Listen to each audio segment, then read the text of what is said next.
We started the fire. Yes, the fire rises.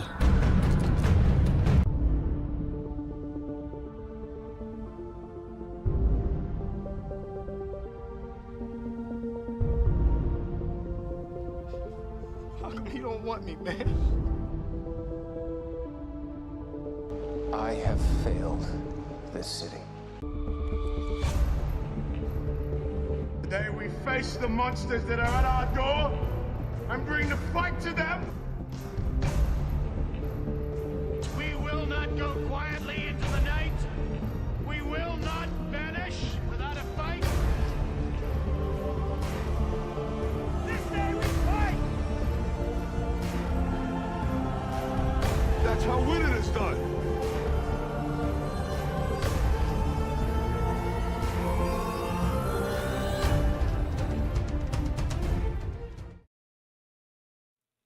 Hello, everybody. My name is Nick, and welcome to the Saturday Night Special, where I'm pissing off everybody today, it seems, starting with our good friend, Rose Eagle Rider. How are you doing today?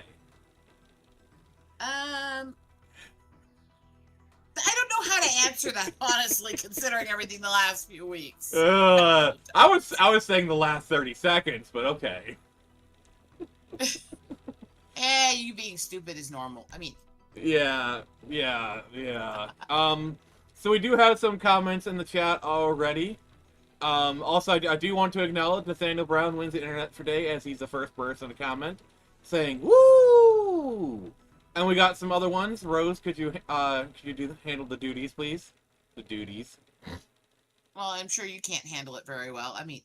Well, seeing as how I'm the one actually playing the game and running the streams. Oh, big deal. I've done that and more before. Anyway, You've done it before? Oh my god. You really think that's a good shot, considering I'm a married woman? No, I think he's shooting a little off to the left. Well, I mean, I am a bit crooked. Heads, right? I am a bit of a crooked individual. Crooked, small, whatever. I mean... Oh, screw you! Screw you! Screw you! God. You don't have enough money in the world. I mean... Oh god, just read Oh the my effing, God. read the effing comments. What, me saying that Jason's sitting on spinning balls, or Hooded Raven saying if he falls on them, does that make that fall balls? No, it means he's the fall guy. No, it means the balls have been squished. The important thing to note is if they're in your mouth or not. Anyway. Don't you put it in your mouth. Definitely Put it not in your in my mouth. Man, this is quite the ballsy conversation. Oh yeah. Jason Oh, should yeah, really they're mark just- the time. I Also, really wish I Hooded could. Raven, Hooded Raven says if he's shooting, hopefully he's not shooting blanks. I think that ship has sailed, Hooded Raven. I can assure you that they are not blanks. If you're They in my just haven't been inner Rose, you given the stuff I've told you, some secrets that like only very few people know, you know that's not the case. Meh. I think they were talking about me in that case. Rose, you know what I'm talking about, right? Oh yeah, I know what Yes. you're talking about. I'm one of those people that knows that thing. Okay. I'm not going to mention that thing, Please, but I know what you're talking about. thank you. Appreciate it. But Oh god. sometimes I'm just here to fuck with your head and make you miserable. You fuck with me so much, you just give me blue balls. Now, I had an art for that too back in Job Corps. So anyway, Yeah, so what sure you don't she's realize is she literally studied blue balls in Job Corps. Are you sure she's not setting you up for snoo snoo? ew, No. Death by snoo snoo. ew. Sorry, nothing against you, friend Phoenix, but ew. None taken. I'm sorry. I'm sorry, none taken. The only one who's taken here is you, so. I could not resist that bad Happily. joke. Everything you guys say is bad. And Should I warn the Anime Knights, or should I just show up on stream like this tomorrow? No, do not warn him. Pure chaos. We need pure chaos. Yeah, that sounds fun. That didn't take much convincing. What? Don't I seem like such a sweet and innocent girl? No. Yes. No, not at all. In fact, I love to be the contradictory. all right. You Dick and what? Yeah, Nick's not good at dodgeball. It's usually why they. Oh my! I chose words wisely. Wow. Cool. Well done, Hooded Raven. All right. We're having our first poll, guys. How many balls have hit Nick in the face? No, that's not gonna happen. First poll is Rose really as sweet and innocent as she says? Oh, come on. I'm so sweet. Press F to doubt. No, guys, I need some X's in chat so we can press X to doubt. I think you're losing this one. Oh, every freaking time I forget that to turn off the audio. This is like every time. You'd think, but this is like the third time I have forgotten to done this. I'm stupid. Do you see the poll? I'm too busy trying not to get copyright struck. So. Well, you need to learn how to look at a poll. I mean. I'm doing a different kind of dance, Rose. All right. Epson. Okay. All right. Let me just look at the poll. Oh God. So, with 3 votes, 100%, Rose is not as sweet and innocent as she says she is. No, it says, is Rose really all sweet and innocent as she My says? vote counts for. Yes. I casted 3 billion votes on it. See, what you realize, Rose, is at 3 a.m. I dumped 3 million votes into the counter while you're sleeping. So. Damn it! You lost this one. No, Everyone no, thinks I'm no! I sweet. harvested more votes. I went to a retirement home and got a bunch of senile old people. They did whatever I said. Also, Hooded Raven said, just don't lick the poll. Uh. I'm sorry, I know that could be a reference to something more innocent, but I'm choosing that to be really sexually That's perverted. nasty. You're nasty. What's your point? My point is I'm not gonna lick the pole. Hey, you got him? Of course I do, homie. Here. Thank you. Good, because I think that'd be a bit gay. So, all good? Oh my God! Shit, for real? We just gonna rob SRB and be allowed to walk by your boys like that? Yeah, I don't fucking know. Probably not. See, the thing is, what you guys don't realize is it's been. It's actually.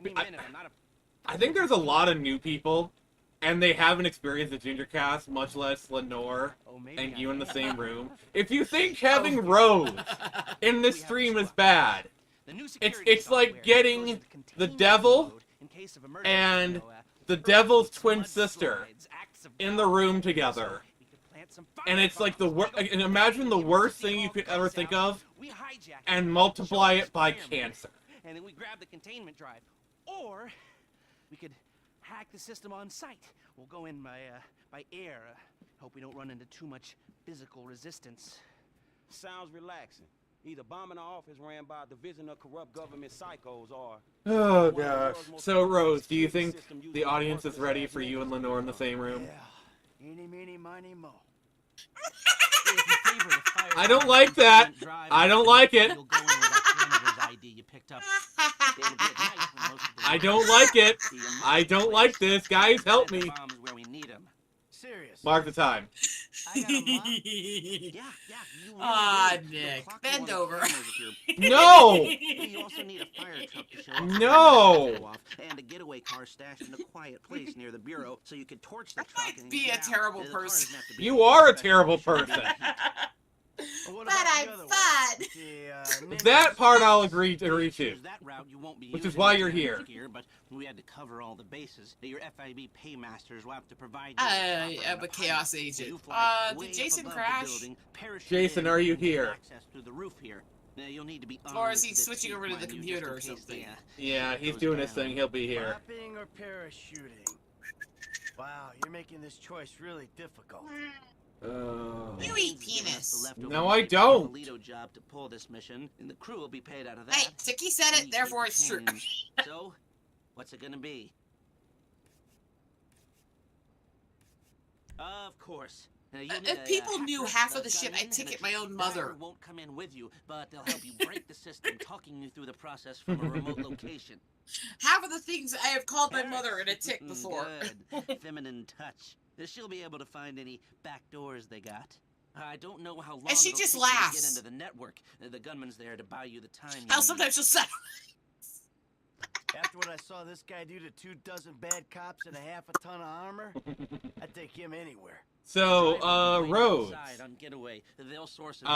yes. Bear that in mind. What do you think of this new crop of goth girls? I've done it now. I've done it now. Guys, I hope you have. I hope you're all wearing fire retardant clothing because she is about to unleash a bomb.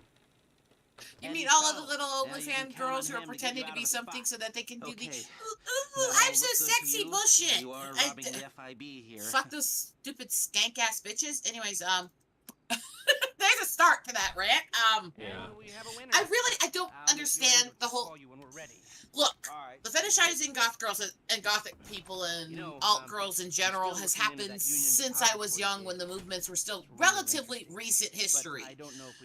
But God, it's gotten so much worse. I mean, it was kind of inevitable. I mean, for the past 5 years, the internet meme is like, I want my big titty goth TF or whatever. It was bound to catch mainstream eventually. Yeah, and as somebody who has been literally the big-titted gothic girl, and I do say gothic, not goth, for a reason. They're not the same culture. Yeah. But literally been the girl in that subgenre and that alt culture since I was little, since the early 90s. Fuck all these people who said that shit. I mean... Like, you probably remember that event in the late 90s. We're not gonna name it, but you know which one I'm talking about. Yeah. Let's just call it the bowling event. Chat. I'm trying to read chat. Okay. Jason says, I am now going to the computer. Like I said, it takes a moment to get Discord up. I blame Pence. Hooded Raven says that the law firm of submitted invalid majority permanently. The Honorable Court hereby voids all 3,000 votes due to extreme opium nick. I reject your reality and substitute my own. You're not Adam Savage. You don't get to do that shit. Anyway. Yes, I am. I legally changed my name. Hey, Sugar Plum. Also, Jason says I am wearing fire-resistant clothing and in a bunker. I'm good. Yeah. Oh, precious one. You're a gimp. I can get you easy. I mean, especially since I know how Oh to my pick locks. God. Anyways, Oh yeah, we'll talk. who here actually? Yeah, I know how to pick locks and stack decks and other stuff like that. Anyway, I had an uncle who taught me all the wrong shit. Apparently, holy crap. Never pissed you off. Jeez. I think I was about 6 when he taught me how to stack a deck when he was visiting from where he lives out in Vegas. Yeah, I was actually I was watching this this one video where the guy pointed out all these girls, they don't have tattoos, they don't have piercings. You know, it's very clear. It's just like a costume to them. Where when all this shit is not like uber popular anymore, they'll just like shed it or whatever. It's one thing for people like me who, for medical reasons, I couldn't do tattoos and piercings. Mm-hmm. It's another for all these girls who are doing it literally like some over-the-top sexual cosplay, and they have no track record, no history of being it before, and they're just doing it now for attention. That's a whole different ballgame. Let's go find him. You know? Yeah, so Fake Guy says, are you going to cover the GTA 6 extended look? When does it go live on When does it go live on YouTube? Because there's no way in hell I'm paying for Netflix just for that crap. I'm not doing that. Oh, Also, fuck Netflix. apparently, yeah. Okay, yeah. Ran into a little bit of a problem. Mozilla started, and I'm trying to kill it, but no, it doesn't want to die. Did you kill a fire? I wish. I said fire, not maniacal laughter. Jeez. You see him? Rose, read the comments. I'll make Jason do it. I've been doing it the whole time because he's been off being gimpy. Okay, fair. That is fair, Jason. Please, just do something right for once. Okay, here we go. Let's see. Hooded Raven, unless you've read his last comment, just said yes. Let's see here. Read it. No, we did not read that. Start from. You finally made it, Dad. That's where I was. Just read that from Hooded Raven and go down. Yeah, what she said. What the actual goth girl said. Yes, but can you pick a chest? Okay. I can pick the locks on bondage here. Anyway, Let's go. I'm terrible.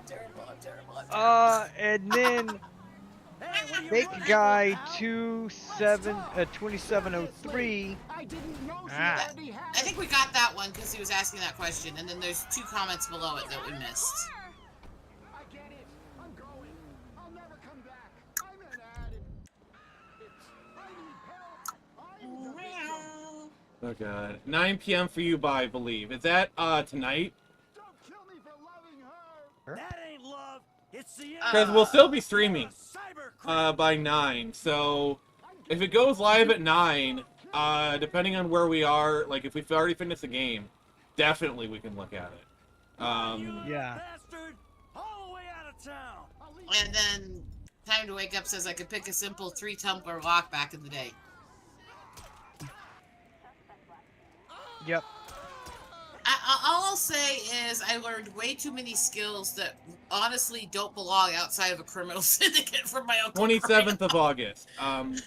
What day does the 27th of August fall upon? That would be 12 days from now. I mean, what day? What day of the week? No, I'm calculating. Shut the fuck up a sec. All So right. Thursday, I was saying.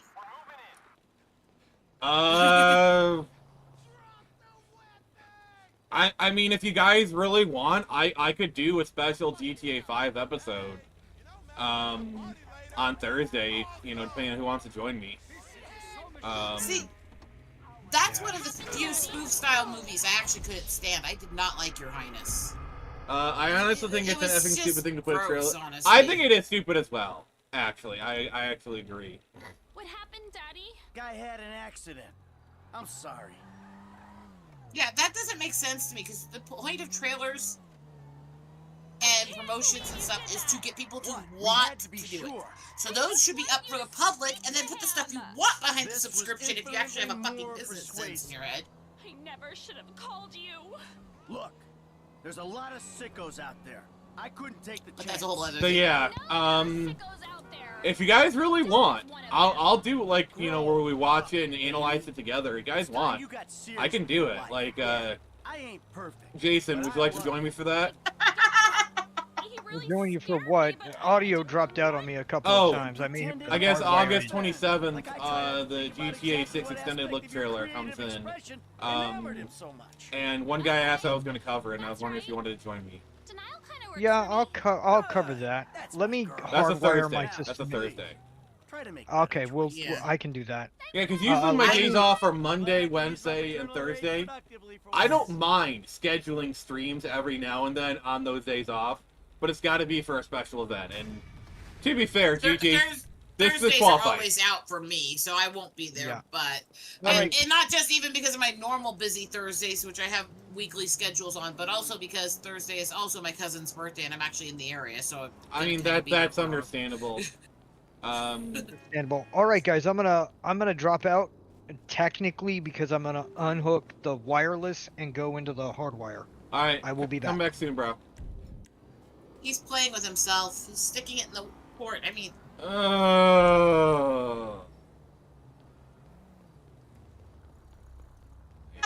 Read the comments, please. Give me just... Wow! So, to answer your question, fake guy, yeah. Yeah, I think we can, I think I can do GTA, 6 extended look. Also, Hooded Raven says the only lock I knew how to pick as a kid was the master lock that was on my parents' porn cabinet. Why does that track? I actually believe that one. Yeah. Oh, by the way, so I was supposed to show off the Project Access cover on Friday. I am sorry.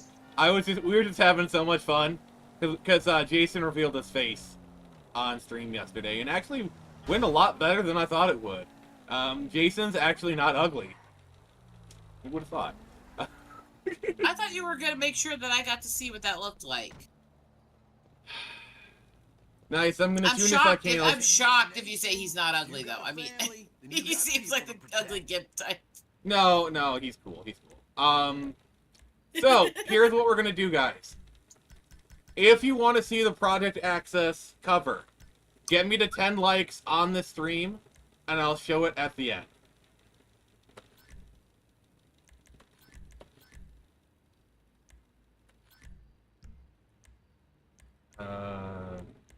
What else is the chat saying?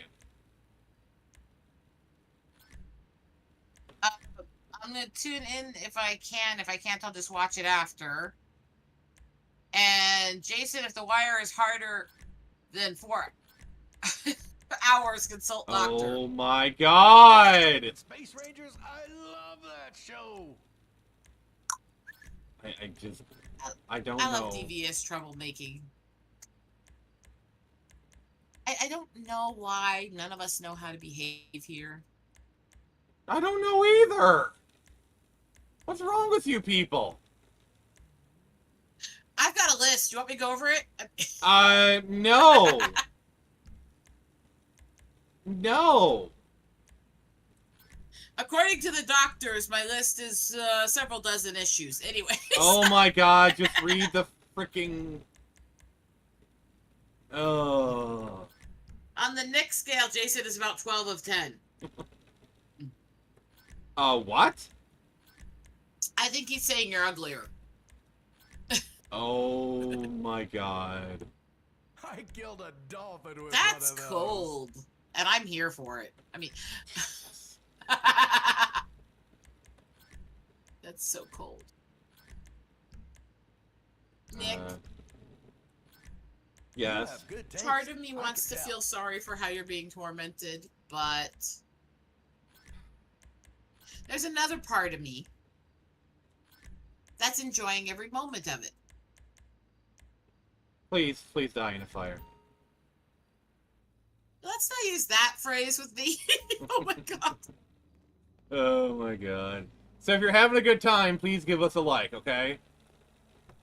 If we get to 10 likes, I will show the full Project Access cover. Side note to the crack he just made. My mother actually almost did when she was pregnant with me that was set by an arsonist. Oh, I'm that guy. And I've actually been through a house fire before. Also, actually, I was in Yellowstone during the major fire in '88 as a child. Oh, you were on Dutton Ranch? So there's a whole list of issues with fire and me. Sorry, I did that knowing it would piss you off. I'm kind of ignoring it, including the fact that, you know, I actually did helping work with running pay crew. Did Rip and Beth help you put out the fire? Are you really this brain damaged? I'm not brain damaged. I'm just being a troll right now. Bullshit. Right.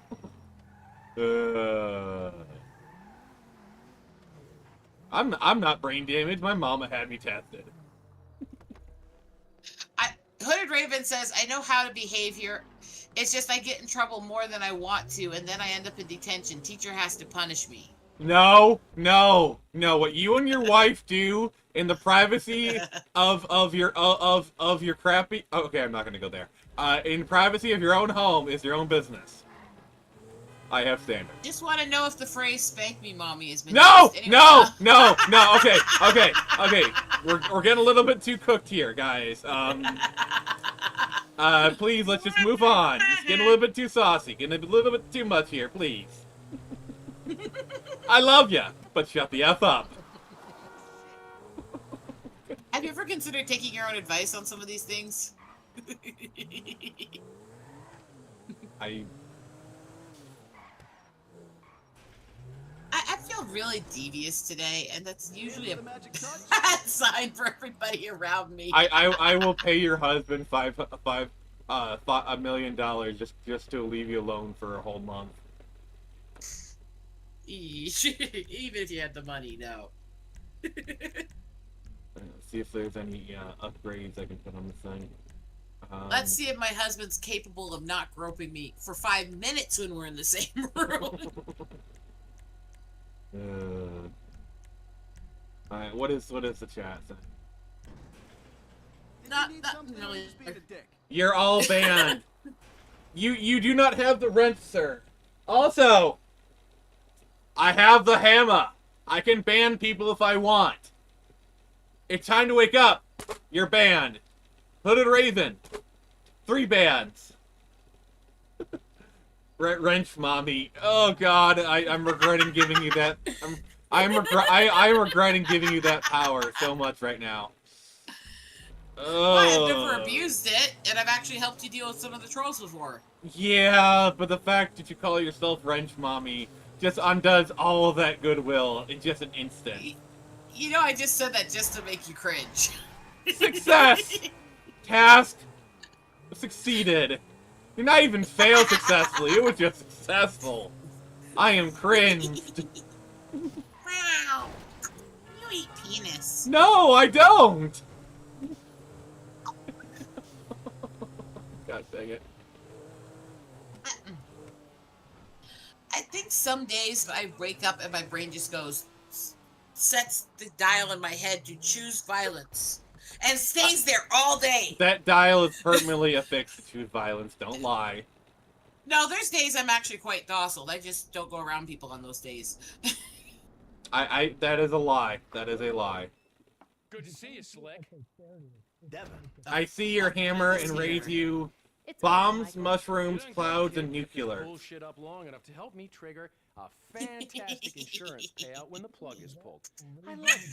You're like my spirit brother now. Shut up or I'll scalp you. I mean, we're Solomon. He's out getting the If you were literally anybody else, there would be calls of racism right now. What are you talking about? Literally anybody else. That's like, hey Rose, can I have the scalp word pass, please? Well, I can use that to get the other major shareholder, the old bastard's idiot son, to agree to Can I have the S word pass, please? for condos. In this economy, the city's gonna let me build. Also, Jason's back. Even get some rebates. You are trying way too hard, and it's cringy. Gotta make up for your cringe. Details of the insurance policy. All right, hurry back, Good Raven. They're fucking us.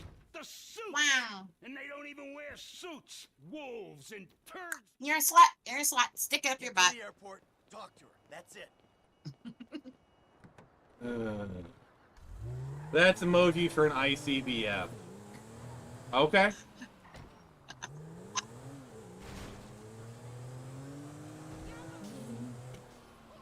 I guess it's time to wake up. Is Jason having mic trouble? He's having trouble getting it up. Yeah. Slow it down, Slick. You're not. Because all I'm getting is a really faint echo that sounds like TV in somebody's background or something. He's having performance issues. She's got a police escort. Well, I mean, how would he perform? He doesn't know how to perform. Security at the airport. That is true. I just want to get the film back before she does anything rash with it. Molly's highly strung. She's not gonna stop and talk it out with a deranged killer chasing after her. Yeah. Jason, if you can hear us, we can't hear you. I'm sorry. I don't have. So muffled. It's like he's got a dick in his mouth. Fun time is over. Jason, I'm sorry. I don't have time to trouble with you right now. If you can, talk to Rose. If she'll help you with it. I'm kind of busy with the stream and right now, so. Just do your best, buddy. We believe in you. Don't look at me. I suck with technology. You just suck in general. You wish you had somebody who did. Anyway, I wish I didn't have you. Aw, that's not true. It is actually true. I think You have a masochistic side that likes you're like a sister to me, and sadly, I'm not into incest. That is like the most wholesome, but also weirdest. Stupid shit is that? No. Let me say what I'm about to say. That is like the most oddly wholesome, but also weirdest thing I've ever said. What's she up to? You're like a sister to me, and sadly, I'm not into incest. Like, yeah, dang it. That is like. Somebody needs to take that, clip it, and take it out of context. No, please don't. Is my audio coming through better? Yes, Yes. thank you. God, oh, that's so good. I'm so happy. Okay, I went Look from... how easy it is to make Nick all feel good. Here's the problem. Wouldn't you like to know? Wired in on Discord used to work, it doesn't now. So now I have to use wireless on Discord. I mean, it wired depends. everywhere Discord is like a premenopausal woman off her cycle. They don't know what they want. Oh my. And Rose is just fuming. No, I was just thinking at least we have opinions, unlike men who all they think is blowjob sandwich, blowjob sandwich. I mean, what kind of sandwich we talking about here? God damn it. I prefer a hamburger, to be honest. I could use a good Reuben. Oh God. Say it like it is, pal. Do I want to know? Does she know? Does she know? That depends. I know it prefer- depends. Oh God. I used to eat a triple Oh, meat, we got triple Happy cheese Dino in the hamburger. chat. We got Happy Dino. Hey, Dino. Hey, Happy Dino. Guys, this is what Hooded Raven just sent me. Oh no. I'm concerned. You're playing chicken?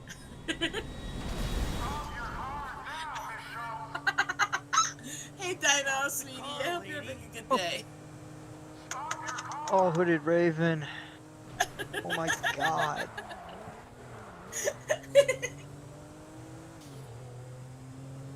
That's so terrible. Alright, this next scene can be a little violent, just letting you guys know. Alright. I hear a gathering of gingers. It's called a Wendy's.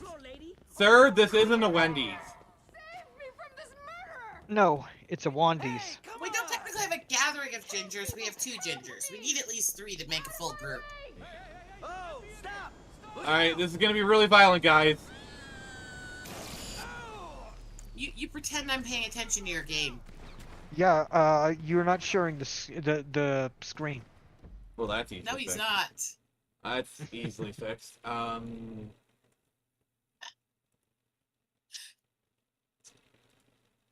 the fact that I didn't realize he wasn't sharing it to our group chat tells you Do how not little I pay upset Wrench attention. Mommy, seriously. I have a massive wrench and very little patience. Wrench Mommy, chief of chief chat morality punishment. Oh. Oh my God! Did we just decide what your name is? Are you now Wrench Mommy? Probably. Put it, Raven. What have you done? What have you done, Spank, sir? spank. No. I can giveth and I can taketh away. I You can. wouldn't take my wrench away because Hooded Raven's making bad jokes. That's not fair. I can do it. I can do it right now. Yeah, but you're not dumb enough to piss me off when I'm streaming with you. I literally am looking at the option right now. You are aware he's done this at least once. So. Well, to be fair, those people were like, to be fair, those people, that was when, like, people were actually being, like, you know, stupid. Well, okay, fair. Uh, Well, no, you know there's a what? difference I'm gonna take a between me plane. and. I'm gonna take a plane. Got what I came for. I'm leaving.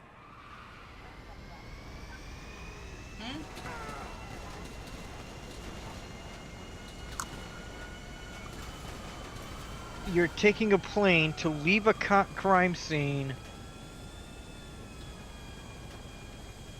and go where exactly? I don't know. I just know this. It'll be easy to lose the cops this way. Oh, yeah. Okie dokie. Let's get out of the cold water. I'm doing dynamite side from my old house. Has sluggish progress due to constant road work in my neighborhood. Okay. Let's not be in cold water. Things get a titty bit nipply then. Yeah. Yeah, no. There you go. Always keep an ear exposed so I know I'm not screaming at the top of my lungs. That would be nice. Yeah.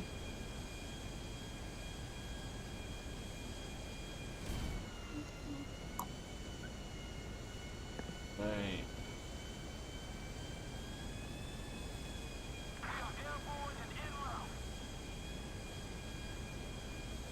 So Nick, how does it feel to have to fly a plane to escape the police?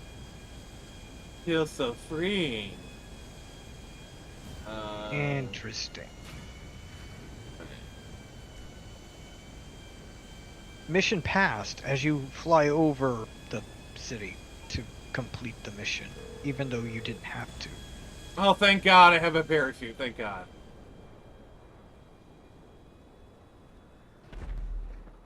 And you caused a plane crash, so they'll know you're in this area. Not necessarily. Alright, what's the chat saying? And I got a single star! God dang it. Right, Jason, I put something in the group chat.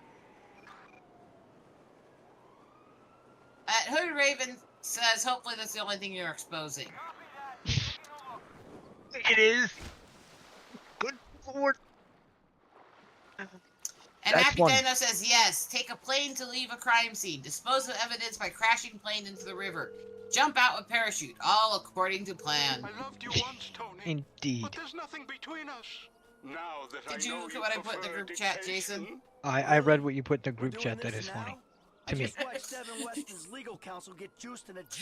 a little phrase that me and the girls used to say back at Job Corps a long time ago. Oh, wow. I don't know why the staff didn't like it. No, I can't figure why. We have backups everywhere. I mean, we're shooting on green screen. I'm not claiming I'm sorry. Look, that I was well behaved as a teenager. I'm claiming I didn't do the stereotypical teenager rebellion shit. No. But I didn't party, I didn't drink, I didn't do any of that shit. Can you invite my family? They can finally have something to be proud of me for. In some ways, I was worse. I mean... Well, yeah, in some ways you were worse. Alright, so what's the chat saying? Shit. I'll get ready. Do the crime in the plane and then crash the plane in international waters. I prefer to crash it on a bridge over troubled water. Yes. I kind of wish PC and console players could play with each other on GTA Online. Yeah, that'd be nice. That'd be nice. So, yeah. Also, yeah, I think we'll do the GTA 6 preview thing. We'll probably have it go. We'll probably start the stream at 9. Around the time it goes live on YouTube. We'll watch it. We'll discuss it. You know, kind of thing. Yeah. Jason will be there. Maybe I'll round up somebody else. I'll ask if anybody else wants to join us. Yeah. It's kind of an event. So yes, I think that'll work. Apparently, I've been face told in that one? this week that I am a callous, heartless bitch because I rolled my eyes at them announcing somebody's death. Okay, I feel like I need some context here. Yeah. Ward Churchill. Oh, right. Pretendy an asshole who tried to fake being indigenous to get himself out of trouble for saying pro-terrorism shit. Oh. Yeah. Oh, is that the guy, like the guy at Cambridge or whatever? Yeah. And people sit there going, he passed away the other day. I'm sitting there going, oh no, somebody who has falsified indigenousness and did harm to the tribes has passed away. Oh well. Yeah, no. I'm not one to mock death, so I'm not going to go as far as you.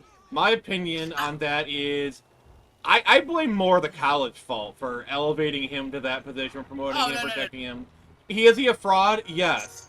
but the college like bears a lot of The responsibility. college definitely bear responsibility, but the responsibility always has to go on the person who actually falsified it, i.e. him and Elizabeth Warden. May they choke on a dick in hell. I don't want to talk about this too much because it is a bit of a political topic. I'm not mocking what happened to him in his death. I'm saying I don't give a shit. I still feel bad for his family, but then again, I felt bad for the people who cared for him for decades. So I feel bad for the changed. system. I feel bad for the system that caused this. Yeah, exactly. I'm not giving a system. I wish He's fully it never responsible had for to himself. happen. Okay. Yeah, exactly. This is one thing is, I understand the system and the faults within it, and it's really like this weird balance where you either get like all these things that aren't earned, or you get absolutely shat upon, and there's no in between. Yeah. When it comes to the It's just my indigenous position community. is, I'm letting you say your piece. You know, I disagree with you, but I'm letting you speak your opinion.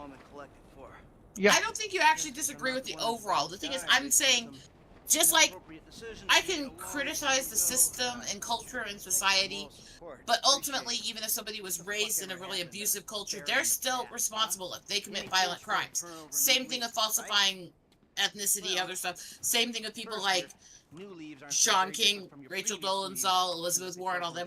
They're ultimately responsible for their action first, and the system bears a part in it. Alright, what's the chat saying? Alright, with the sad Um, goodbyes. I was a square as a kid. I went to one birthday party that had weed and alcohol. On that, I don't party, I don't drink, I don't smoke. Never been to a strip club in real life. I have never drank, never smoked, never done recreational drugs. I never slept around with anybody, or I never went to parties. I hated parties. It wasn't that I didn't get invited. I didn't go. I've done the wacky have- tobacco. I've never done alcohol. I think I've done like tobacco like once or twice. And please let it involve someone shooting you for being so goddamn miserable. Oh, what is this? I don't think I've ever been inside a strip club. Look, I know I don't I'm a think miserable so. old prick, I would probably but give me remember a if I had. break. You and Lester. I've been inside a strip club multiple times. Of course you have. I've been. But how do you walk into a party. strip club if you don't have any legs? Very carefully. That'll- yeah, He that works. rolls in. He rolls in and stares up at the boobs, going. So they see him rolling and they hate him. Yeah, exactly. That's exactly how it goes on. Alright. I've also done weed, drank. I've done tons of that. The only thing I have not done is gone to a party per se, like in high school. But have you figured out why However- kids love the taste of Cinnamon Toast Crunch? Okay, I No. can see. It's been a while since I Maybe brought that one Maybe in. I've been a little caught up in Oh myself. yeah, it's been a while. A little. Hey, just give me the plan, But no, I will say there's a But difference have you stubbed between- your toe before? We're taking a chopper up There's a to difference altitude, between feeling jumping out, indifferent to and people climbing in and through the actually Bureau celebrating. skylight. And that's where I think Computer the hard system, line is for me. That might take a while, so we gotta hold off I any resistance. don't like people who Once we're celebrate in it. the I system, think that's. download I the mean, test. like when Margaret Thatcher died, Ding Dong the Witch is Dead became the #1 song in Britain for like 2 weeks straight. So you want to wallow in some more of your self-pity? And as much as I could not stand Actually, now that you Ruth Bader Ginsburg, the celebrations I saw of her death were really Chopper gross too. pilot, gun I mean, on the Yeah. flip side, they practically sanctified Radio her in. for about a good year before they realized how stupid it was, and then they dropped it. Like out of nowhere, out of nowhere they start. Yeah, out of nowhere they just started sanctifying her. It was really weird. Who are we talking about? Exactly, exactly. That's the whole point. The whole thing with her is I saw no in between. I saw a bunch of people celebrating her death and saying the most repugnant, sexist, vulgar, violent shit, and a bunch of people who should know better acting like she was this saint and this moral compass for women when she goes against everything they believe and stand for. It's like, what? No, common ground is the person's life was problematic in different ways, but let's mourn the life and be kind to the family. That's rational. The celebrations. I may feel indifferent to some people's deaths, but I will never sit there and actually celebrate it. Yeah. And that's where I draw the line. Yeah, like for example, you know, like I don't know. When George W. dies, I'm honestly not gonna care. You know, a lot of these people, even if I didn't like them as people, you know, I'm just not. I think I'm just, you know. I agree with you. I'm not gonna care. I'm not gonna care, but I'm not gonna celebrate it either. Yeah, that's or where it more. becomes morbid. Like, there's nothing The only wrong reason- with not caring. There's nothing wrong with not, you know, kind of thing. The reason I commented it all on the one with Ward is because people actually pushed me on opinions on it. It's like, and so my reaction was, stop asking me, I don't care, oh well. At that point, You know? at that point, you might as well just give your honest answer. And when they get appalled, you'll be like, "Well, you did ask for my opinion. Don't get mad when you know." I'm not a big fan of the celebrating when they die thing. I'll have to remind myself of that when Elizabeth Warren passes away. Anyway, Okay, we're getting a bit too political here. We're getting a bit too political. Let's really go. My reasons I hate her are not Rose? political. They're not political. No, just even mentioning her, okay? Please. This is the problem I have with society, is how everything's treated as politically. And I'm not saying Rose? you're causing it. Please. No. This is not the same topic, and hear me. It's And not, this and I'm is not why saying you're causing this. This is why I wanted to get off the topic. Because now Fake Guy's mentioning Charlie Kirk, and now we're heading in that direction, and I'm just putting a stop to this. Okay, next topic.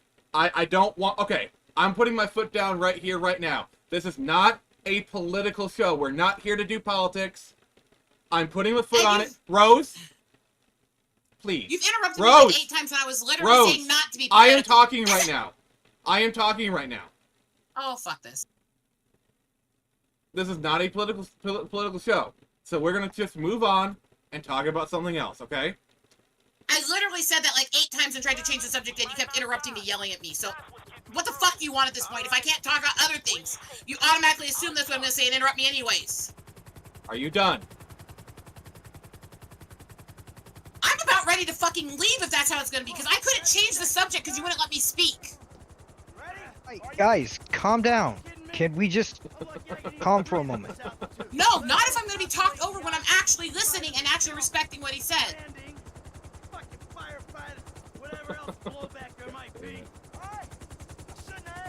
All right. I acknowledge that you were trying to end this. I'm debating whether or not I want to say something that'll ruin a friendship, so... Let's not. Let's just acknowledge what happened. Move on. Yes. Now, aside from that, and Nick's horrible ability to fly a freaking helicopter in this game... I actually did pretty decent there.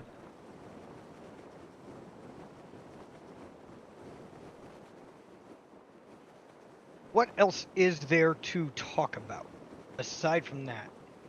I mean, there's GTA, what we're gonna do there, but So, Rose, what else have you been up to?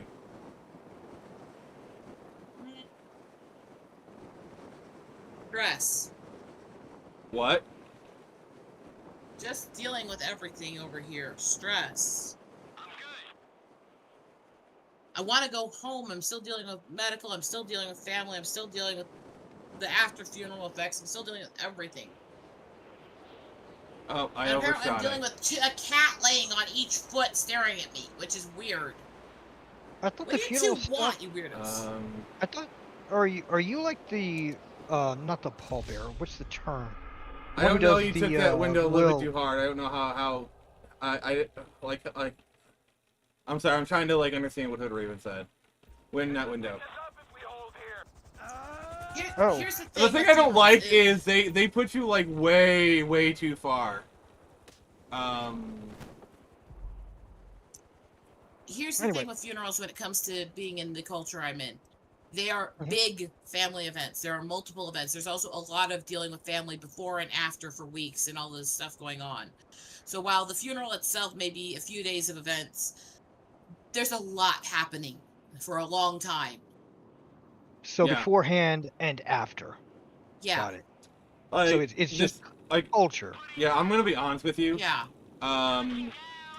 When the next funeral, which will probably either be, I'm just gonna be kind of blunt here, will either be my Nana or my mother.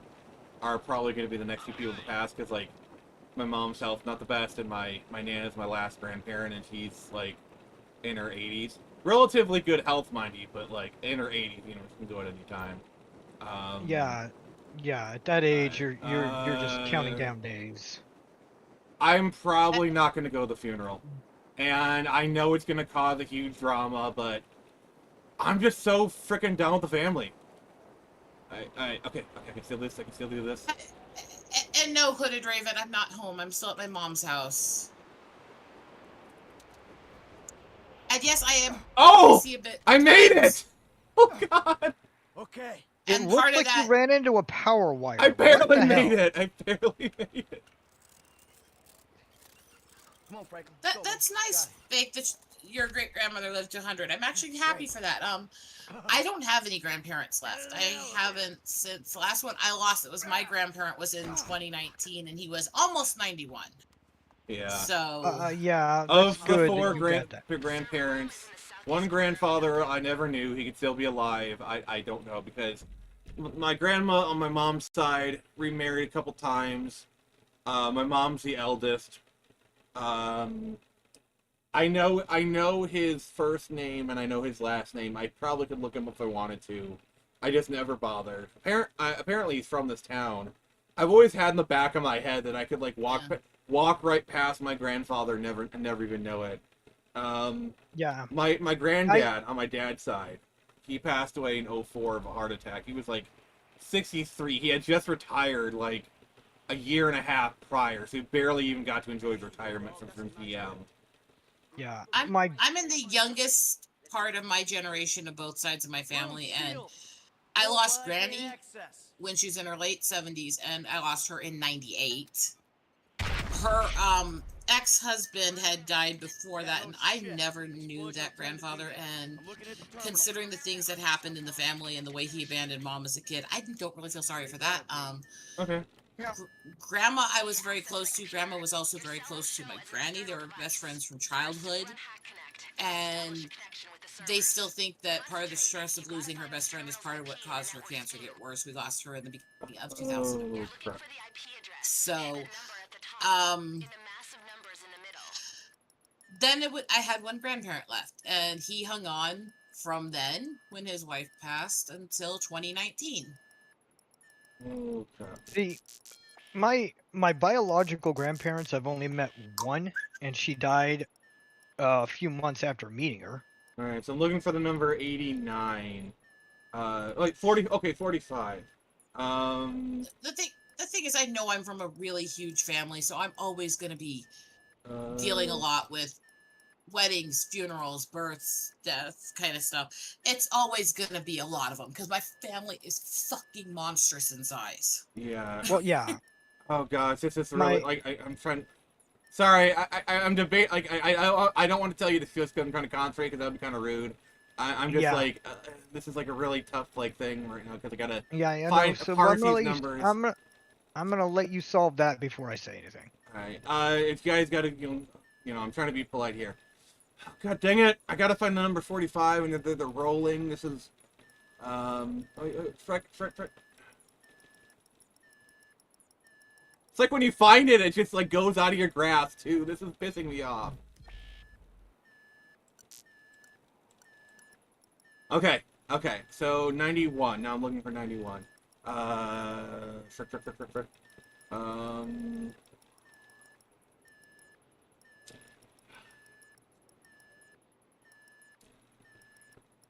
I'm just looking for the 91 to start.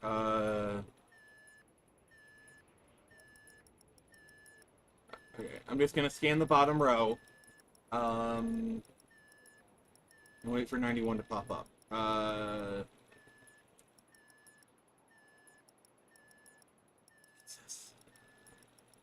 This number is not popping up. Mother figure. Okay, 73. Now you gotta look for 73. Oh, there we go. Oh, it just randomizes every time. Mother heck. Oh, crap. Oh, I almost had it! I hate this! I fucking hate this! 35. This is the dumbest system I've ever seen. Yeah, because like, the numbers rotate every time, so if you like... Okay. 35. Damn this minigame, yeah. Some tech number from the last, yeah.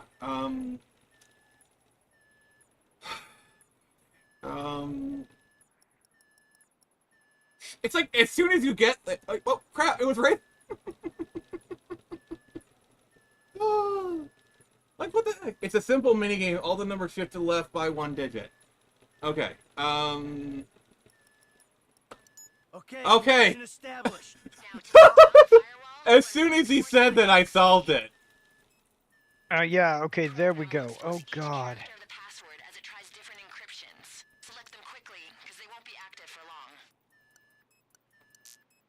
Alright. Alright, what's the chat saying?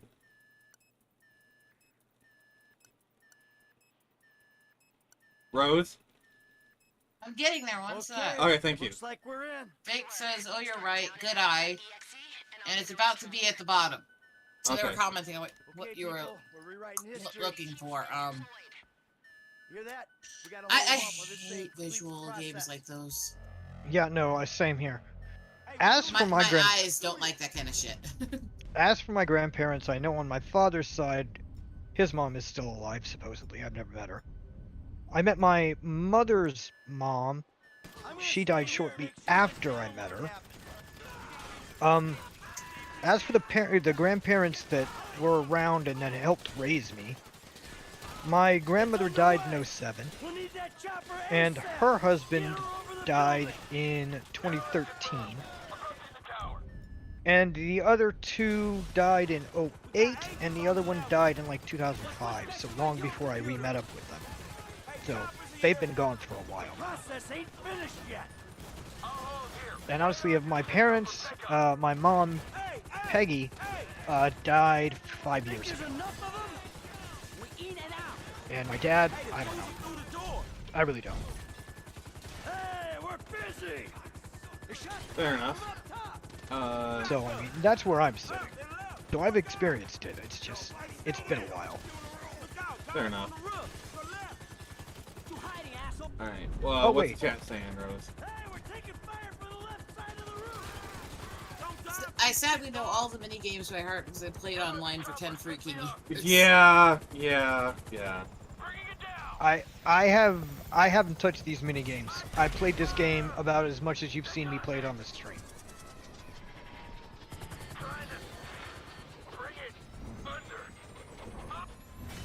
Which these mini games look annoying as hell.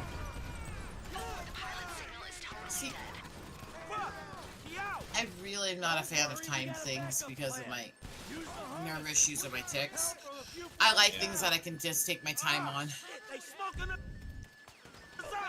Yeah. Fair enough. You know, like Blitzball.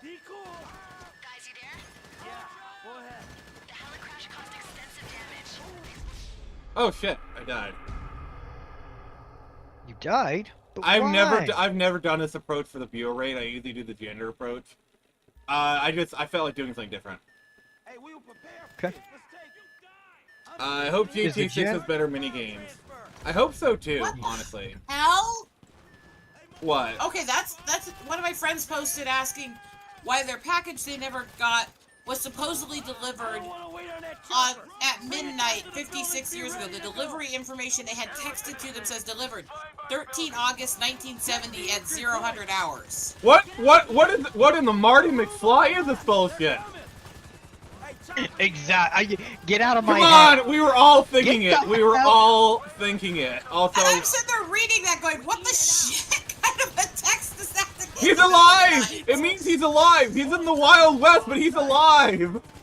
No, the worst part is if you click on the post from it, the top comment underneath it is the delivery truck, and it's the picture of the DeLorean getting struck by lightning taken off. Okay, also, please mark the time. Please mark the time.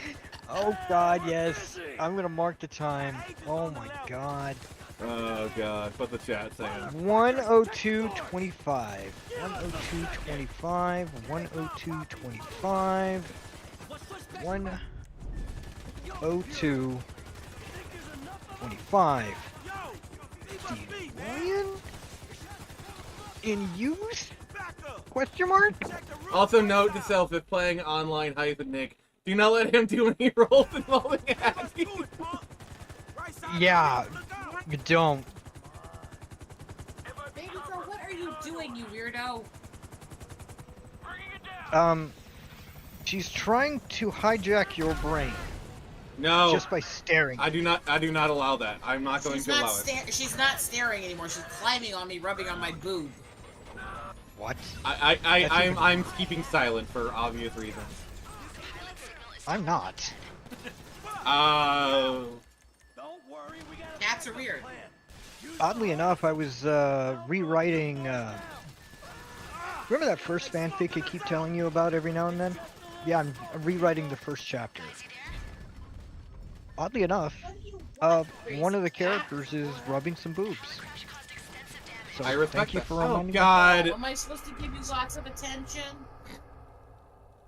Okay, one sec. Let me fix things. The one I hate is alignment blocks my online. headphones off me, you crazy brat.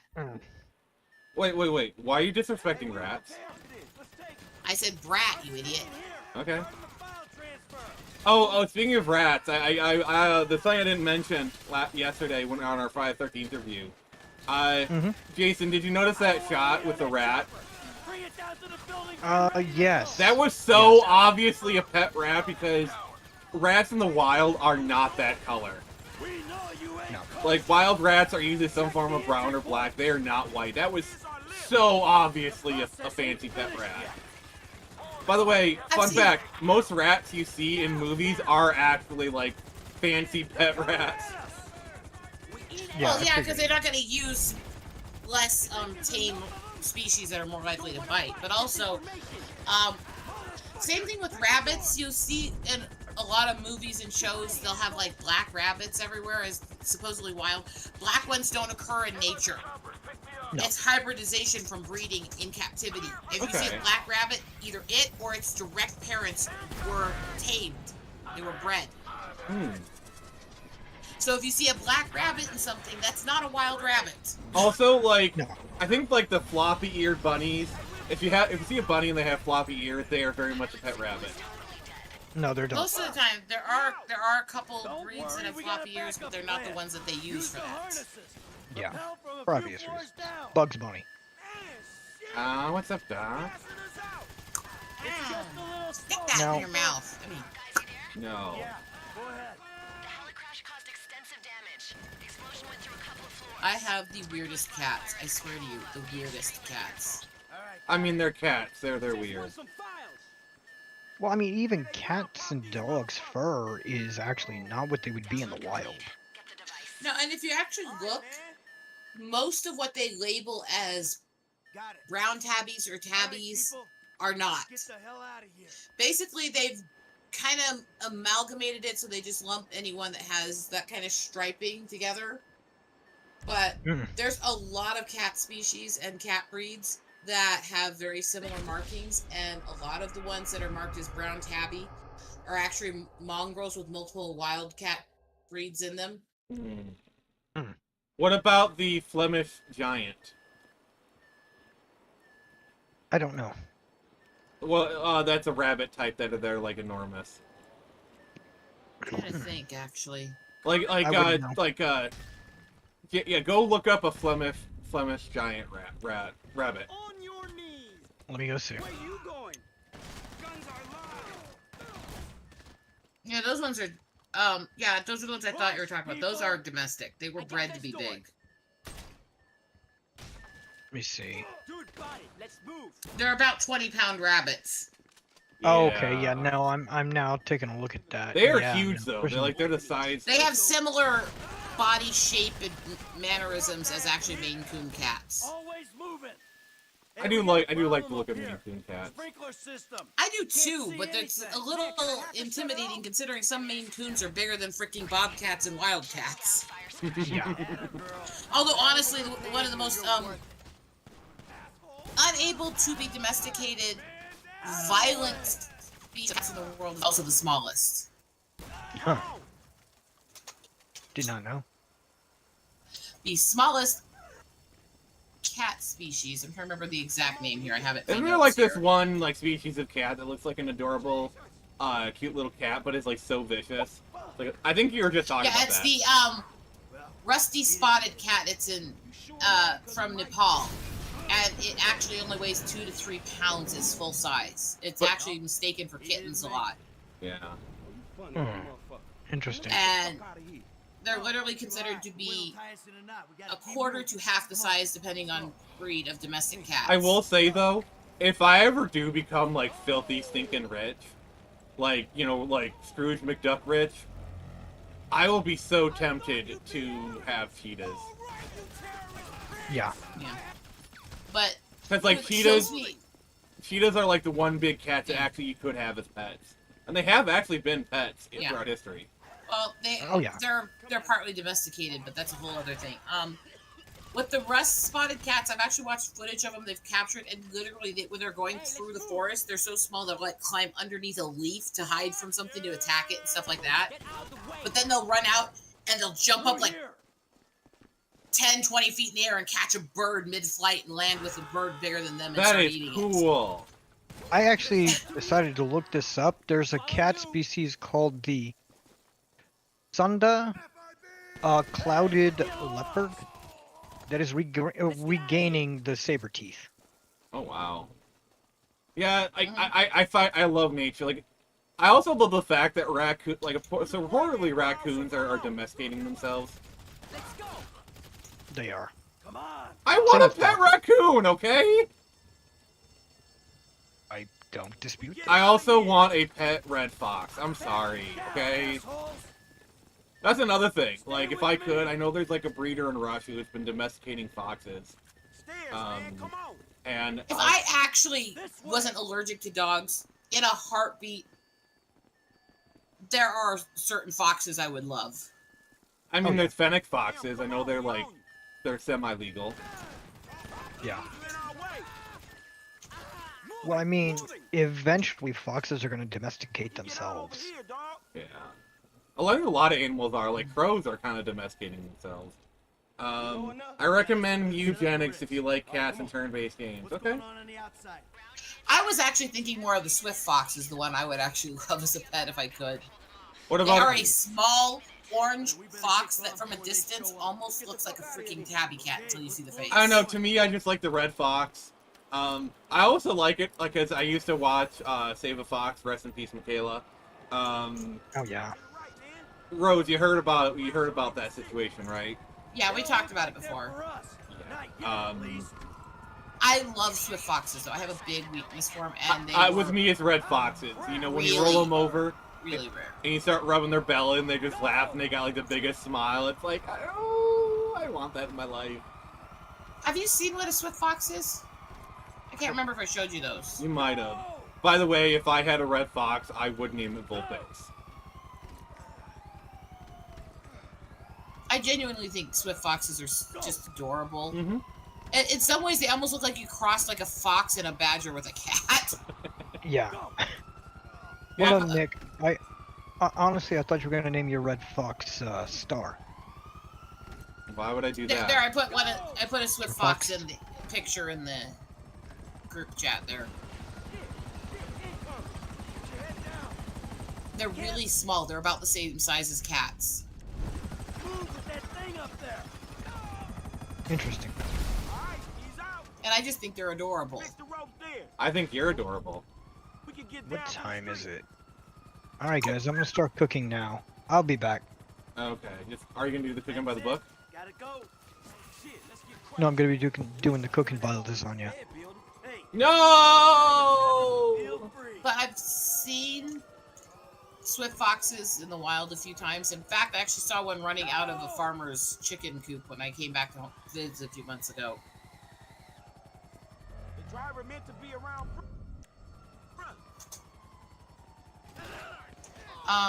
Let's go back to the chat here a sec. Yeah, appreciate it. I hope GTA 6 has better mini games. Me too. The one I hate is aligning the blocks with on the line. Sorry, Hooded Raven, that's phrased weird. Sorry. Yeah. Also, note to self: if playing online heist with Nick, do not let him do any other roles involving hacking. That one showed up out of order for some reason earlier. And I recommend Mugentix if you like cats and turn-based games. I'm curious what that is now. Hey, let's move. Run or get clapped. Let's do this. Get out of the way. We getting out of here. You in our way. We got what we came for. Alright, let's keep going. Interesting looking. Hey, where the driver at? Hey, I'm Let's see here. Oh, it's the ambulance. Move. Like, I'm like overwhelmed like half the time, I swear. Ooh, that is a bit expensive for me. What? Mugentix. Is it a video game? Yeah, it's $30, and I don't usually pay much for games. I Fair usually enough. wait till they're on sale. Yeah. I either wait till they're on sale or I get my friends to buy them for me. I mean, Might just be working. I laugh, but I'm kind of the same way. I mean, to me, depending on the game, if it's like a AAA game, I sometimes wait till it's like $30 to buy it, honestly. you know, interesting thing is that my friend I went to visit in Canada actually is listed as already owning Mugentix. I never expected to make it out of there. So I'll have to ask him what he thinks of the game. I will say though, Castlevania Belmont Legacy is $30, and as a huge Castlevania fan, I wanna buy the game to support it. And to be fair, it does look interesting. And hearing that it was $30 just sealed the deal for me, because that just feels like actually a really good price for that type of game, you know? I get that. I still wait till they go on sale because I'm a cheap bitch. Anyway. Yeah, but there's certain things I like to support, you know, like, if I was a Hollow Knight fan, like when Silk Song, when they sold it for $20, I would have bought that instantly if I was a Hollow Knight fan. But as a Castlevania fan, like, for one, I'm interested in the game. And then I heard it was $30, I'm like, yes, I'm buying it, not just to support Castlevania, but also lower price games. Because I feel like game companies are experimenting with, like, lower price games, like lower budget games being lower priced, and seeing how they sell. So I want to support these kind of games, so that way the game companies will actually do these kind of things, you know? Fake Guy says, are you gonna wait for GTA 6 to go on sale? I'm not getting that. I mean, given the fact that I'm PC, and I'm gonna have to wait like 2 years for it to come onto PC, probably, because I just know that when it comes onto PC, it's probably gonna be $70 at least. There's no one else. Yeah, I get that. So I'm probably gonna wait another 2 years after it comes out for it to go down to like maybe 40 or something. For me, it's really hard for me to play most games with my tremors and tics. So I like turn-based. It's easier for me to do. Yeah, that's kind of like me growing up, because turn-based, you remove the physical skill and it's more mental skill. Yeah. Yeah. Hey, welcome back, brother. I love Nick, turn-based RPGs. Yes. I love them. you're spared. Oh, thank God. We're Thank gonna God. need Trevor. What happened was, at some point, there was a knocking on the door to tell me dinner was done, All right, well, take care of and I didn't hear it because I was in the stream. Lester Um, needs a drink. Chicken legs. Oh, nice. I will be eating. Wow. Chicken legs doing is this. usually an insult I use for bitches I don't like. Oh, God. Good to know. I had somebody trying to tell me how much they agree with the whole non-monogamous poly relationships and stuff, and I'm sitting there going, no, I'm selfish. If a woman tried to touch my husband, I'd break her damn chicken legs off and shove them up her In twat. my opinion, We hit the bureau for you. people are allowed to do what they want. So if you want to be in a poly relationship, fine. Do what you want to do. If it makes you happy, if you and the 3 other people make you happy, fine, go for it. I'm a serial monogamist. I can't do poly. That. Also, And my I- personal and- opinion is all poly relationships are ticking time bombs that are always doomed to fail. That's my personal opinion. But if somebody wants to prove me wrong on it, they're more than welcome to do so. I do know a few who have been together a very long time. They're elderly, they're comfortable with each other, but that's extremely the minority. It's so many people's emotions flying high in so many directions. It's a lot harder to hold it together. Just naturally. Okay, well, let me ask you a question then. Which type of poly relationship do you think is more volatile? Okay? One girl and multiple male partners, or one guy and multiple female partners? Now, I have my opinion. I'm not going to say it. You probably know what the opinion is, but I want to hear what your opinion is. Honestly, I think either sex is completely unyoked to the other one. If you have one side's allowed to have a bunch of partners and the other one isn't, it's going to be more volatile because you're going to feel resentment. Mm-hmm. I mean, you're correct. My opinion is the one with multiple females can be more volatile. I only know of one that actually was stable and lasted. And that was the one behind Wonder Woman. Yeah, so, like, my thing on poly is, if you guys make it work, cool. I don't think they work, but if you guys prove me wrong, that's awesome. More power to you. I'm happy for you. But I just don't... Generally, they don't. Exceptions will exist, but generally, they don't. Generally, there's just too many people's emotions in one confined space trying to share. And as humans, we're not really good at sharing as a species. No. Yeah. And I'm sorry, if any woman tried to touch my husband, she would be one dead little bitch. I mean, there's a reason why in almost every culture across the planet, throughout history, the model of stable society is essentially the nuclear family. You know, one man with his wife and their kids. What, like, so many, like, every culture has, like, just all independently has just decided that is, like, the most stable model. And I'm one of those, I'm not a big fan of trying to micromanage other people's relationships, but will I tell them honestly which relationships are most likely to survive and which things will help you survive a long relationship? Absolutely. Okay, in my opinion, what a kid needs is two parents. Even if it's same sex, okay? Yeah. Like, I do think, like, you can raise a fully adjusted kid with two parents. But you need two parents, okay? Now, I do believe in volatile relationships where it doesn't work or where you lose love for each other. A kid is going to be statistically safer in a mutually functional divorce than an aggressive, unhappy marriage. Oh, there's been plenty of times where, like, you have a couple. There are harems in some cultures. Yeah, but those are usually reserved for, like, the top of society people. Like, usually, like, kings, rich people or whatever. Those are, like, the top of the top of the top kind of thing. And those are not usually good relationships. They're just usually the people in them don't have a choice to leave. It's more of a master-servant kind of thing. It's like concubines. More of a master-servant. Yeah. Also, the and people also in those usually don't have a choice to leave.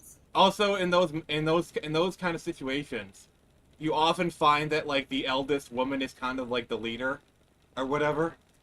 Like, she might not be getting much action from the guy anymore, but she still calls the shots. You know what I'm saying? Mm-hmm. Or I might be just watching too many movies. And let's also be honest here with this whole situation. When you get into the whole culture of harems, women generally have more time needed for sexual gratification than men do. So when you start micromanaging them and putting them into groups where they have to share and stuff, they'll share all right, and they'll cheat, and they'll play with each other, and they'll do anything but be loyal to him because he's not really loyal to her. David, yeah. We're such great friends, huh? We're old school. We like old-fashioned things. And I'm not saying... Why do you think so many dramas right. have been made around concubines, like the court politics of concubines? Because it is literally sitcom, it is literally television drama level intrigue. Soap opera. Yeah. There's a bit of a problem. Oh, who's a favorite this week? Oh, who's a scheming? You know. Oh, I put cow dung in her dress, so now she smells, and now this guy won't want to do with her. Now I'm the top girl this week. You know. And that's another rant about the whole modern gaming culture. Is all these games that are literally just designed to always have the women be like scheming, adulterous pigs, and the guys are always willing to like abandon their woman at a moment's notice. And it is the most sexist shit on both sides. Mhm. And they make these games in spades, and it's like, ew. I mean, if they're not that, they're. What I find funny is, again, we're butting into politics, and God, I'm. I don't think relationships are political. I think part of the problem in society is everything is treated like it needs to be politics, and most things shouldn't be. I mean, I'll just say, I'm trying to find a way to say something that not make it politics, because this is not a political stream. We don't. I try to avoid it at all costs. Got you. Anti-American activity. Put your weapons down, all of you. Who the fuck are you with? With me. The hell is it? Fucking rat. I knew you didn't Sorry. have the balls for this. Lost Discord for a No, moment. that's okay. I'm a patriot. When I speak on these relationships, I'm speaking as a married woman who's worked with and helped a lot of couples over the years in our outreach and mission work. There are relationships that are naturally more likely to fail. And I'm not saying that from any politics standard, just so people understand where I'm coming from.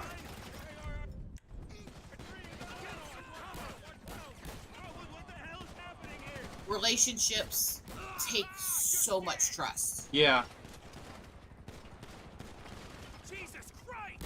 And adding extra layers to that trust is always going to make it so much more volatile. I agree with that. Society isn't built on a trust-based system. If you take Yeah, that and away, that trust then is you- crumbling. Yeah, exactly. Yeah.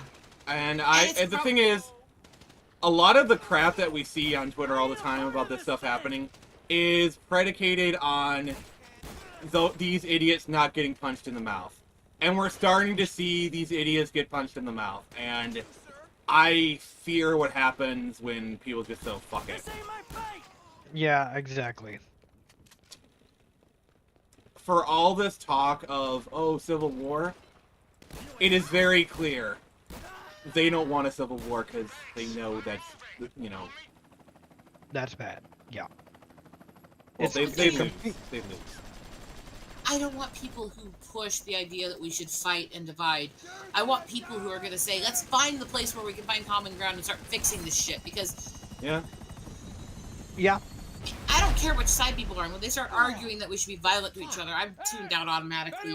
You're the problem, you know? Yeah, and it's like, you see all this stuff on Twitter about, like, this group being this like this group being like this, like, oh, all black people are, chimping out, they're all, with this or that, all Muslims, they want to take over the country and act Sharia law, but, like, just step outside your fucking door for 5 fucking minutes and just interact with people, and you realize, do these kind of people exist? Yes, but there's also just normal-ass people, okay?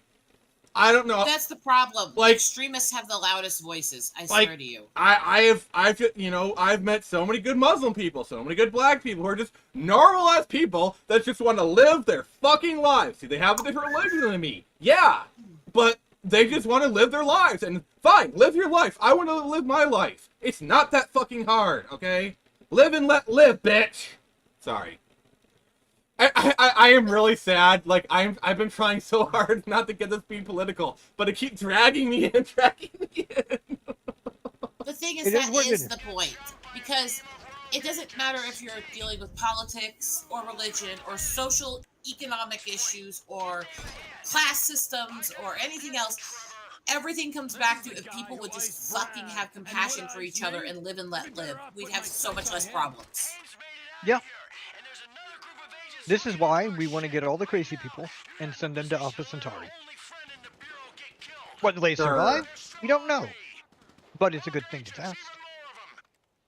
Like a certain loser who got arrested recently has people literally doing push-ups outside his prison trying to get him free. Oh, God.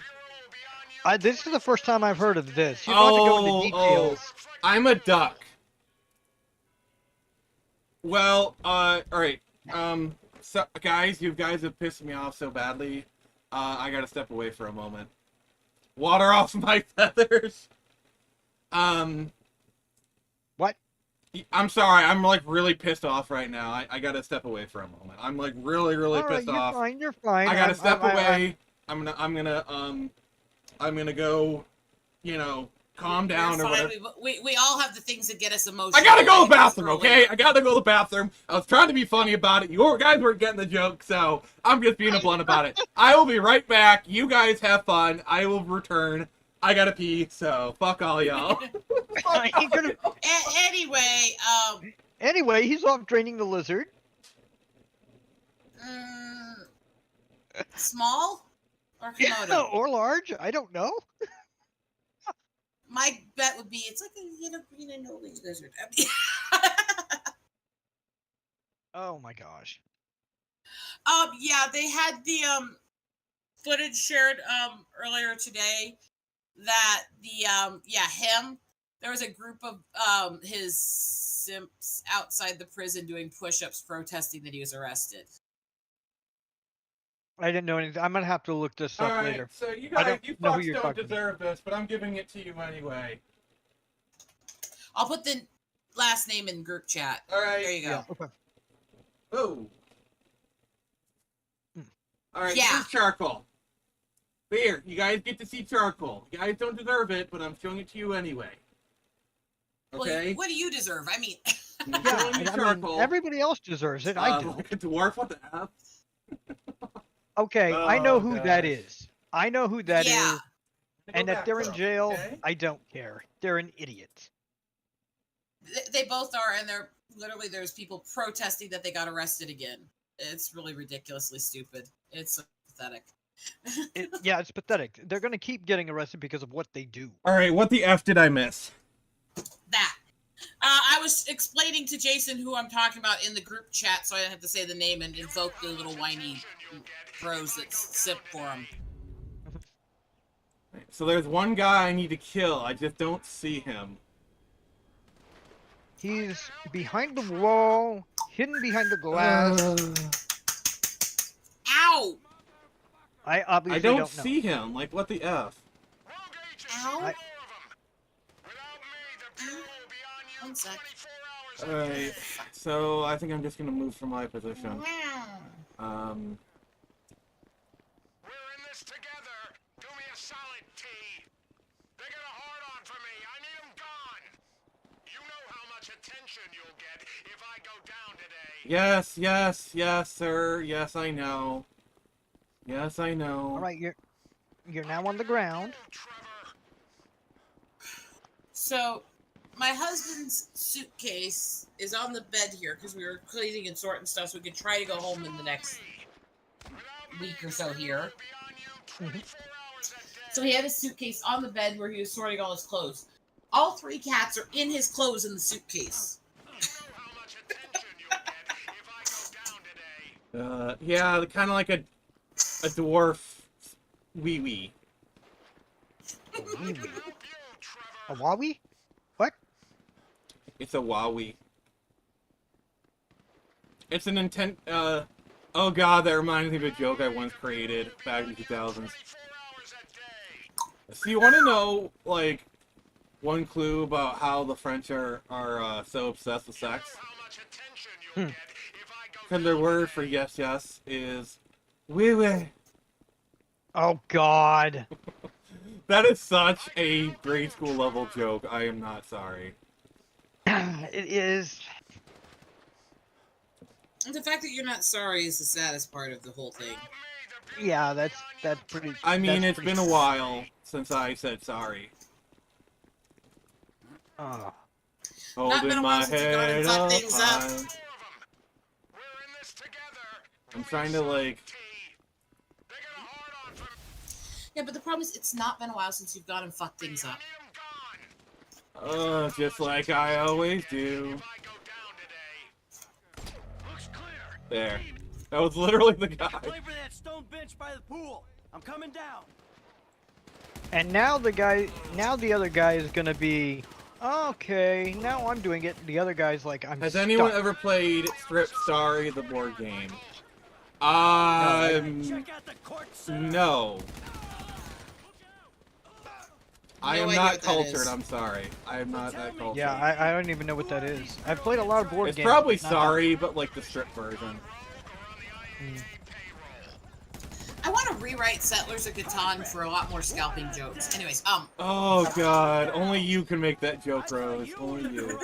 No, I Just could. like only you can prevent forest fires. Jason could get away with that because it dips into South America issues. Oh, Yeah. God. I'm Hispanic, which means I have indigenous blood for some reason in my blood veins, so I could make the joke. It's just Yeah, you gotta realize, both me and Jason have a situation that's unique to certain cultures, which is we're both the indigenous and the colonizers in the same body. Anyway. Yep. I'm sure your husband likes to colonize you. Nick. Your bad jokes make mine. I'm not hearing her say no. Okay. I'm not getting any no's.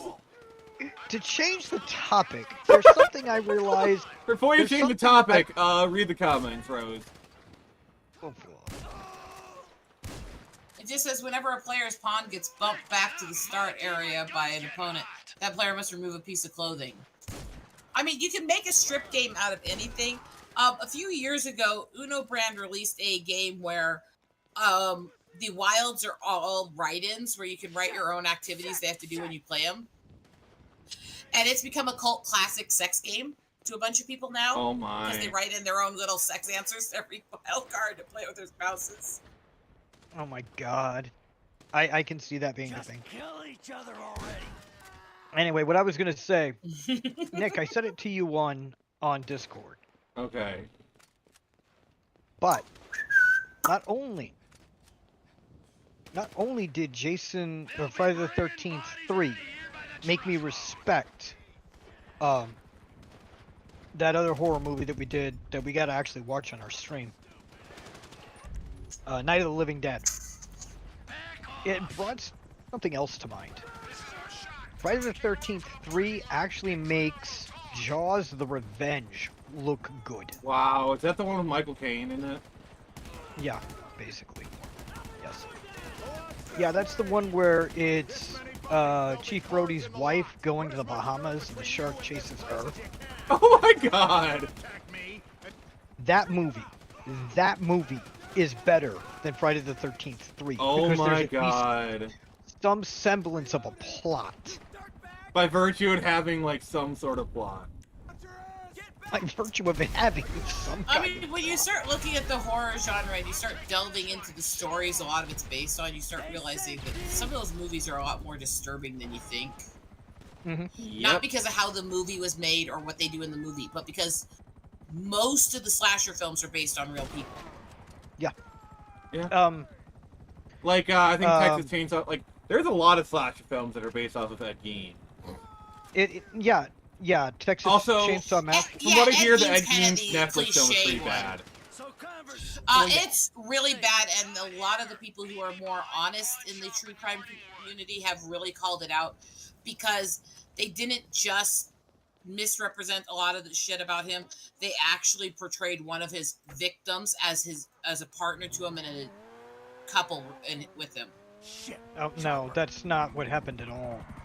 Not even close. The victim that escaped once and ended up being killed, they actually portrayed as being a part of a couple with him, and they actually slandered.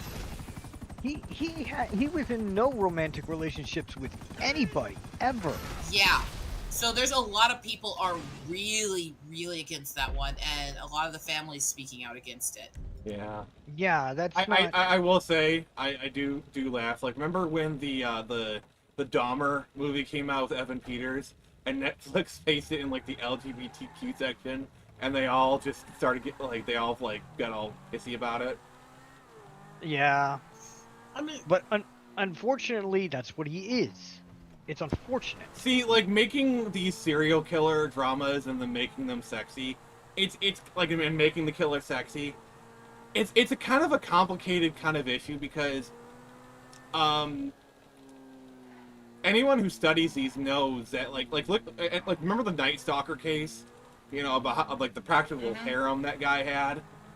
And all these serial killers do get a lot of a female admirer, so there is a sexual component to these things that kind of does need to be addressed. Like, making the killer a lot more attractive is not automatically like this horrible thing.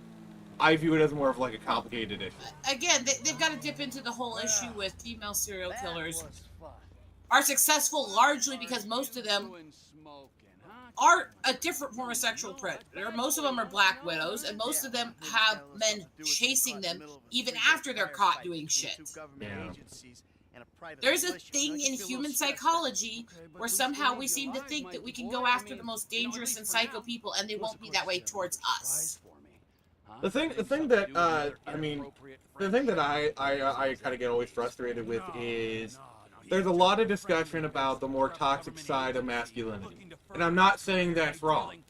Us men can do some really, really, really bad stuff, but there's not enough discussion about the toxic side of femininity. Like, did you hear about this case about this like Disney adult who's been literally stalking a Peter Pan actor for 10 freaking years? Yeah, I've been going into those deep dives. Her ass should be in jail. Shit. I'm sorry. Why is she not banned by Disney? Why has Disney not banned her? My question is, this happens all the time to them across the board, but Peter Pan specifically is targeted so much by stalkers that are either female or gay, and they know this, and they will not give him security with him, even though they give the other characters security. Mm-hmm. And I'm sorry, I have a huge problem with that. I think Disney is setting the kids up that are playing him up for being stalked like this. I mean, did you ever see that one video where this girl was like with a Gaston cast member, and she like groped him, and he immediately... Yeah. To be fair, I think the reason why he got away with it is he did it in character. Like, he was still in character while doing it. So that's kind of probably why he was able to get away with it, because that does seem like a Gaston thing to do. So he's able to keep his barriers up while still being in character. And remember this, gentlemen. I know girls who've been fired for pushing guys off when they were getting gropey at those places. Yeah. Disney has so much to atone for the way they treat their character actors and the way they let them be harassed. And this case with Peter Pan is so... horrible. This girl, and they keep trying to say, oh, look at her, or look at the way she's acting, she's gotta be autistic. Fuck that shit, she's not. There's no evidence she is. She's a perverted little stalker whose husband is helping her do it. I'm sorry, but at the very least, he should be banned from Disney property. I'm sorry. Yeah, exactly. Maybe brought up on stalking charges, but at the very least, she needs to be banned from Disney property, because what she's doing is not okay. Because I always say this. Flip the genders. What would happen? Mm-hmm. And the amount of footage there is of her literally chasing after him after he says bye and tries to leave. Like, what if this was a Jasmine cast member, and a guy was stalking her for 10. Like, well, first off, it wouldn't be 10 years. It'd barely even be 6 months. Probably on the third time he would be banned. Let's be honest. I don't know if I would say Disney would do it that quickly for the girls either, considering how many get screwed over for trying to protect themselves. But at least the females would now get have nowhere security. near this bad. It would get nowhere near this level. I agree, it wouldn't. At least the females though now have security, which again, it's only a recent Jason, do you need to take off for a second? Yeah, I gotta go. Take my place back. Take trash out. I'll be back. Okay, why did it take till after 2020 for the female characters to all have security? Yeah. And why do they still not have security for the male characters? This is ridiculous. Disney has so much to atone for. Well, because the double standard. It's okay for men to get harassed. Mm-hmm. And let's be honest, Disney doesn't care about the females. They only did that because of how much social pressure they were getting. Yeah. And I'm hoping, like... I swear, and this is going to get really freaking dark, I feel like the only thing that's going to change, the only thing that's actually going to change things is one of these girls is going to start stalking these cast members, and she's going to have to murder him. I really shouldn't say that. What's scary is how many of the Peter Pan actors have spoken out about not just her, but the fact that this goes back to Vine. In the early Vine days, they had a whole trend that was all about men and women specifically stalking Peter Pan. I mean, it's an old Tumblr trend. If you actually look into it. Yeah. Hey, Nathaniel, how you doing, buddy? This has been going on since around 2006, and it's massive. So and there's basically, so many it's, men and women participating in it. It's about as old as the Disney adult trend, essentially. Yes and no. Disney adults have always been a thing, but the trend definitely got more egregious the last couple Well, decades. we all know that like a lot of the stuff with Disney is because of social media. Yeah. Like there is a direct correlation, and I know correlation is equal causation. There is a direct correlation between a lot of the Disney, all the Disney stuff, like the urban exploring, and I know urban exploring predates social media. Yes, I've watched the YouTube videos. By the way, they're very fascinating. The history. Okay, quick aside. I highly recommend watching videos on the history of Disney urban exploration. They are fascinating. But like all the crappy Disney stuff, you can directly correlate with the rise of social media. Oh, definitely. Disney manipulated social media so well in its early days. They still do. They've been banking on it. I don't think they do as well. I think that people are starting to see through them, and that's part of why they're pushing so much harder and harder and harder. Yeah. But Disney has caused so much harm, and they're not protecting these boys that are playing Peter Pan. They're barely giving kind of lip service protection to any of the others, but Peter Pan is the only one who has no security, despite the fact that he is the most stalked character there. And it also, let's be clear, this is predatory. What would happen if there was a group of men, yes, I will agree with you on that, who were stalking a underage female character, and the place refused for decades to give security to that character? Yeah. Wait, Nathaniel, you say you're doing crap? What's going on, bud? What's going on?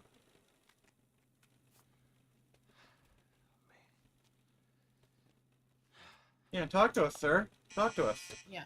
But yeah, I've been deep diving into that whole mess too, and she needs brought up on charges, and I'm sick and tired of people trying to claim that she's neurodivergent and excuse it because of that. At the very First least, of ban all, her from property. At the very least, First of all, she needs there's to be no banned. evidence she is. Second of all, even if she is, that's not an excuse. I left a community because they wouldn't hold accountable a guy who was autistic because he kept pushing, shoving, and grabbing at the girls. At the very least, she needs to be banned from Disney property. I feel like, objectively speaking, there is way more than enough evidence to justify banning her from Disney property. Honestly, from those videos, from the fact that a lot of the times they've said, I need to go, I'm done, and she's chased them into corners, there's evidence enough to actually press charges. I mean, yes, but people might argue otherwise, but I'm saying there is no argument that she shouldn't at least be banned from Disney property. I think you'd be surprised, because I watch people on all sides of the Oh, aisle I would and not be hear their surprised, trust me. arguments. No, listen, and a lot of even the feminists who usually bash on the men's issues are protecting Peter Pan on this and saying she's toxic and dangerous and needs arrested. Well, at least there are some. The Philly cheesesteak sucks. Oh. Because I do intentionally try to keep tabs on multiple people from all sides of the aisle so I can hear different viewpoints. Do you remember that one story where that one, like, evil queen cast member was kind of blowing up on social media, and they eventually fired her? And I'm gonna need some help. Can you tell Mike and Trevor to meet me Yeah, up I there? bet. It's been a while, but I remember a little of it. And it was all other people. Like, she wasn't really doing it herself. It's just she got really Yeah. popular. I mean, afterwards, she kind of did, like, lean into a little bit, which I don't blame her for that, you know. What did Disney do with Tarzan? They fired the actor because women kept grabbing him. Yeah. So instead of giving him security, they fired him and quit doing it. I mean, when you have a guy That's literally victim blaming and firing somebody for being a victim. Yeah. Philly's, like, I mean, to be fair, Nathaniel, I don't usually go to Arby's to begin with. I'm not a fan of their food. Like, if you buy me an Arby's sandwich, you know, and you plop in front of me, I'll eat it. But I don't choose it. If I had a choice for what to get for something with cheese and quality meat on it, and I have to go to a fast food place. Shut up a sec, and I have to go to a fast food. I mean, if you want some quality meat, just go to your husband. Let me finish the statement. Okay. And I'd have to go to some place that's fast or casual food or something. Get the freaking prime rib at Freddy's. It's way better than that. I will say, of the fast food burger joints, Wendy's is probably my favorite. Well, to be fair, Freddy's is not technically fast food. It falls in the casual food classification. All right. Welcome back, Jason. By the way. But that's a whole other rant. I've always find it funny that everybody tries to call everything fast food. It's like fast food's a very specific classification. Well, yeah, it's like there's fast food and there's like fast casual, which is like the stuff above, like right above it. There's fast food, there's fast casual, there's casual food, there's semi-dine-in, there's takeout that is not fast food, but it is not an eat-in place. And pizza, there's almost no pizza place that qualifies as fast food. No. Almost none. Yeah. I mean, they're kind of a category in and of themselves. Also, I need to read Hood Raven's comment quick. Damn it, Nick, get out of my head. I was just thinking of the same thing. If she slept a piece of cheese on her husband's member. Oh, god dang it! I don't usually either, but everyone's like, what do you want? I said beef and cheddar. They got me the Philly and are mad I don't like it. Yeah. That's a them problem. Yeah, of fast food, okay, sorry, Rose. Go ahead. Well, I was going to say, out of those, because I do have to sometimes eat at places I wouldn't choose to because I'm traveling and there's limited food I can eat and I have to know what's in it and stuff like that. So restaurants are kind of hard when you're traveling a lot. Freddy's is a safe food because they don't use crap I react to in any of their shit. And I can take off the things I'm allergic to. Their version, their closest they have to mushroom and Swiss is their prime rib, which is literally mushroom and Swiss with slow roasted soft prime rib on it. God dang it. Wow. And it is good. Now, I will avoid the mushrooms because I don't like mushrooms. Yeah, same. But that sounds delicious. I take off the onion because I have medical issues with onion. But they instead of using like cheap mayos and stuff like a lot of places use, they actually use a gourmet aioli sauce for it. If you're having a good time, please give us a like. See, Count Rose or Jason, how many likes are we at? I have fresh ones back here. I gotta switch over to that. Please get me to 10 likes. I really want to show off the Project Axis cover. I forgot to like it, so you're gonna get one more. There you go. Drop a like, and we'll see if we can make this crazy. Drop it like Rose drops. I'm not gonna complete that because she will literally murder me through the internet if I do. Man, I said shut up. Especially since I'm moody today and you've already seen that. Yeah. To be fair though, I'm not gonna say I yelled at you just because of you. I am moody too, and that probably contributed. Now, we can talk about it later. I'll just say, for my part, I apologize. I could have handled. That's what I was saying. Is I will say I could have handled that better. Yeah, and but that's pretty much the talk that you needed there. That's it. My that's opinion. all I was saying too. Is I reacted harder than I should have. I was frustrated, and I could have handled that better. See, we can actually talk out in there. Okay, can we just move on, please? Oh yeah, we're gonna move on. Already was. Because I'm gonna tell you my choices. Me personally, I prefer Whataburger. There. Okay. I have only eaten it once, and it wasn't impressive what they made. But it may have been the local one that I tried there when I was traveling. I grew up in the city it started in, so what I'm used to is probably not what you got. Probably not. It's not something that's in the areas where I live. Jason took one bite and was like, "What a burger this is!" Oh, we all know he likes a nice piece of meat in his mouth. I mean that's you. But you only like one particular type of meat. I like steak. No. So see, he does like a nice beefy piece of meat in his mouth. No, you only like one particular type of sausage in your mouth. You're trying too hard, Nick. No. The only thing that's hard is your. Nick, give it up. You're getting pathetic now. You're both. Lady, I've been pathetic all my life. Look, guys. Oh, okay, fair. There's the gutter. There's the bottom of the gutter, and then there's where you just sent my mind. Where is Down my in the mind? sewer where I live, next to the clown that's trying to kill you. I mean. Anyway, back to the earlier topic we were discussing. Yeah. Geen actually is the inspiration behind several movies. Yeah, But Psycho. some of the ones a lot of people don't realize were inspired by people like this include ones like Scream. Yeah. Really? Yeah, it's based on somebody who was stalking and killing students down in Florida.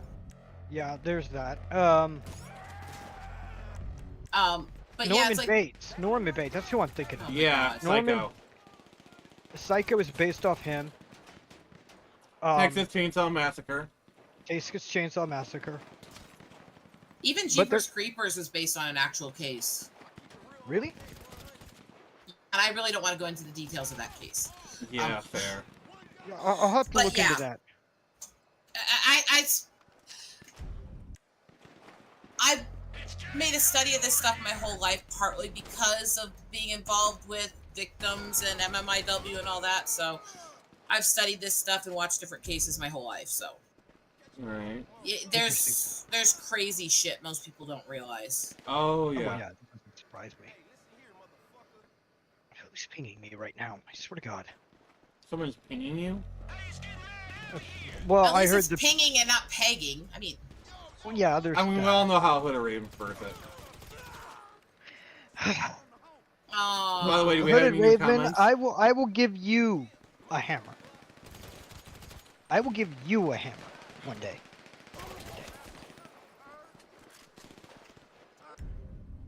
Why? I don't know. I was Feels going right. to make that into a picture, but I didn't want to push the envelope too far. Not a picture of the actual thing, but like advertisement of the restaurant. Oh God, Hooded Raven, you gotta try not to go too far. There comes a point where it goes beyond meme and almost turns into deep fake shit if you go too far. Oh God, what's happening? Just Hooded Raven going, he was thinking about making things and realized it'd be too far. Yep. It's like, if Hooded Raven thinks it'd be going too far, trust me, it's going too far. Yeah. Yeah, when Hooded Raven goes, maybe I'm going too far. When even Hood of Raven's like, yeah, that's too much dog. Yeah, it's way too much. Yeah, it's getting way too far. We gotta tone ourselves back a little bit. But no, it's like, I have... Fuck, I'm tired. I've been doing so much for the last few months, and I haven't hardly been at my house, other than that, like, 5 days when I was getting ready to come help with the family, since I left to go do all the traveling in May. Look, this is the reason you get a time machine, and you just go backwards about 2 weeks, stay at home for those 2 weeks, and then return. See? It works. No. I haven't been at home for almost a month. Oh, man.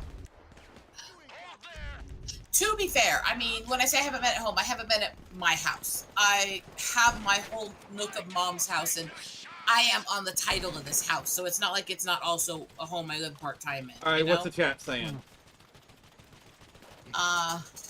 That Nick. I don't like my thought process was like, come, try Rose's husband's footlong with the new mystery flavor or something along that No! No, leave my husband out Too of far! it. Too far! Yeah. That is too far. Even I'm saying that. You're killing me with laughter. Leave my husband out of the cheap shots and the immature stuff. Make fun of me all you want. Make fun of Jason all you want. Make fun of Rose all you want. But do not touch your husband. Yeah, I'm glad you determined that was too far, because that's a quick way to make me an enemy, is to drag him into any of it. Yeah. Shouldn't have done this. And to be fair, I've had times where I'm in warped humor mode, or I'm in dark, twisted humor mode, and my brain thinks of a joke and it goes, fuck, woman, what's wrong with you? So much stuff is wrong. How many likes do we have, by the way? As far as I can tell, it's saying 4, but I know we got more than that. Let me refresh here. It says 7 likes. Yeah, 7. Yeah, I'm about to say. Alright, Rose, have you liked it yet? Yes. Yeah, same Thank here. you. I don't know why. This is my hell on earth.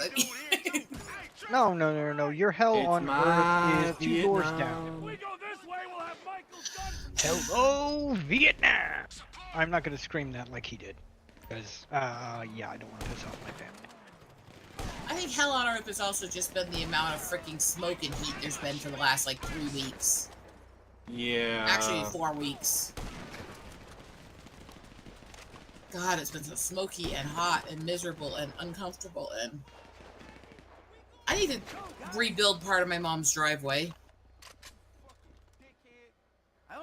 Too much of the dirt road she lives on has flooded into her driveway and created high points on some parts, dips in others, and built up this mud area on an old retainer wall where it's not letting the water out of the driveway anymore from all the storms. So I'm going to have to tear down that entire brick wall and retrench and replane the driveway and other stuff before I leave here in the next week or 2.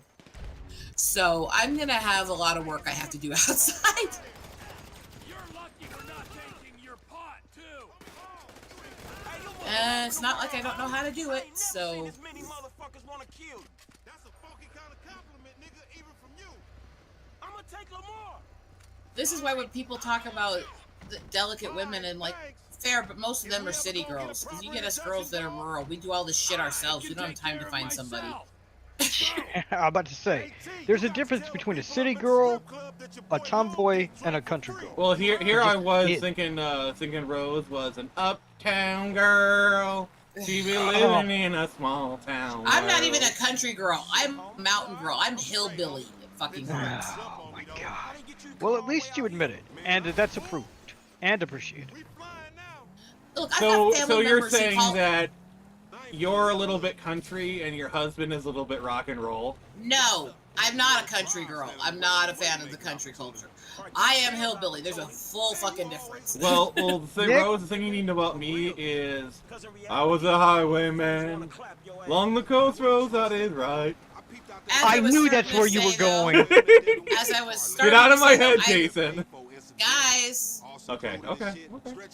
As I was starting to say, though, no, I literally have family members who will proudly call themselves redneck redskins.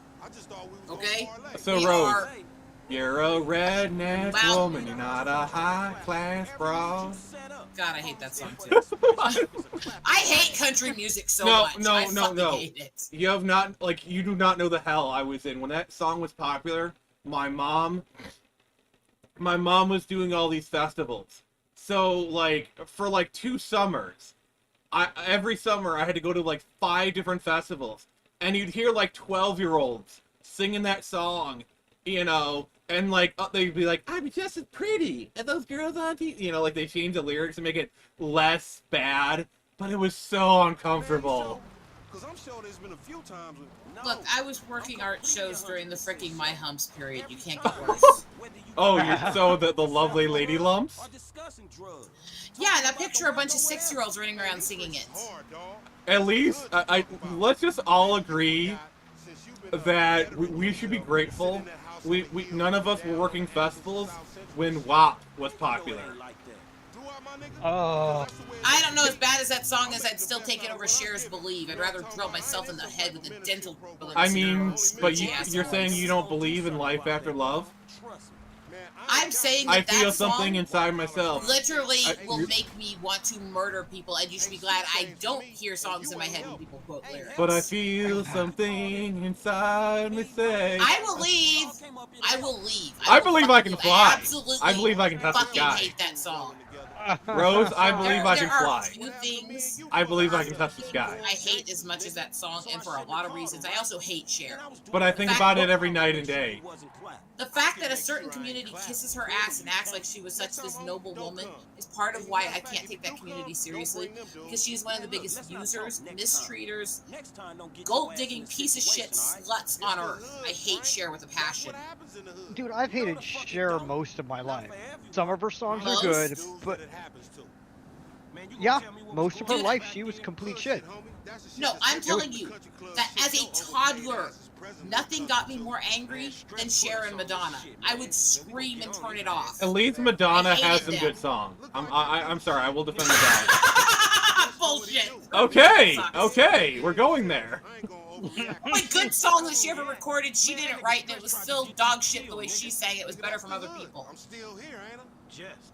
You show Stress Okay. knew they was gonna book me? Yeah, nigga, Stress. All right, what's the saying. comment saying? Everybody knew Stress knew. Tanisha knew Stress knew, and she- I'm Comments are sorry, I probably- don't want that fire, so I'm dodging the question. I'm tapping out of Okay, that. I let's don't want see. that smoke. Bro, my brain is always in warped humor mode. Hell, I laughed at a video the other day. There's a baby's face on the Twin Towers feeding the baby with a spoon saying the famous line. Oh my god. Oh my god. We're not going there. We're not going I there. prefer downtown girls because they'll just eat out anywhere. I prefer the West End girls. East Side boys, West End girls, West End girls. Jason, please tell me you know that song. Man, you remember Grove Street? That brick was dry. What do you... Ripping us off was probably Stretch's ideal. Jason, anyway. please tell me you know that song. I'm sorry, I was distracted. What did you say? I prefer the West End girls, East Side boys. Oh yes, West I know End that girls. song. Oh god, do I know that song? So now they Yes. gotta come Yes. back at us. What do you want, So Orny? Stretch says you Rose, what do you think about the Pet Shop Boys? You show up and save the day. Yeah, thankfully. Man, it wouldn't even I think I'm busy dealing with a fuzzy pussy in my lap. Um, And it's trilling. Do you need a shaving razor? Man, I don't know. That shit was fun, nigga. Don't tell me you didn't enjoy scrapping like we I did back in knew the that's day. where that would go. Nick, But it felt All right. Look, I'm an adult woman. I don't need to hide what I am. Nick, I'm gonna try to preserve your There you life. go. That wasn't too hard. There's a bunker 10 steps behind you. You was like, Please go inside that now. I think I might. But first, someone needs to read the comments. I guess we I'm letting Jason read the last one. I prefer downtown. Oh, sorry, Nope, yeah. I read them all. Okay, it's good. Yeah. Okay. I guess you can look at it like that. Hey, but on some I've real kept shit, up nigga, pretty decent. Yes, you. Come here. out here doing BAD. Come Yeah, here. I'm actually doing some edits, and I was listening to my current rewrite of that fanfic. Good I- girl, Orny. Yes, you It's are. bad when you go back and look at your first fanfic and go, okay, I gotta rewrite basically the whole thing. Thank you. I guess it's payment for all Yeah. the Hey. nigga put in for you getting them cars and shit. Just because baby girl walked by does not mean you need to hiss at her. Little 40 ounce in the bucket of chicken on the way to the Little bar. shit. But Baby Shark. Man, don't be like that, dog. I 'Cause I number think that one, was a declaration never of got paid war. for them I would be motherfucking careful. clothes. Number two, I saved Baby them Shark is still motherfucking better clothes. than No anything matter Cher how or many Madonna times ever you in did. a tiny motherfucking brain of Fuck them yours, bitches. Oh Anyways. my god. I hate them very, very much. Okay? I thought we was homies That's for fair. life. Me too, but I thought That's we was trying fair. to get out of this And at bullshit. least I'm not sitting here trying to pretend like this isn't a visceral hatred. It's not fair. It's completely unfair. I hate them. It's blind hatred. Man, what about all the motherfucking times I saved your life, homie? What Oh, about that? okay. Oh, thank you, homie. That's fair. Thanks for leaving That's your nigga fair. in the backfield. So, someone named Nightwing245 says, Rose is weird tonight. You would get some work. Tonight? But instead, you Yeah. wanna be this gang-banging, mad-dogging asshole. Wait, what the fuck? Tonight? Yeah, no, tonight is not her weird night. This is her normal. This is her being normal. Yeah, You're a Nightwing245. slut. Get with the Stick up If program. your she butt. were acting like me, I would call that weird. It's all in Oh. perspective. If you're used to me, you realize that this is pretty normal. Because weird things are only weird things more than they happen when things are supposed to be normal. Normal things are weird things when they happen when weird things are supposed to happen. Okay. Like if I started tap dancing right now, that would be weird. Alrighty then. Well, I mean, I'm stating my facts. I mean, used to I'm- tap dance, actually. I'm accurate. I'm just weird. Yeah, you're very weird. And let me correct myself. It's not like I actively learned how to tap dance. They used to have to put metal tips on my shoes. How can you when I tap went- dance when you have no legs? You made it. During my early years, when my legs were still there and functioning, they had to put little metal tips on my shoes because if they didn't, me just walking would have destroyed the shoes within a month. Not me sitting here thinking I spent the first 10 years of my life in severe corrective shoes struggling to walk. Bureau will back off.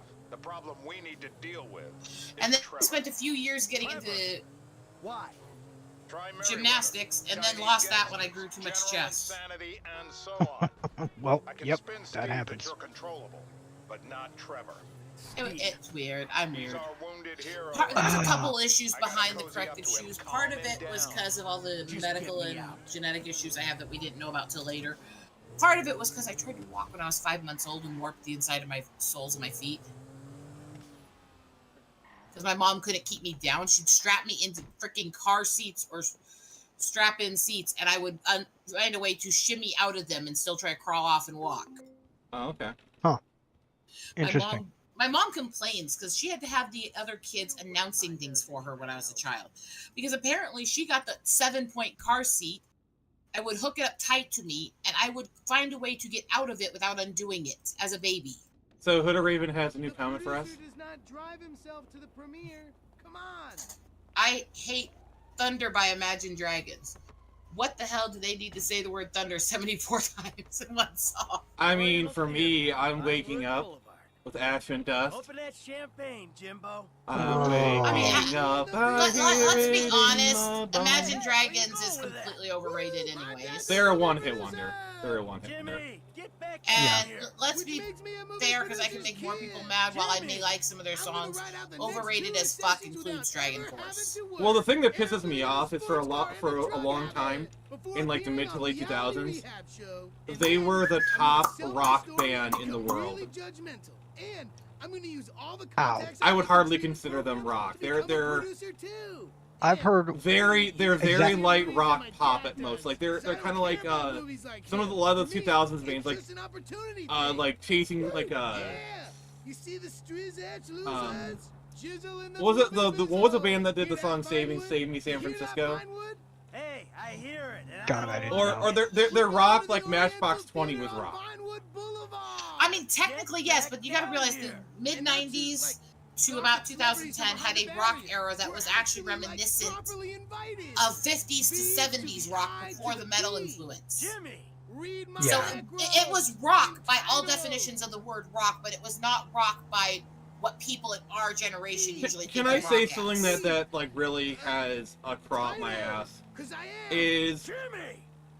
I like Smashing Pumpkins music, but god damn it, do I want to slap Billy Corgan silly? Like, oh my god, I just want to backhand that guy like 6 or 7 times. Oh my god, he's a pompous bitch. He I mean, said, I like But, some of their hey, any songs, particular but they're reason? overrated. okay, I haven't even gotten to my thing yet.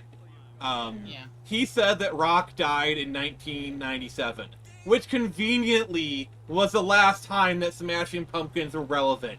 The audacity of that bitch. Yeah, I'm sorry, but whether or not people like modern stuff or not, to claim that rock died as rock and metal are still becoming more of a global genre than they ever have been before. Mainstream is rock died in the bullshit. early 2010s.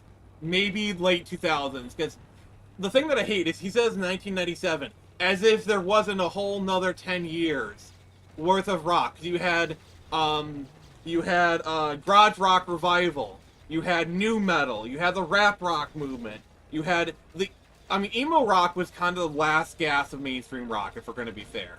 Like the emo rock of the late 2000s. I would say American mainstream rock has died. I would say it's To still be pretty fair, mainstream American in a music is lot the of only one that countries. matters. To be fair. Yeah, bullshit. No, I'm actually being serious.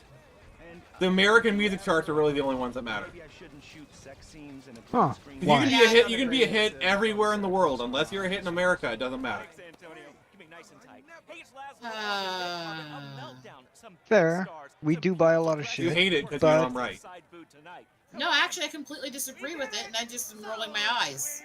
You're Well, entitled I to your mean- opinion. David Hasselhoff is a rock star somewhere. I mean, by that definition, William Shatner is a rock star. No, he's not. Fucking hell, no, he's not. He's had hit records. No! Thanks. None of those have qualified as hits. None of them. Weren't they bestsellers? If I could just bother you for a second. Oh. Laszlo from Fame or Shame. I do some acting on the side. I No, was wondering they if, sold more than he expected because people were buying it out of sheer morbid curiosity, but they were not bestsellers. Oh, that's fantastic. fantastic. It's called the Climb. Now I want to hear him sing. To be No, you don't. No, you don't. Pervert. Is it that bad? It is that bad. I never had Let's just put it this way: for all the crap people made about Leonard Nimoy's album, Um, million times better than Shatner's. Thank you so much. I appreciate Wow. It feels like we're discussing Beatles breakup albums. it. Okay. All right. By the way, George Harrison was the best. I'm not going to deny that. I just didn't like the Beatles at all. Yeah, Get the I kinda F out of agree here! they're Get the overrated. F out of here! You're banned from this channel. Lord, here, let me explain. They have a valid part of rock and metal's development that they played, but they're extremely overrated. Oh Here's the my thing. god. I've heard their music. I'm not Oh saying my it's god, bad. the betrayal. Next you're gonna tell me They're also Nirvana. credited for Next you're a gonna lot of tell shit me that they Nirvana didn't is actually overrated. do. And if you do, I am serious. I will kick you out. No, What they're did not you just overrated. say? I said if you Is say Nirvana Nirvana is overrated? overrated, I will kick you out. Unlike your wife, seems to be. They're not. Nirvana played a huge part of the grunge industry. Okay. Yeah, no, they're huge. They're huge. They're vital. They're important. When I say things are overrated, I'm not saying that they're not good or that they didn't have an important part of things. I'm saying that because it's cult classic and obsession people play, they get credit for far more than they created, and they're not as good as people say they are. I call bands overrated that I am obsessed with and love because the way society treats them is better than they've actually earned because they get credited for things other bands did. Yeah, that's true. I think hate Nirvana laid the groundwork for like the emo rock movement of the late 2000s. I think the entire grunge movement did, so yes, Nirvana played a huge part of it. Well, Yeah. here's the thing. I don't like the Beatles because, I'm sorry, for me to listen to and love their music, I basically have to be high.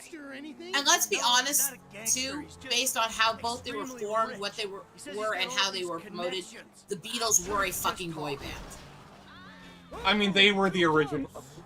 I would say they were the original boy band. Yeah, And that's- I'm not a fan of that whole culture of like promoting it as get the girls to scream in their seats. Like fucking shut up. I mean, sorry. They were the original boy band. I mean, you are not wrong with that assessment. But when I you're say not this, wrong. I'm not saying I don't like stuff that they made.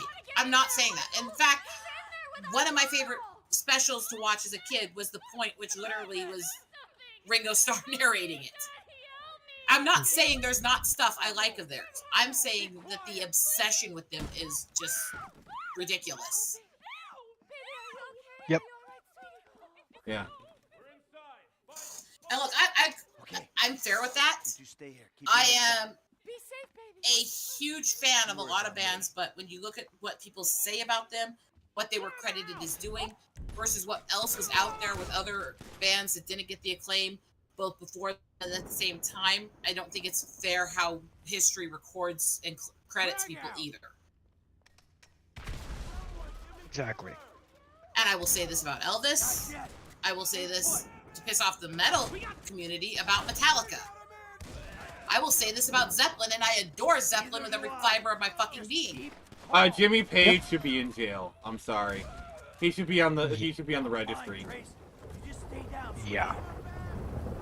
But the fact of the matter is that every band that makes it really big gets credited for a bunch of shit that other bands did first. And that's the problem I have and why I say overrated. It's about the fan stan culture, not the bands themselves. All right. Yeah, exactly.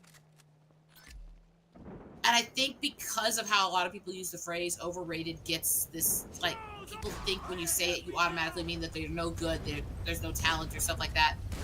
Like, I'll No. tell you one band that I will defend. It's Nickelback. Like, I'm sorry. Yeah. Like, do they write generic rock songs? Yeah, but they're very good at it. And actually, some of their songs actually have some pretty deep meanings if you get past Yeah. the surface. Yeah. I mean, do they sing about, girlfriends, exes? Like, there's, oh god, there's this one song,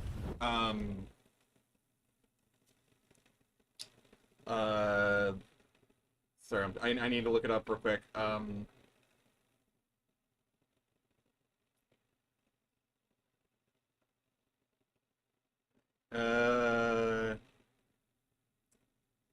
Just to Get High, yeah. Like, that song is brutal, and it tells a crazy story.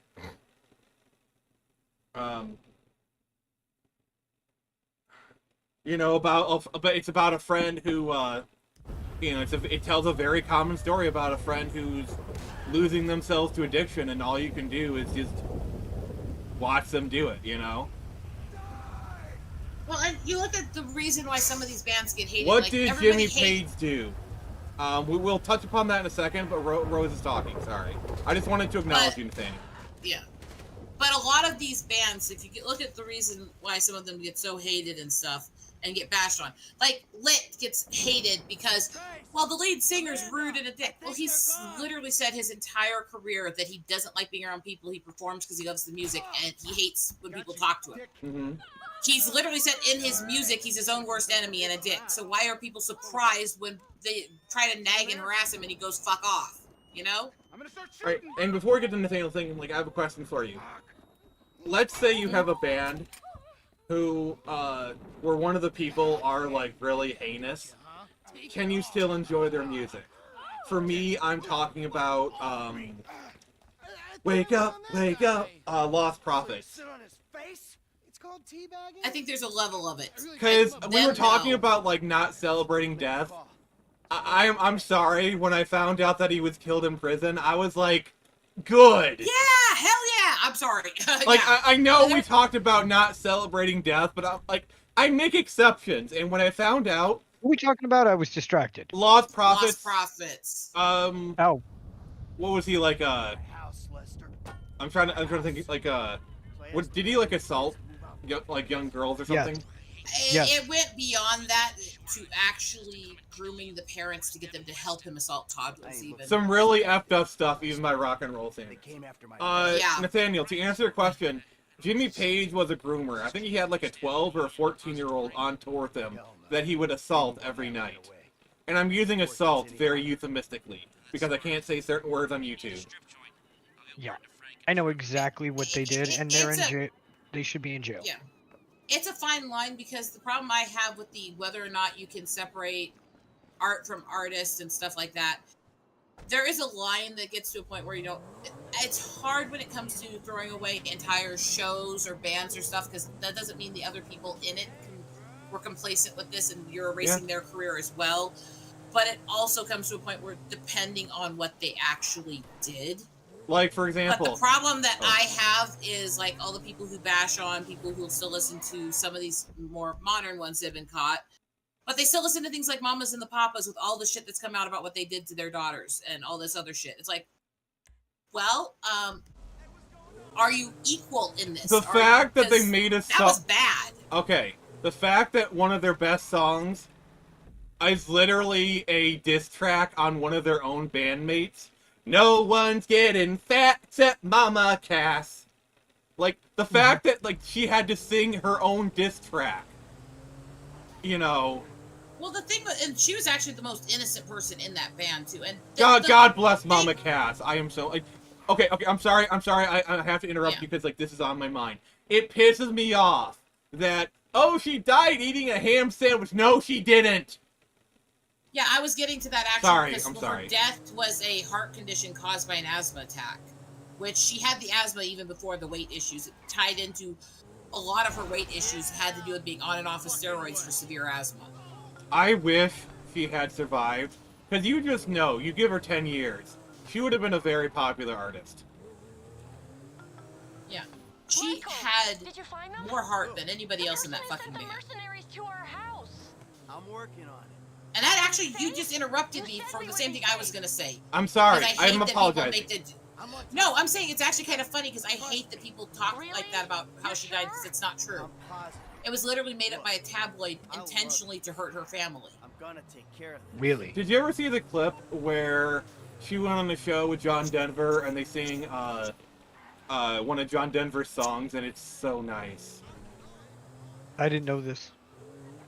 And let's also talk about, when people talk about people who died young and stuff, for all the claim people still have for how sweet and lovable John Denver was, he was in a lot of ways, but let's not forget the fact that his death came because he was flying while on substances.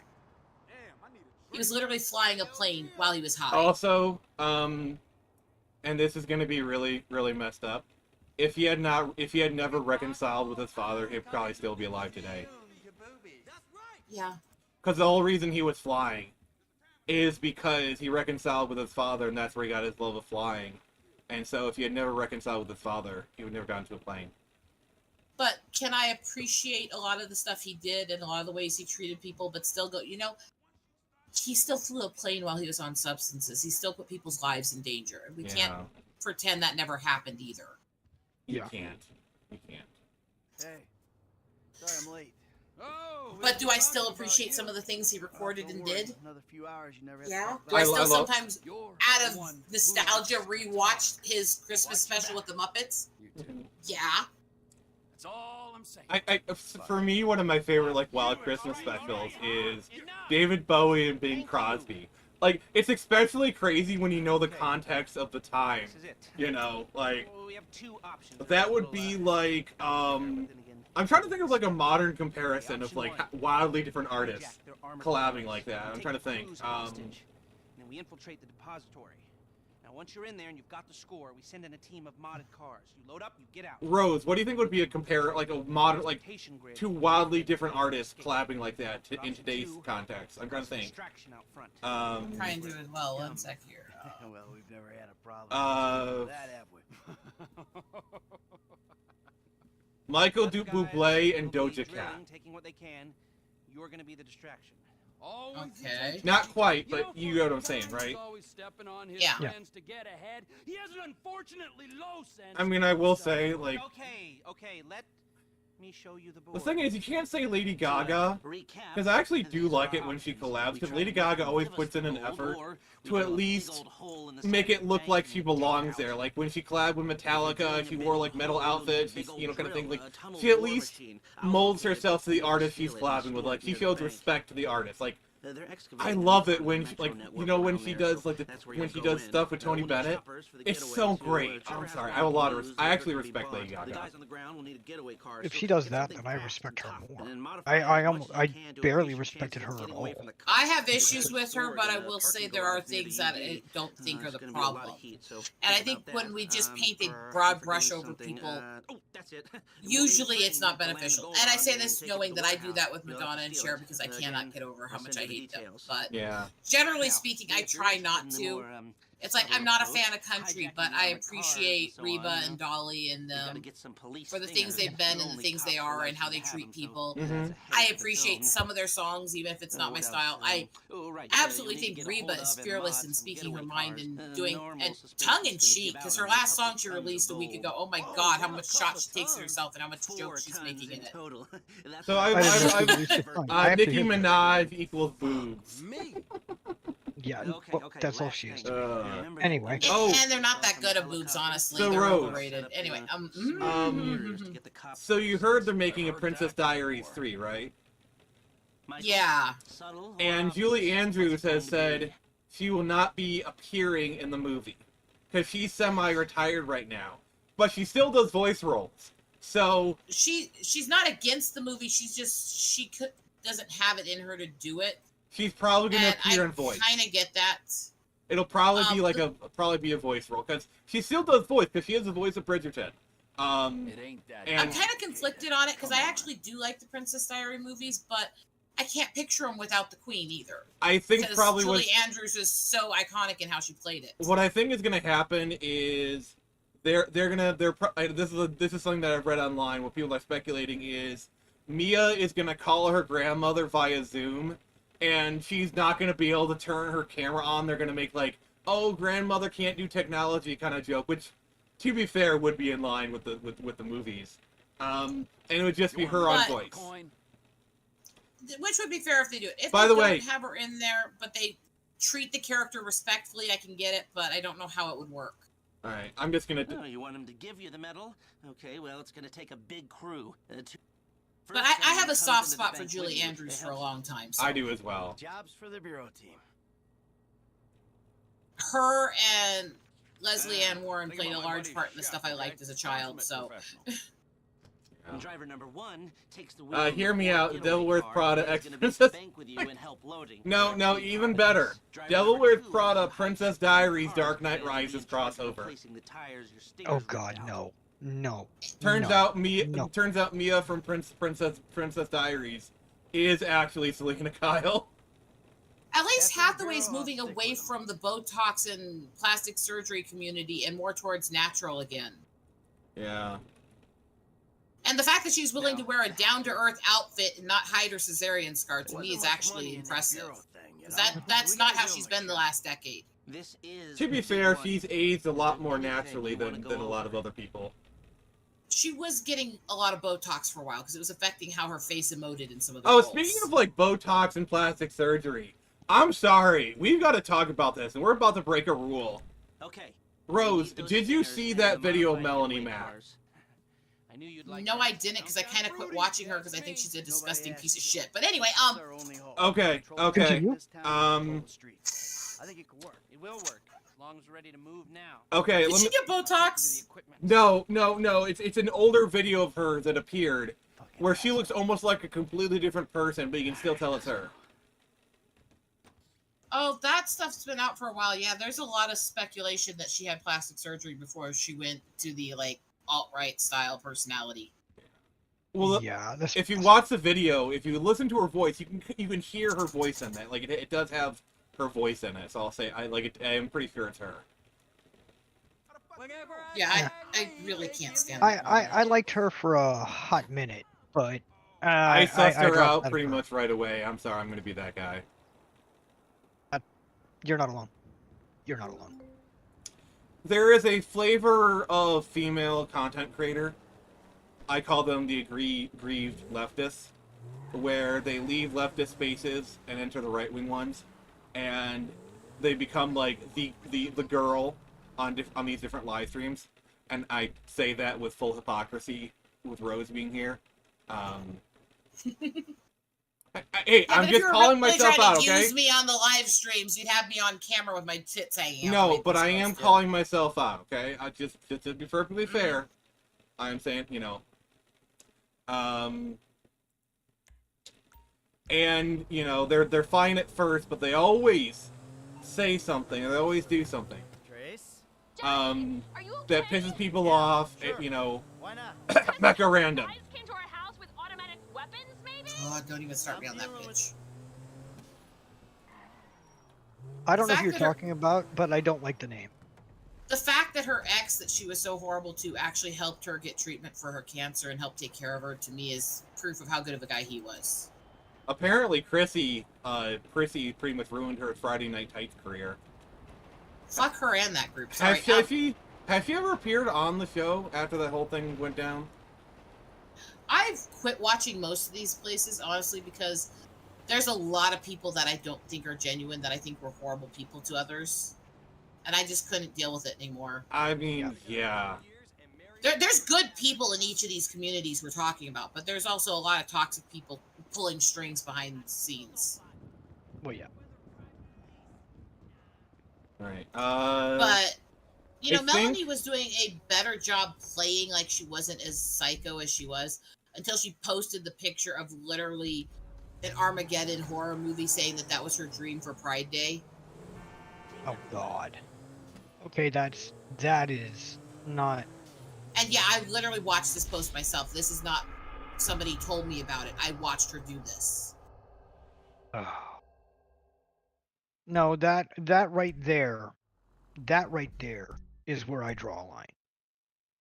Yeah, so it's like you can dislike something all you want, but don't ever call. Is there any truth to the rumors that she had a boyfriend and then he went gay and that's why she's like this? Is there any truth to those rumors? I can't find proof, but there's enough comments she's made that I wouldn't be surprised. To be fair, she definitely acts like it. Like, her actions definitely. I consider her the minority version of Pearly Things, honestly. I'm just saying. I will say this. Oh, we got King Potato. Awesome. Hey, buddy. How you doing? Hey, King Potato. Alcola. And also, Hooded Raven says, Botox never made sense to me. Like, why does the Toxic Avenger need to wear bows? Jim? It's actually the stupid name they gave a toxin Yeah, it's botulism. from a jellyfish. It's a jellyfish poison. That's what it is. Or at least that's my understanding of it. I thought it was more related to botulism, which connects to certain kinds of bacteria and is found sometimes in bats. I'll look it up. But, yeah, it's literally like, I've never understood shooting toxin into your head. And I know some people are now using it because it gets rid of migraines. The reason it gets rid of migraines is because it makes your head numb and it pumps your brain where you're getting the migraines full of toxin. Which is also why when you don't take it for migraines, after you've taken it for migraines, your migraines get worse. You're not treating the migraines, you're suppressing them by poisoning the part of the brain that's in pain. This is like treating back pain by severing the nerves that are causing the pain so you don't feel it. Yeah, no, that's dumb. Which, there are clinics that do that, by the way. Yes, King Potato Rose has been back for a couple of weeks. And he says, hi, Rose. Hi. I'm never gonna get So it's like, yeah, cool. It's one of those things, it's like really crazy. I do not understand it. It is so dangerous when you're intentionally masking the pain without trying to treat it in things that could actually be really dangerous. Migraines are something, while they hurt like hell and you want some treatment when they occur, they're also a giant warning sign for specific things. And even if you have a migraine condition, they can warn you of certain other medical issues. You do not want to completely numb them. That's dangerous. Same thing goes for back pain. You want to alleviate the pain as much as you can. You want to make things more comfortable, all that. I absolutely get that and support it. But you gotta be careful how you do it, because it's dangerous. Right. Okay, Rose, you were correct. Botox does not come from what I thought it came from. It comes from a bacteria. Yeah, it comes from a bacteria, which I'm not. Isn't even that the same thing like caffeine? I mean that's a little bit different because like caffeine withdrawals do give you headaches. Caffeine itself does not cure headaches. It's more the caffeine withdrawals give you headaches and whatnot. And as soon as Depends on the kind of headache, because it has a blood thinner effect and it affects certain parts of the nerve system. For certain forms of headache conditions or nerve conditions, it can actually help dull the headaches. For me, caffeine can dull a headache I've had for like 2 months and not had any caffeine, because it affects how the ADHD and the migraines from my seizures play off each other. But I don't take it and not, screen, know what's going on, and take so much I can't tell when those are happening either. Yeah. So generally speaking, for most people, caffeine does not have a medical effect. It has a numbing effect. Yes. I will say, do not forget to like the stream. I will be showing off the Project Access cover if we can get to 10 likes. I believe we're like 3 to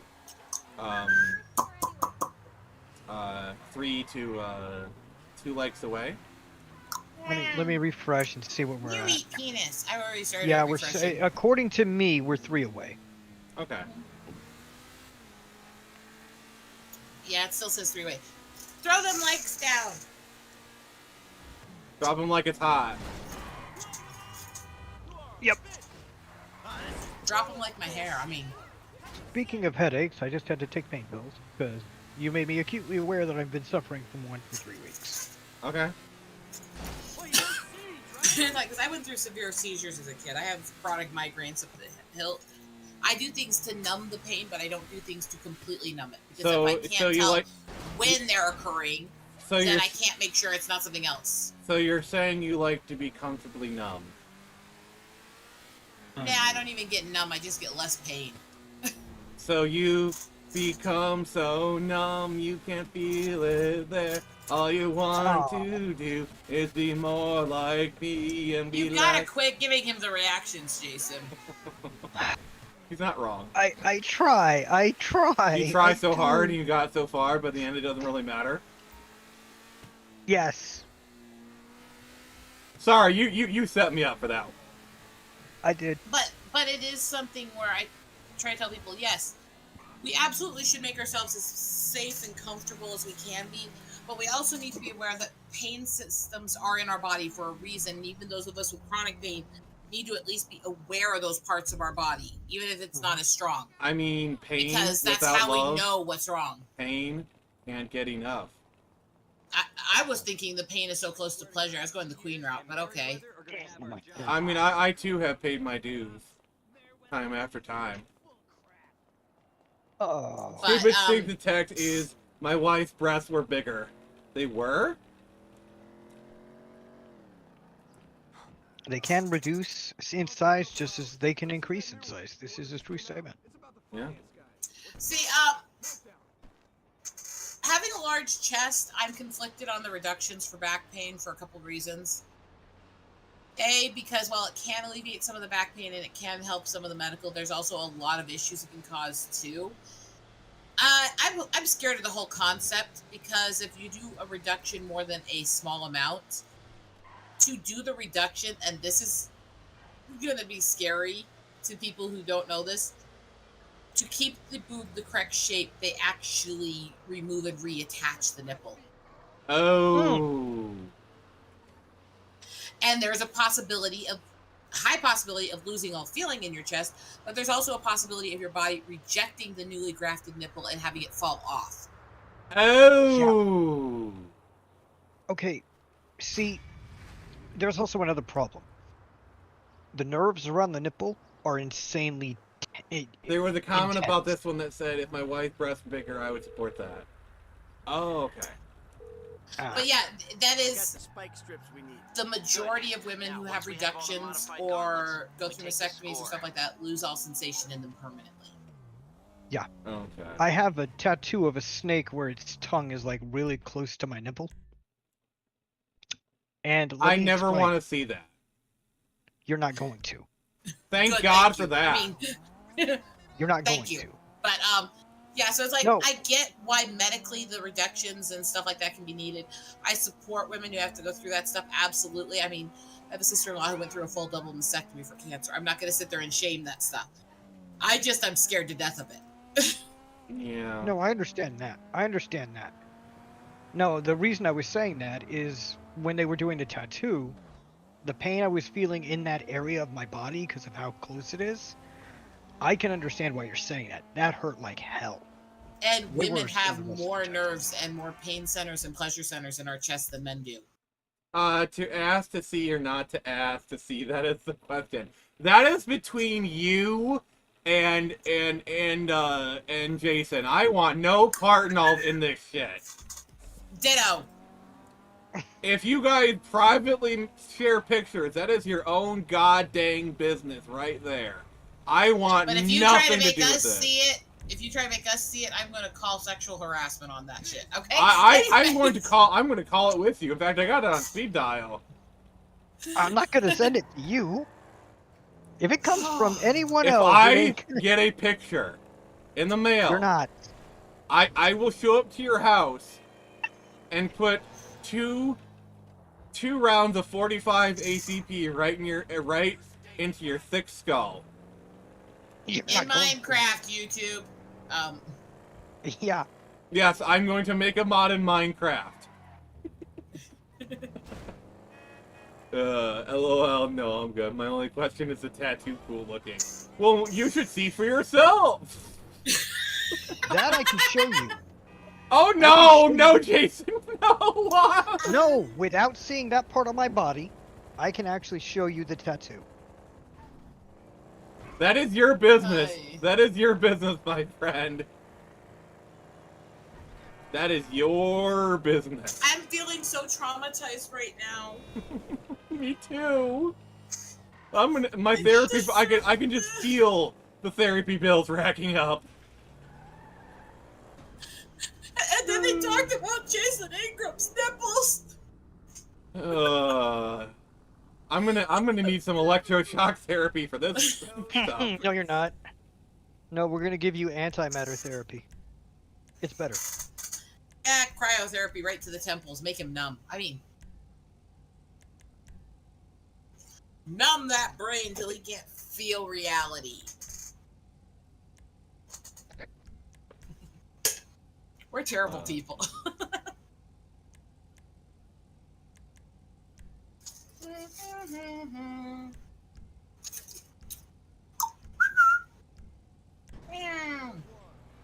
You're a slut. You're a slut. Stick it up your butt. No. No. No, how about no? So, generally speaking, this is the insanity we are. I don't know why we fucking hang out with each other, but here we are. I don't know either. Why are you guys here? How did you guys get here? I don't know you guys. I materialized. For some reason, you invited us here. I don't remember. I don't remember doing that.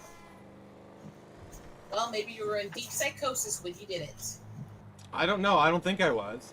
No, this was you from 2075 sent us a message, and we just were told to be here. No. I've talked to myself in 2076, and he said he would never do anything like that. So. And if you're saying that to me, it's really optimistic. If you think I'll still be alive, then. No, I'm saying to be he's fair, the only Rose, one I that's don't going to be even know alive if you'll at be the alive time. in 5 months, let alone 50 years. I am a medical freak. If I'm still alive, Rose, you're not a medical every freak. day. You're a super freak. Super freak. You're super freak. Yeah. Quit giving him the reactions he wants. She's he not does wrong. This to you She because is not he knows wrong, he actually. can fuck with you. I know she's not wrong.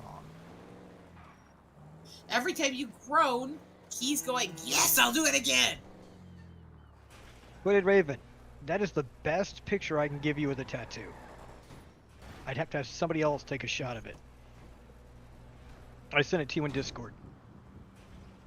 I'm feeling traumatized just thinking about it. I'm traumatized just thinking about you thinking about it. I need therapy. Of course, I've already been told that many times, so. I mean, that's just one of the reasons you need therapy, let's be fair. Shit! I'm gonna be using your car. Hey, Lester. Hey! First gauntlets, right? Oh, it's on now. It's on now. See, I wanted tattoos so much, but I have so many allergies and so much autoimmune issues that I can't do it because of the way they have to make the inks. And because of how hard it is for my body to heal from any injury, I couldn't do piercings either. I was the alt girly who wanted tattoos and piercings, and I could not get them medically. That is amazing. That is a lot more detailed than my cartoon brain was thinking. So there's still a part of me that still has that fight within myself that still feels half poser because I couldn't get the tattoos and stuff, and I always wanted them. Yeah. No, I had to have one of my friends hold my legs down while the tattoos were being done. Or the tattoo was being done because... And considering the shit I've survived, I don't think the pain would actually get to me that much. No, the pain didn't bother me. The pain didn't bother me. It's just that when something like that's going on, my muscles will do whatever the hell they want. It's also, let's be honest, people with Tourette's getting tattoos usually involves actually being fully sedated. So you're saying you want to be sedated? No, I don't. I hate the sensation of feeling numb. I actually really, really hate it. I don't like feeling like I'm losing control of my body. So basically you'd be like, please help me because I'm freaking out. This bitch is lonely and she won't let it out of here. Probably. Anyway. he tries this when you're not here too, Jason. Like, he thinks it's going to work on me. It probably won't. Alright, guys. I'm well, going to have to bow out. It's because I put a spell on you. Because you're mine. Guys, I'm going to have to bow out. My headache is getting too bad. It's a headache from all my bullshit. Probably. Alright. Alright, Jason. Yeah, we'll be live for like another hour, 15 minutes or so. It's actually... Oh, wait, we're going to 10, right? Yeah. Oh, shit, I'm dropping out an hour early. Sorry, but I mean, if you gotta go, you gotta go. Yeah, tonight is not a good night, apparently. Alright. My head's too much pain. Not enough love. I mean, to be fair, I think we're all feeling a little bit something tonight in different ways. I feel like crap. We're moody. It finally happened. Yep. I'm slightly mad. I went so far past slightly so long ago. Fucking hell. Yep, and Nick, why are you running around in a dress? Why aren't you running Because around he wants in to a dress? feel pretty. I don't have I am one. pretty. He feels Oh my pretty God. and witty All and right. gay. Oh, all Everything right. but that last part. I'm out. Yeah, he's like, F this, I'm out. He's rage quitting.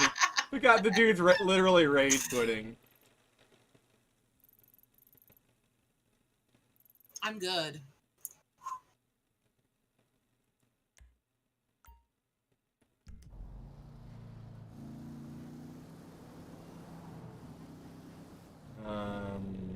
I've got so much crap I have to deal with, so it's like, I know I'm gonna be so busy.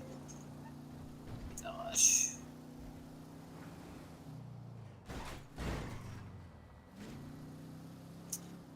I do find it hilarious that one of the people that's outing themselves as a grifter in the internet community Who? literally is named Hello Leech. Oh, I've never heard of him. Her. Oh. She's like trying to attach herself to every single influencer drama that happens, including ones about actual survivors and victims. To be And fair, she is literally living up her name. To be fair, a lot of them you can just spot like a mile away. Like, do you remember that Queen Miki bitch? No, actually I don't. Like, at first she tried to attach herself to CG. It's like, I'm the queen of CG! And then, I argue with her, and then, like, a year or two later, I see her pop up again, and, like, she now hates CG or whatever. I'm like, well, I mean, hating CG, I mean, that's one thing, I can get that. Just, like, how fast these people flip. The thing with this one is that she's literally trying to latch onto all these dramas about people who actually are, like, survivors. She's harassing somebody who actually was a grooming survivor as a teenager, and he is... It's really sick. She's, like, obsessively doing this. It's like, well, she's living up to her name because she's literally named herself Leech, and she's trying to latch onto everybody else's trauma. So it's like... I think what a lot of female content creators need to realize is, while yes, having a nice set of tits is definitely a huge bonus and will get you an audience, there comes a point where you need to have a personality if you actually want to make it long term. It won't keep them. Anyone home? Because here's the thing. Yes, you have a nice set of tits. But eventually, a newer set of tits will come along and they will take it away from, people will just go watch them. Because if you're making your personality your body, guess what? We all get old, fat, and sassy. Yeah. We all do. Second of all, I'm sorry, but the people who are after you because of your body are fickle. They're going to bounce from whoever's the new one so they can see a body they haven't seen before. Yeah. There's no loyalty in that. That's why a lot of the most successful female creators are the ones who are attractive, but also have a bit of a personality. What the fuck is wrong with you, Hooded Raven? Wait, what? I did bad thing, Rose. What did he do, and do I need to hit him with the hammer? Considering you're the focus of the meme he just sent me. Oh no. Put it in the chat. I will. I'm One scared. sec. Oh I'm my scared. god. This is fucked up. But am I wrong about what I just said? Repeat it because I missed part of it because I saw his. The female creators that do tend to last longest and are the ones that are the most successful are the ones who can balance being attractive and having a personality. Yeah, and I would argue that even success is being steady, even if you're just a small creator that never goes big. Being steady, dependable, people being able to trust you, people being able to talk to you, is far more than whether or not you manage to make it big for a little while because you're banking on your body. Like, I'm just gonna latch onto that part of the sentiment. Here's the thing. I'm gonna speak about myself. I probably got, like, 4 or 5 regular people who attend the streams, and maybe another 5 or so that pop in here or then. Would you say that's accurate, Rose? Yeah. And you know what? That is more than some people ever get. And even though I am a very small creator, I would say even where I am now, I would say I'm successful. Did I have a bunch of the people in certain fandoms try to act all simpy towards me and throw support my way and have big streams supporting me and stuff. Yeah, but they were fake as fuck, and when I didn't go along with what they wanted, that didn't last. Yep. I mean that's not a female thing. That's just a person thing, really. Because I've experienced the exact same thing. Like when I was coming up as a creator, I was a part of some groups, and you know, I view it as a crab in a bucket mentality. And the worst thing you can be is a crab that leaves a bucket. Because I've been on some big channel streams. I've been supported. I've been modded on them. I've had a lot of these big names come onto my channel. Yeah. But when I wouldn't toe the line with them, when I wouldn't stop speaking on the issues that are important to me, when I wouldn't agree with them on everything, they didn't last in support. Mm-hmm. Because they couldn't control me. Yeah. And that just makes me respect the people who just don't care. Like, for example, Rose, you know that I actually physically met with Joe Sontag. Yeah. And that was great. It was a great experience. Like, you know, he was nice to talk to, and we were talking about stuff, and, like, Too close. I was talking about how, like, I don't really view factions or whatever, you know, it's like, I don't care who you are, you know, whatever, people are people. And you know what? He agreed with me.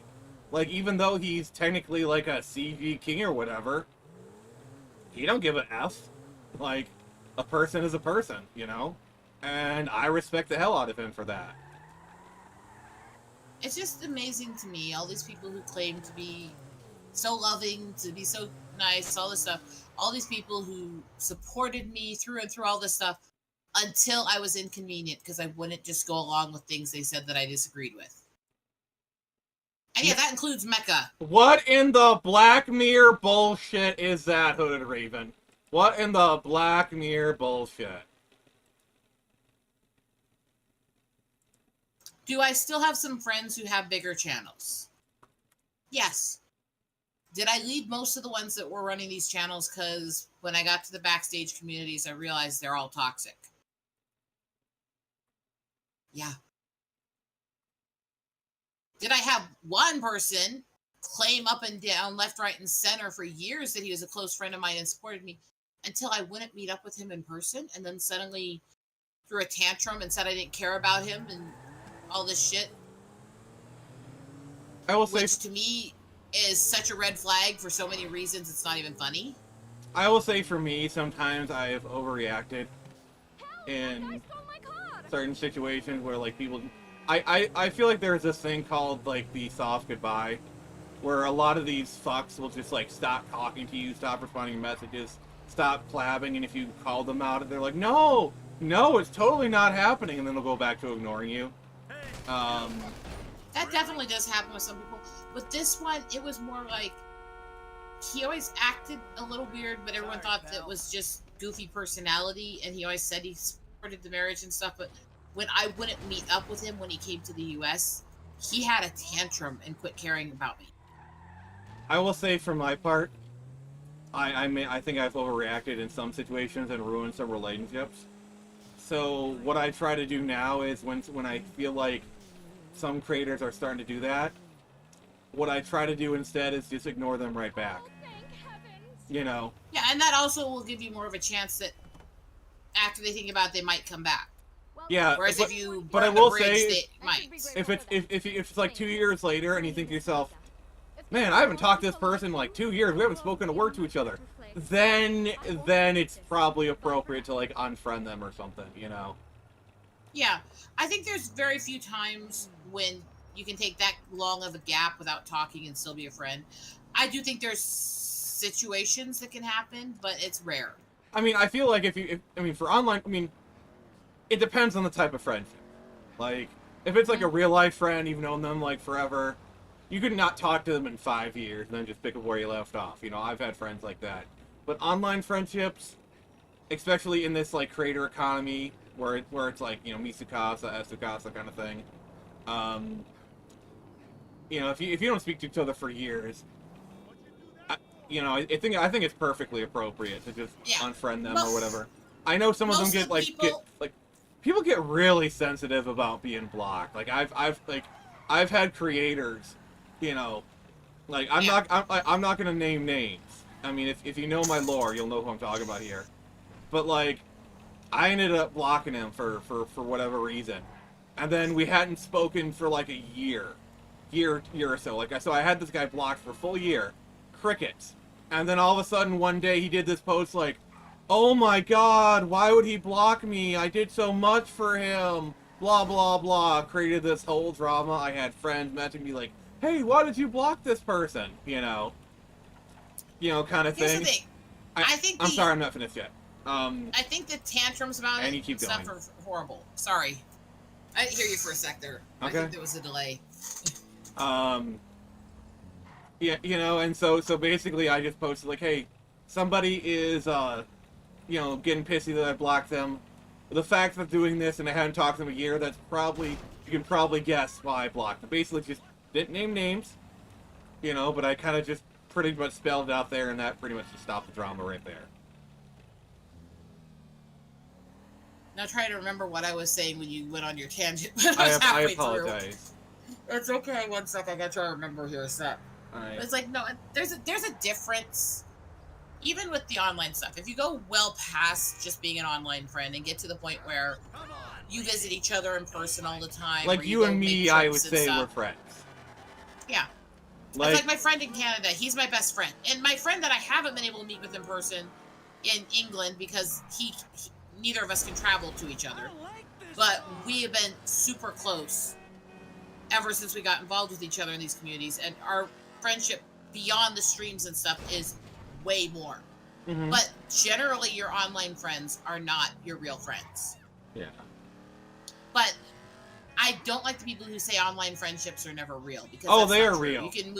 You can move so far beyond just online connections with people. The problem I had early on is like, I kind of had like these friendships with creators, where like I thought we were close and we might have been, because like I feel like when you're there's being friends with a creator where you talk every now and then, you might even have each other's phone numbers, you collab every now and then. There's that level. Then there is just having hour-long voice chats off stream where you're not even talking about content, you're just vibing or whatever. That's another level, you know what I'm saying? And the next level of that is just meeting them in person, you know what I'm saying?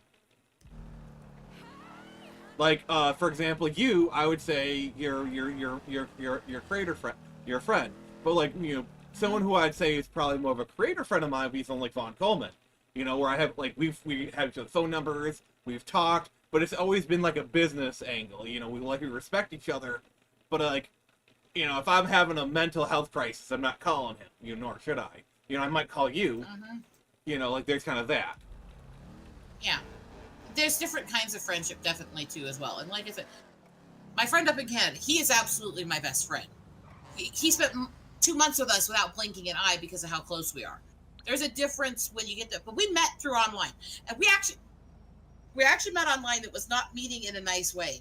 He was trolling the stream I was on because he was bored going through cancer treatment. And he literally trolled the stream so much, he got my other friend to admit on air accidentally that he had a crush on me. Mm-hmm. And that's how we all ended up talking through things and figuring out each other. So literally, he just trolled relentlessly. For me, I don't like talking at all. The people, they like stay in my shells, essentially. You don't hear anything from me, it's not me ghosting, it's just my super personality. I do that all the time, and I'm not ghosting people. I hit certain points, and I can't talk anymore. I can't. For me, my philosophy is, if someone really likes you, they'll make time for you. That's my rubric. And if a person is not going to make time for me, then, and by the way, make time, that I have a very generous definition of that. Just want to say that. Like the whole, like you ask to hang out and they're always busy, they're always got their excuses or whatever. Just at some point you just gotta be like, okay, fine. Yeah. And I think there's a fine line in that between we don't want our friends to completely ignore us. We want them to try to be there for us when they can and all that. But we also have to acknowledge that not always are they capable of to, especially when you come to the disabled community. So it's walking this fine line where we're trying to be there for people while also taking the time we need to keep ourselves functional. And it is more of an issue for those of us who have disabilities than who don't. Let's be honest. Yeah. It's more of an issue for people who are extremely introverted than extroverted. But it's not an excuse either. You still have to take effort to be a good friend. Yeah, I'm weird because I'm an extrovert that was forced to become an introvert. If you get what I'm saying. You were, yeah. And you still have very extroverted tendencies and personality. Yeah, like I thrive in social situations. Like, you know, like for example, you know, you saw me at the zoo. Like I was a butterfly there. You know. And whereas me, I do all these things and I go out and stuff, and I'm good in very small groups, which is very typical introvert, let's be honest. But generally speaking, I am extremely introverted. I don't like crowds. I don't like being around many people. I extremely exhausted, worn out after spending any amount of time with people outside of my home, you know? I'm not that person, and so yes, sometimes I just shut down and don't talk to people for weeks. I'm the same way. But I still try. I still try when people reach out to me. Yeah. Even if it doesn't work out, even if I try and I can't find a time to meet with people, I still try. By the way, for those who are wondering why I'm just driving around, I have to find 3 of a very specific type of car. I basically got to find the Challenger variants, the Gauntlets or whatever, which are basically Dodge Challengers. And I gotta find them, steal them, modify them, and shit, so... Yeah. Hooded Raven says, this is one of the reasons I stay working in the afternoons. 1, it's nice to get up in the afternoon, but 2, it kind of just adds to being in my shell away from people, because most people work in the morning. Yeah. Why do you think I like being a nature photographer? I can work, and I'm out in the middle of nowhere, and ain't no fucking soul around me. I mean...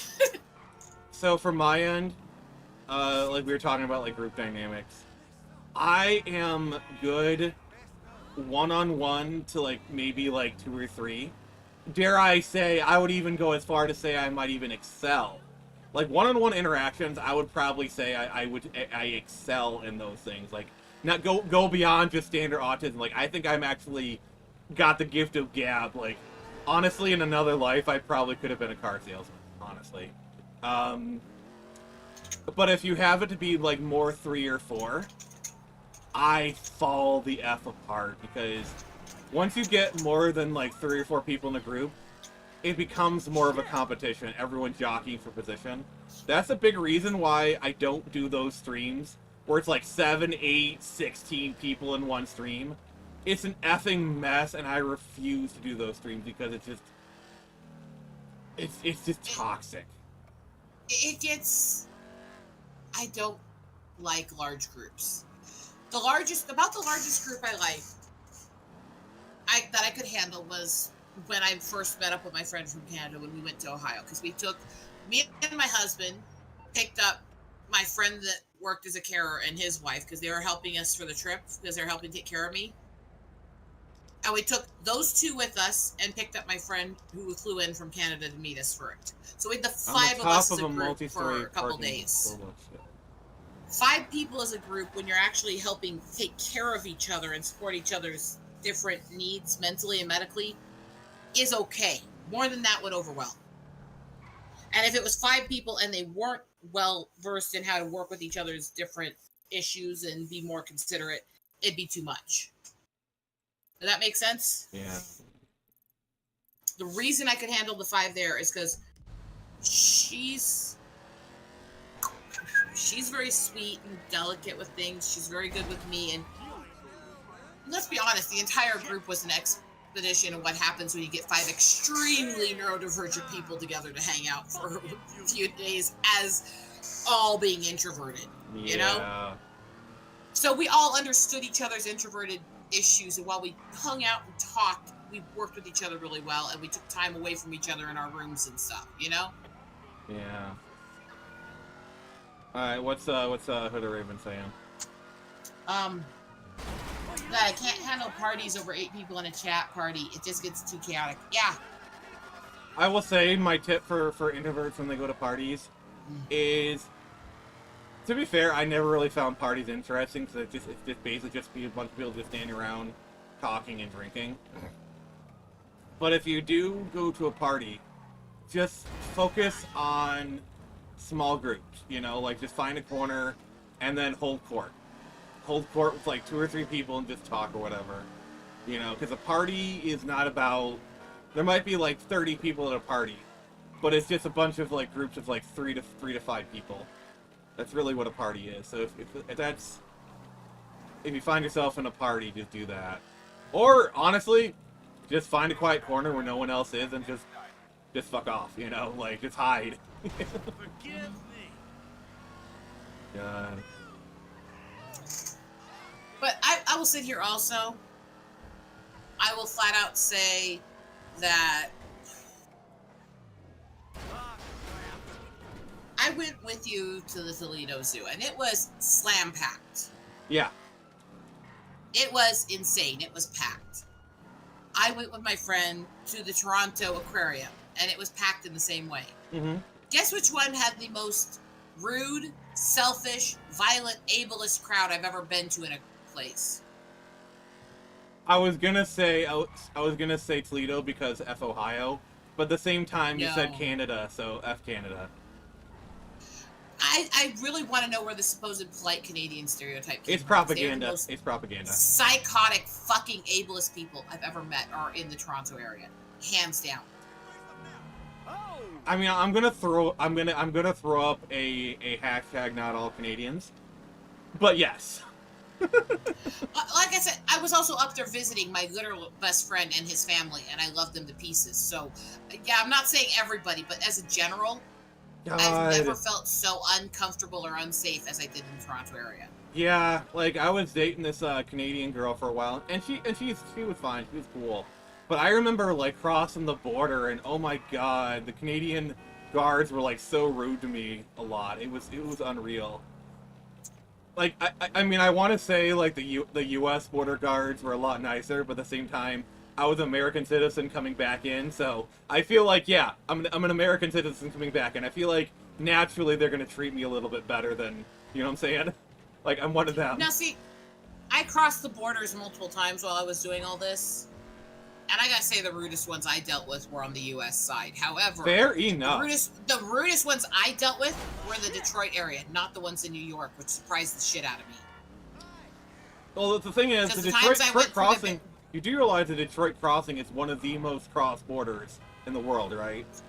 Yeah, so is the Niagara one. It's rated similar. And I went through Niagara multiple times in huge crowds, and they were actually really polite. All right, fair enough. So I don't know what it is, because I hated New York every fucking second I was in that state. I hate those people. I hope they choke on a fucking dick. But right, what is Hood of Raven saying? The border crossing was nice. He says, I meant parties like Xbox Live parties, Discord parties, you silly goose. Oh, okay. Okay. But yeah, it's like, I hated New York every second. Fuck New York. Fuck New York. When it comes to the cities, I definitely handled people in Detroit a lot easier than I did New York. However, when it came to border crossing and dealing with people that were working in the government in those places, New York was nicer. I mean, Detroit is one of those cities where, like, everyone clowns on it, but then when they actually come to Detroit, they're like, oh, wow, Detroit's actually kind of nice. I mean, I take cheap shots at every city because I don't like being in cities. Understandable. But you have to admit, like, Detroit was a lot nicer than what you expected.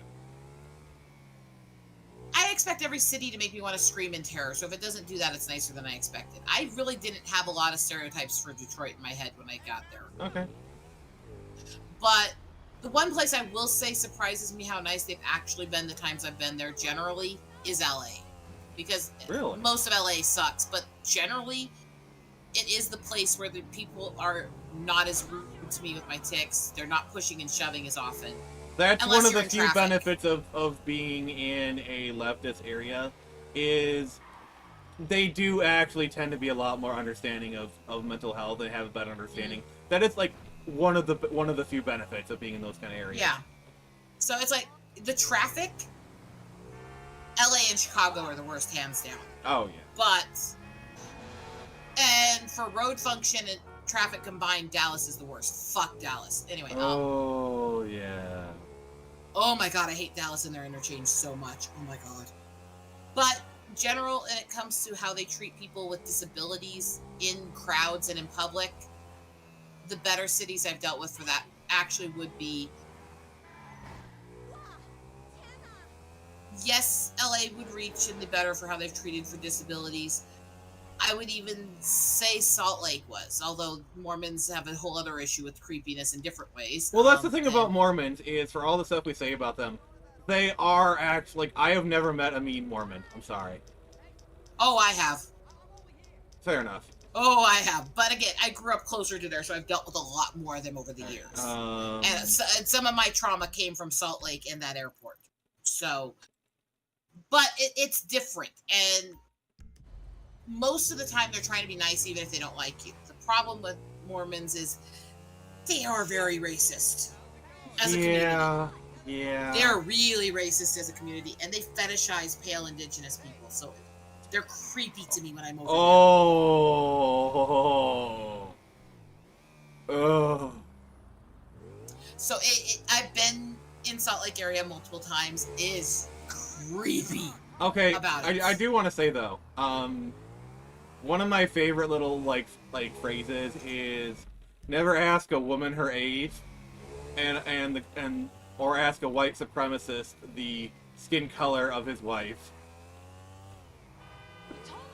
Well, this comes back to the Mormon faith and the way it was developed has this obsession with skin tone, but they also are one of the ones that push the whole Jesus was administering to Native American stuff and thing, and they've taken this to mean that pale indigenous people have been blessed by God to be almost godlike on earth, and so they fetishize it in a really creepy way.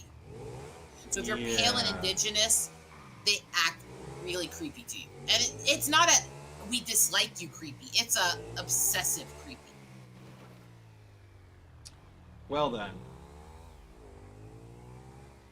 And I get how it happened, and I'm not saying everyone Mormon is like that, but there's enough of them that when you get to a city that's heavily Mormon, you feel it. Yeah. But generally, overall, when it comes to disabilities and stuff like that, Salt Lake is friendlier than a lot of the cities.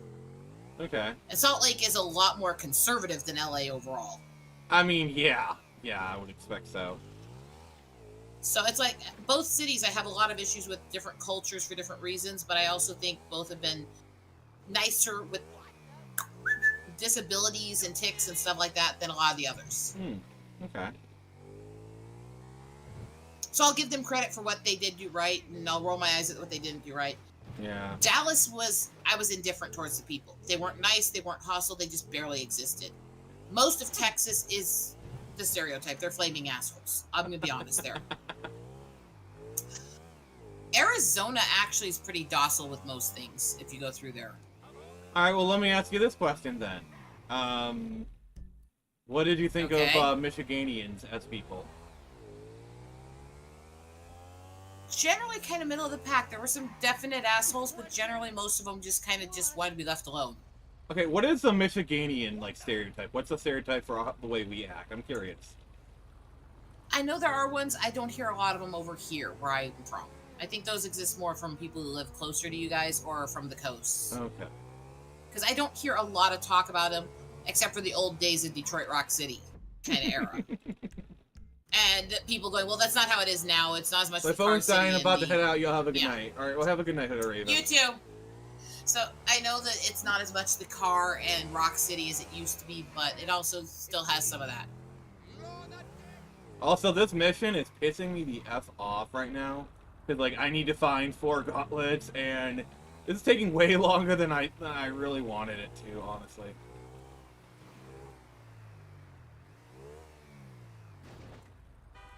Jesus.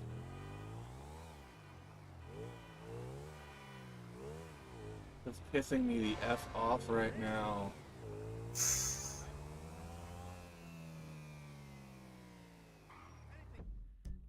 I think... What were you saying? Indianapolis, the people were nice, but the city design sucks. and their accessibility for a lot of things sucks. Alright. But the people are generally nice. The one thing I like about Metro Detroit is our extensive highway system. So that way, it's like really easy to like get to where you want to go in Metro Detroit. You can just hop on the highway. I haven't found a city in Ohio that isn't almost inaccessible for disabilities and rude as fuck. Ohio sucks.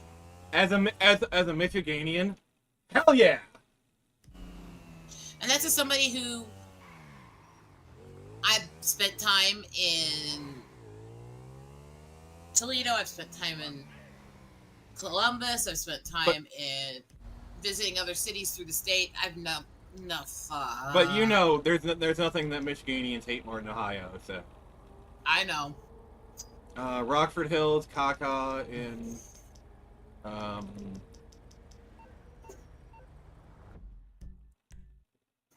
think that's kind of the thing is I have traveled most of the country pretty extensively.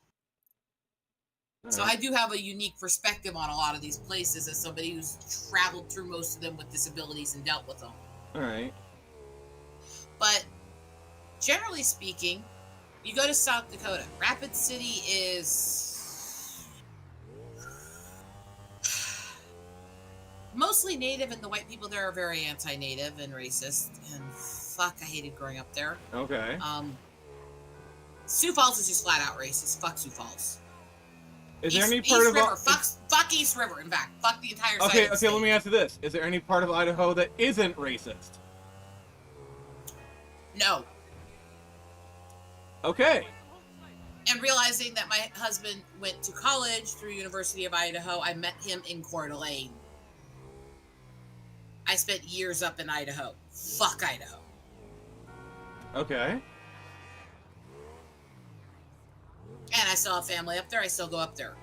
I will tell you that 99% of the time when people talk about sundown towns, most of them aren't anymore. Sandpoint fucking is. In fact, I would say it's worse than a sundown town because you don't want to be out there as a minority in the daytime. Mm. So it's a daytime town. It's just a flat out don't be a minority in Sandpoint, Idaho. It's a don't be a minority town. Okay. And I say that realizing a good portion of my husband's childhood he spent there. I literally lived in Coeur d'Alene for years and spent time dealing with the city. So I know Sandpoint's literally just outside of Coeur d'Alene. This is literally something I actually have experience with, and my dad actually went there because he wanted to, because one of his favorite authors was born and raised there. And let's just say Dad very quickly fled that town, and he was freaked out. And my dad did not ever go into the, you look at me this way because I'm Indian stuff. That's not how he was. He literally felt unsafe there. He felt like he could not get people to stop watching him and following him. Oh, wow. So, yeah. Fuck Sandpoint, Idaho. Fuck it hard. It is the most racist town I've ever been to in my life.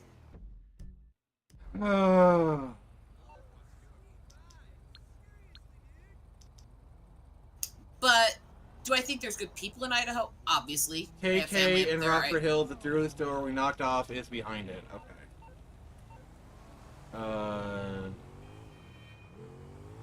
But yeah, I don't hate all of Idaho, but God, I avoid it like a plague. I would also argue that Spokane has a lot of those issues too. It's too close to Coeur d'Alene, it's too close to Idaho. A lot of Idaho's culture is heavily in Spokane, Washington.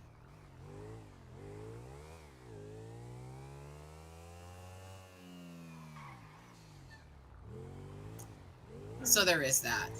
I will say, all other issues aside, Seattle actually is relatively friendly. Okay. And considering I was there on the weekend before Christmas, that's usually when everybody's the biggest pricks. And they were still actually quite friendly and still giving space to let me in and out of places, so. That's nice.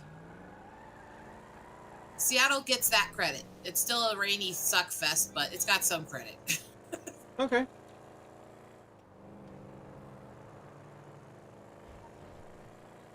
I want to go to Seattle sometime. I think it's actually a pretty city. I mean, mostly for very dark reasons. Like, I want to see the house Kurt died in. Pay respects to Bruce Lee. Yeah. And Brendan, of course. actually didn't dislike San Diego that much. Well, the thing is, San Diego is a military town, and that kind of helps makes it different than LA. It's kind of leftist military, but they're very slowed down compared to LA. They still have a lot of the openness to disabilities, but they're a lot slower paced and a lot less aggressive. Well, the thing is, leftist military is still a lot less crazy than like regular leftists. That's the thing, though. Yeah. So it's like San Diego, I didn't actually have much issues with, other than the fact that I literally could barely breathe there because of all the aloe plants. Well, the thing about California, and this is a part that they desperately don't want you to know, is just like most states is, once you get outside of the big cities, they're very conservative. Like, California used to be a famously conservative state, up until I'd say about the 70s. Well, this is the thing, when you get to most states, you have major cities, which are the pockets of the most hardcore left, because they're so compact together that everything feels more socialist in nature, because you have to interact with each other more and interweave more. And everybody feels like they need to be more involved in everybody's businesses. Then you have smaller towns and cities and rural areas tend to be mostly centered with pockets of right wing. Mm-hmm. But outside of the major cities, most people are centered. Yeah. And then those who aren't tend to lean right. Yeah, like Oregon is really famous for, like, outside of Portland and, you know, maybe like Eugene. You know, it's a very red state. And actually, the best gun rights laws in the country are Vermont. Oh, that's surprising. And actually, Texas doesn't even rank in the top 10. I know. While they have a Michigan, lot of gun nuts, they don't actually have very good gun rights and protections for self-defense. I know Michigan's gun laws are okay, not the best, but I know they're okay. South Dakota's are actually worse than Iowa. Okay, well, let me ask you this then: where does Michigan rank on the rights thing? Let me see. I have that tab here because I use it a lot.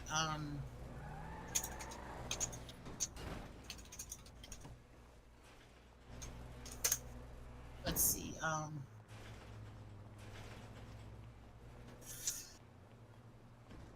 It does require a full background check, which I'm actually not opposed to. Yeah, agreed. It has mandated safe storage and secure learning gun safety, which again I'm actually for. Yes, again, agreed. However, it does allow for conceal licenses at 21, and there are protections for some open carry, and it does have a stand your ground, so it ranks around 11th according to the information from National Gun Rights Association. So we're not a duty to retreat state? Good. We only need one more. Not a duty to retreat, but you definitely are not the top for stand your ground either. There's got to be no other option. Which honestly, I'm not opposed to. It shouldn't be your first resort is to shoot at somebody if you feel threatened. Yeah. That should be the last resort. I will say my thing is, like, I get open carry, but then you get, like, these jackknobs that, like, they bring, like, an AR-15 into Target or whatever, and, like... Yeah, yes, I get it. You are within your legal right to do that. You're still kind of an asshole, to instigate issues with people. You're doing it to stoke people against each other, and that doesn't help anything. While you're technically within your legal right to do it, and I get it, it's still, you know... Open carry was just created so that people who have, like, a holstered pistol or something on their hip aren't going to get in trouble if somebody sees it there. That's what that was for. Yeah, it was like... not so you can walk around carrying an armory on your back, threatening and challenging people. Yeah, like, there's been plenty of times where, like, I'm standing in line at Taco Bell, and I look down at a guy's hip, and he has a holstered pistol, and you know what? I actually kind of feel safer. You know? Because I know... I'm one of those. I do think we need healthy screening. We shouldn't automatically block people for mental health or neuro disabilities. That's crap. However, I do need to stop you there for a second. Violent background and stuff, definitely. The problem is, you know, like, you're talking about reasonable gun control and whatnot, and problem is, while I don't necessarily disagree with you, that whole reasonable gun control argument has been hijacked and diluted to the point where any discussion is not going to happen. Yeah. Yeah, it's gotten so ridiculous. And the thing is, I would argue I don't even consider it really gun control to say somebody with a felony in their past shouldn't have a gun. You know? Especially if it's a violent felony. I would say it depends. Now, if it's a non-violent felony, once you prove that you're not becoming criminal and you've done your time and you're off of other stuff, sure, get it back, you know? Yeah. But, no, anybody who's got a violent felony past of assaulting people, threatening, violence, sexual stuff, no, they shouldn't have weapons, ever. Fuck them. Alright, so chat, you've been pretty silent. What do you guys have any thoughts on this? Do you want us to talk about something else? Because, I realize as much as I've tried to not make this a political, this is a political... Yeah, we've both just been more political this stream than normal. And Yeah, and you know, and I don't want a repeat of that argument we had, so I've been a little more soft and being not as militant, you know, it's my fault. Yeah. And I just want people to find common ground with each other. Because I really hate this. But back to the cities. I do think, actually for beauty and enjoyment to travel around and explore, Pensacola is one of the better. It's a really beautiful city, and they've got so many, like, long bridges through the ocean where the sun's kissing them and stuff like that and things like that. It's really beautiful. By the way, Rose, I really want to finish this game tonight. So we might go in overtime because I spent way too long fighting these cars. I don't know, how much do you have left to do? I'm getting ready for the final few missions. Like, there's a big heist. I chose the safe one. And I think there's like we're in like the last, I'd say last 5% of the game, I would think. I don't know if I can or not. Depends on if you're talking a few minutes or more, because what time is it? It's a half hour till, and I've got to help my mom with some of the stuff rebuilding and fixing what's been going on.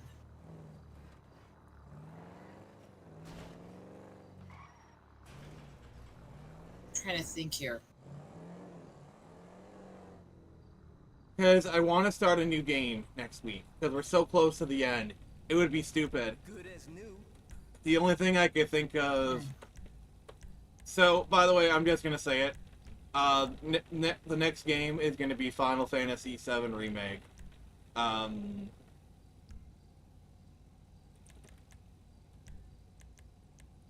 You know, and I want to be able to... I want to start that,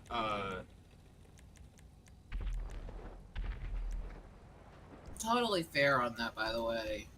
So at the very least, what might happen is we finish the game next week and then get into final. I don't know. I don't know. Like, maybe I'll do like a special stream and finish the game. I don't effing know.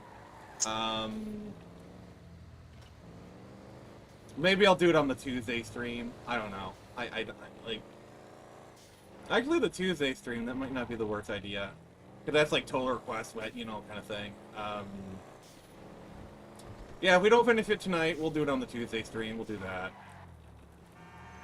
It's like, because normally I would, but there's so much I have to deal with tonight. It's like, I don't know if I can. Yeah, we'll go to 10. If I'm in the middle of a mission, like, maybe you can stay for an extra few minutes or something. Or if you have to go. I'm really hoping to go home next weekend, and we're trying to get things done enough that we can try to do that around my streaming schedule and stuff and go home on the off day. So we're trying to get a bunch of shit done this week for Mom. Alright. Because I want to go home. I want my house. It's nothing against Mom and her house. But I want my space where I can do whatever I want. Oh, speaking of which, have you heard that MySpace might be coming back? Boy. I'm kind of excited. My millennial ass is getting so excited. We'll meet at the strip club. I didn't use it when it was popular. I did use it. I used it myself, so... It never fully went away. It's been mostly band pages and actor pages for a long time. Didn't Justin Timberlake own it for like a hot minute or something? I have no idea. I try not to follow what that dumb shit was doing.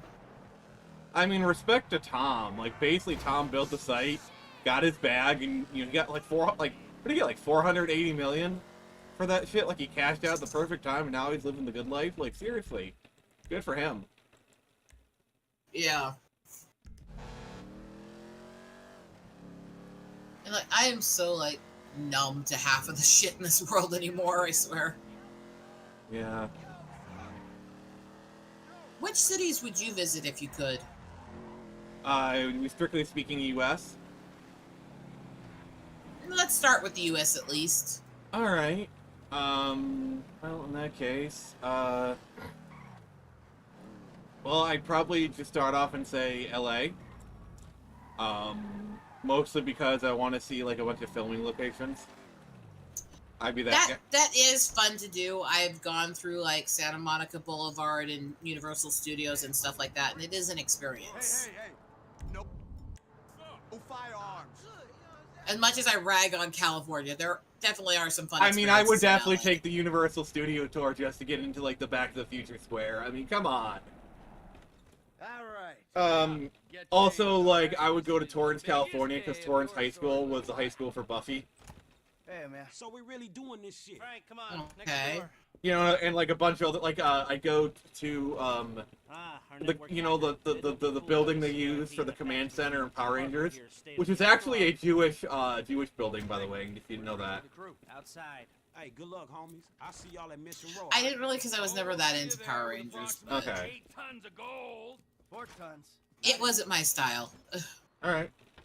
All right, people, let's go. But again, Get in the car, this is the thing baby. is, We are about to make history. I like to experience places All I right, haven't people, the been, trucks things are I all haven't out. seen, Let's get to the tunnel and wait. different cultures. Yeah. I will would say, say this though. One of the good things about living in Michigan is we have some of our own filming locations. yeah. Like, for example, you know the movie What are you Jumper? talking about? These fucking guys? They're Yeah. cool. That's the Pull that teleporting thing, movie they with went Hayden fine. Christensen in it. I said yeah. You don't want me on You know that it was shot in Ann Arbor. A lot of it was shot in Ann Arbor and set in Ann Arbor too. Huh? Is that what this is about? If So they're in the the version opening they scene for the said, movie this when they're whole kids, treachery thing is new when he to falls me. into the water, Don't listen to this asshole. that bridge It's all he falls good. on, he No falls war from, is being set up. is at Heard Gallup that before. Park in Shut it, Michigan. Trevor. This is Basically the big 20 one. minutes from my And house. fuck I've me if walked we don't that need bridge any many doubts in the times. back of our heads. Like I've screen matched it and whatnot. It's wild, you know. All right, trucks aren't here when you yet. kind of Let's suss sit out tight. because like No need to panic. there's like stuff at the school because like it was shot at Huron High School, Nothing's wrong. and then they like cut Just gotta to wait.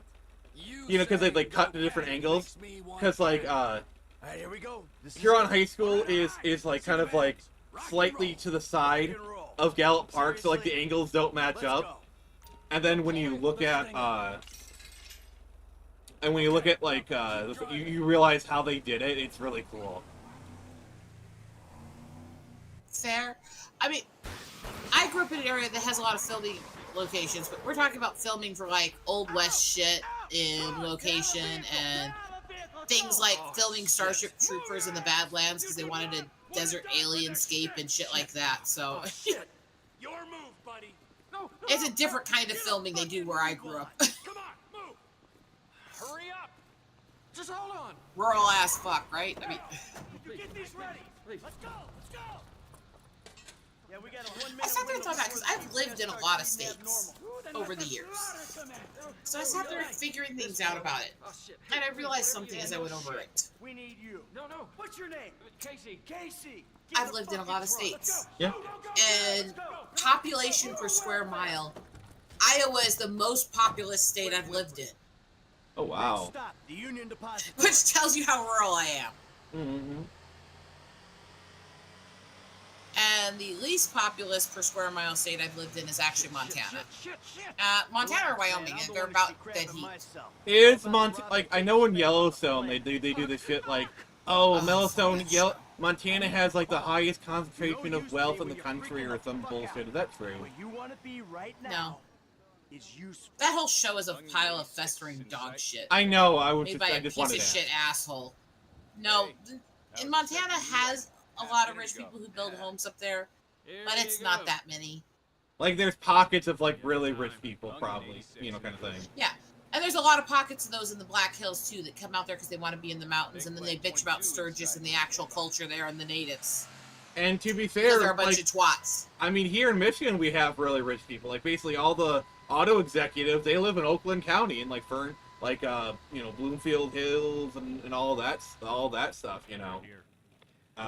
Stupid. I remember I was dating this one girl up there, and she drove me to like the rich people area where like all the multi-million-dollar houses in. It was like, holy crap. Let's be clear, there isn't a city that exists that doesn't have a really rich community. Fair. Because if you've got because over, you know like, the rich people aren't going to be people- ours to actually live in the city unless it's New York.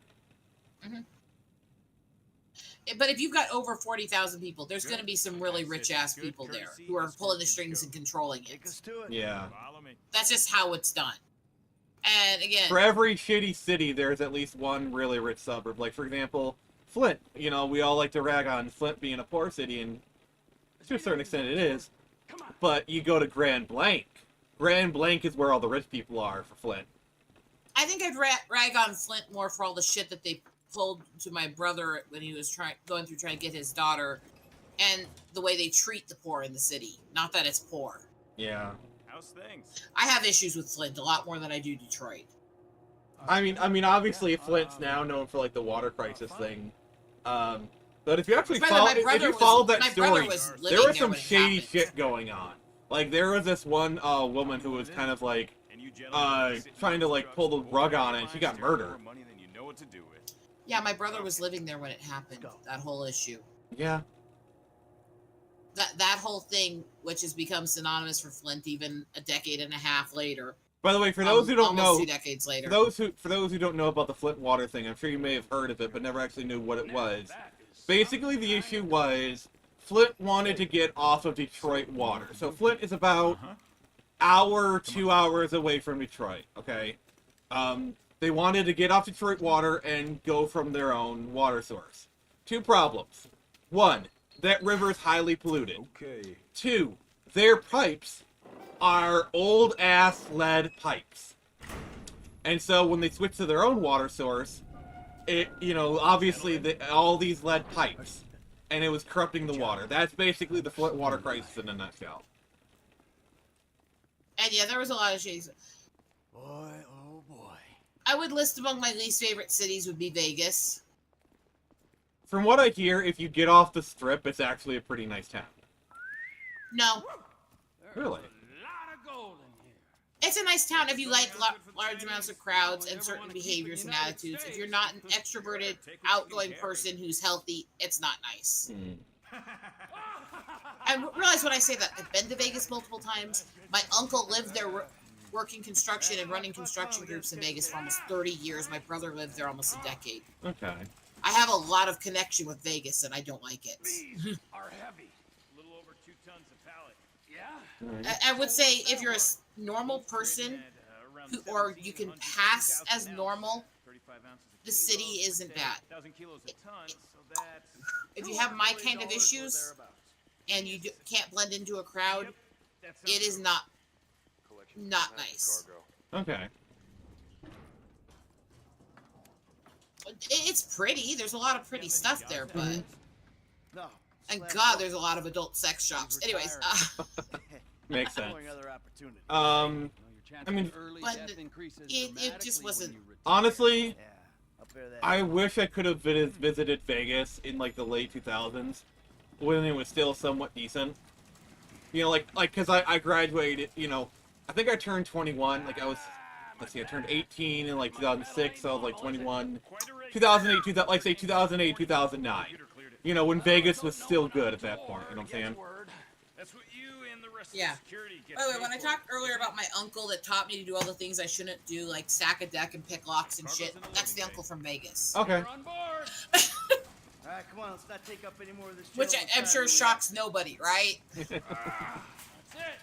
Let's go. And the thing Part of the is, fun- if I'm gonna go to an amusement park, I'm gonna go to Universal. I'm sorry, you know, like I'd rather go to Universal Studios Florida because, you know, obviously it's still expensive, but it's nowhere near as expensive at Disney.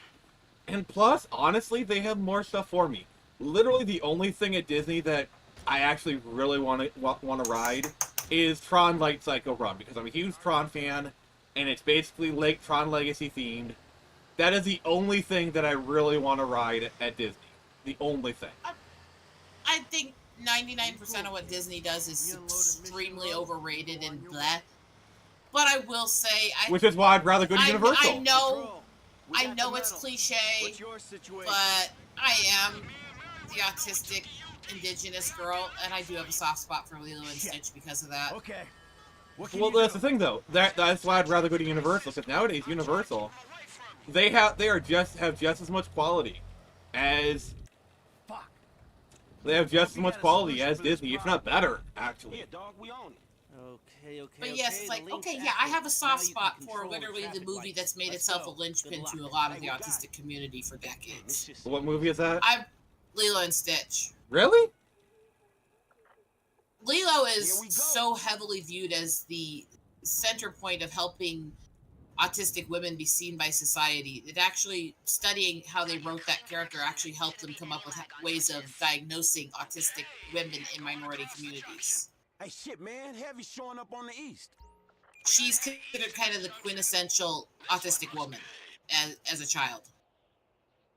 Oh, okay. Hey, dude, you gotta go left. So a lot of the autistic communities have a soft spot for it because of her. Switched. Change is in. And yeah, I did too, because the whole dealing with indigenous struggles and all that and everything, I latched onto that when it came on quite a bit. Fair enough. I'm not happy with everything they've done with it since, and I'm really not happy with the fact that they started messing around with it and doing stuff with a replacement voice actress literally within a week of the girl dying. That really. By the way, if you are here on the stream, please let us know. You know. Coming from the south. They're waving us through. You're not. There it is. The light is green. Oh shit! Look out! More Merryweather's coming from the I'm north. not showing a lot of activity tonight. Not far However, I think our arguments might have scared some people away, if I'm gonna be honest. I was also going to say, however, it did change from 738 to 739 subscribers on the refresh. Oh! Okay. So there's that. Yeah? Yeah? We were having a crabby night and we snapped at each other. It happens. It happens. It does happen. Yeah, we are at 739, so that's a win. So whoever subscribed to me, thank you. Let's also be honest when it comes to the whole autistic community. We all have this weird tendency to both talk over people but also get really offended when it's done to us. You do it, I do it, and sometimes we do it to each other. Yeah, by the way, we're at 8 likes, and I understand. Not a word. I can make it. I think I can make it 9. Just give me a sec. Actually, I can make it 10 if I really wanted to. Couldn't come soon enough. But Work first, bicker later, man. All right. Oh shit, Merryweather. I think I'm a little bit on the ticky side, more physically than vocally, but kind of both a bit today. Yeah, so I believe if you check it, we should be at 9 right now.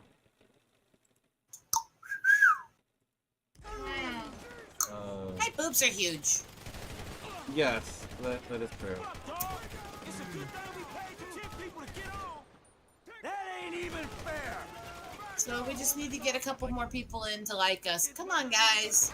We're still here. Like I could hop on to another one of my alt accounts and make it 10, but where's the fun in that? I actually do need to create a couple secondary channels, and not because I want to have a bunch of alt names to do things with, but because I genuinely think I need to actually break apart the different things I do. I think they kind of hinder each other constantly. Yeah, like I did create a shorts channel, but then I realized it's better for the shorts to be on my on my main channel. Like, I think a lot of my recent growth is because of my shorts. Because when you're combining, like, the metal reviews and the anime stuff can easily go on a channel together. That's fine. And the stuff dealing with actual science and neurotypes and disabilities and all that, and involvement in autistic Tourette's and all that, needs to be its own channel. Yeah, like, this is primarily just a video game channel at this point. You know, occasionally I'll talk about comics or whatever, but that's close enough that, like, you can make it work, I would say. Because my channel I have now is focused on nature photography and animals. And the other stuff always seems to drop the numbers on it for a substantial time if I post it or do it there.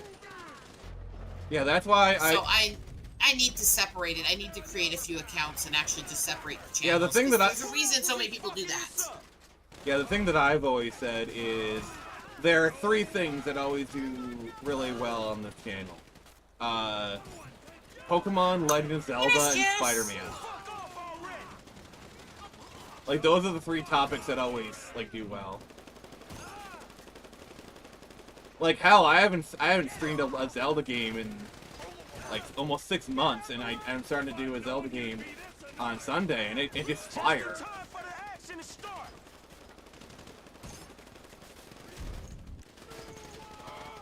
Yeah, it's like, I want to get to that point where I can really build the channels, and once I get my life more under control and I start really pushing out my photography more, I need to keep the photography and the art separate from everything else. Yeah. So I really do need to sit down and actually take the time to build the secondary and third channel for different things. There'll probably come a time where I have to do a second channel. I don't know. Probably what'll happen is I'll create like a you know, more of a vlogger, like, secondary channel for, like, lifestyle stuff. You know, a lot of creators do that. Ah, shit. That was my fault.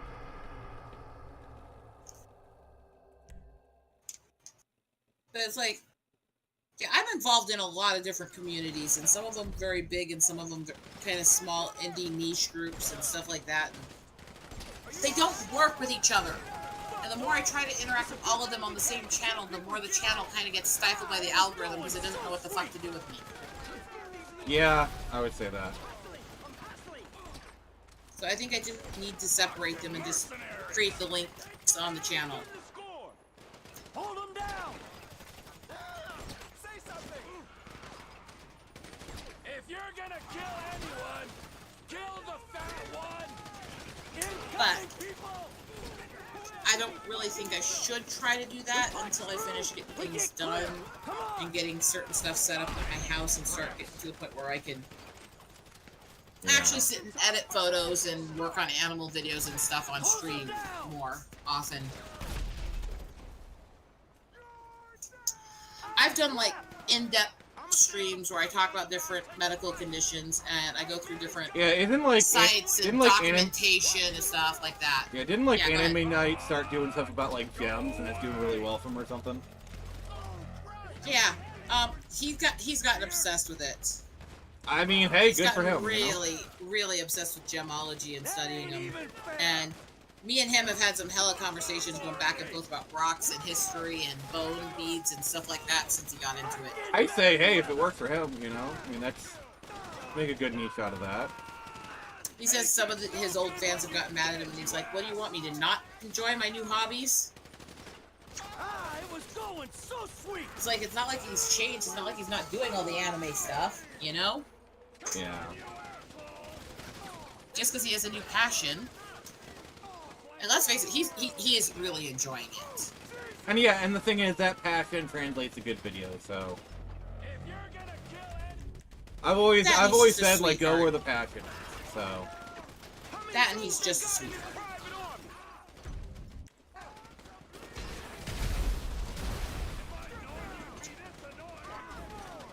I fervently, tooth and nail, will always defend Anime Night. He's a sweetheart. He's been a good friend. Since I got in the internet communities in 2019.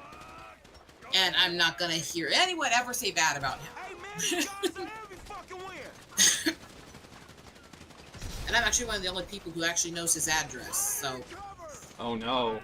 You know his magic, you know his name. Yes. I've sent him gifts before, in fact. Oh no. So yes, I consider Anime more than just an internet friend at this point. He is a true friend I would fight for. Yeah. I'd say that about you. I would say that about you. Thank you. Sometimes I think that makes us more heated when we get in disagreements as a community. Once somebody means more to us than just an internet connection, we care more about our connection with them. We actually tend to fight and argue more. I would think that, and I'm probably talking more than I should with what I'm about to say. But to be fair, I think that's what did in me and Jared. Jared was someone that Jared from Comics League, by the way. So yeah, you guys are getting some tea today. Basically, Jared was somebody that I considered like a really good friend, and I think for all intents and purposes he was. But you had the classic friends going in different directions, and it coming into conflict. And usually when that happens and you guys are good friends, you know how there's like that time where both of you are really trying really hard to save the friendship? Like you don't want to not be friends, but you guys are going in different directions and it's just kind of inevitable. Yeah. That's kind of what I feel like with me and him. And I feel like anything with dealing with me and Jared is just very... I hate to say this, but like ex-girlfriend coded. Like I think we both sometimes act like jilted exes the way we kind of like do our interactions. Like it's not just me; it's also him. I'm gonna be fair, okay? We act like ex-boyfriend, ex-girlfriend a lot. You know what I'm trying to say, right? Yeah, I do, because there's friends. I think part of the problem with them is I got too close. Like what I was talking about earlier, the one who freaked out on me. It was a vibe issue. What it came down to is I felt that he was too flirty to actually meet with in person. Mm-hmm. And I said no. And the fact that he flipped on me when I went meet up with him in person, to me, says it was a legitimate feeling that something wasn't right. Yeah. But I had one who isn't really around anymore, and I won't name for different reasons, but literally sat there on air talking about how much he respects me and my marriage, and then literally ended the stream out of the blue mid-sentence and started aggressively hitting on me and attacking me. Mm-hmm. And literally when I told him, stop, I'm married, you know better, sat there and literally tried to tell me it was my fault that he was hitting on me and attacked me. Okay, I need to ask you this, just for peace of mind. Have I ever come across like I'm hitting on you or flirting with you? No, you've come across like you're teasing. There's a difference.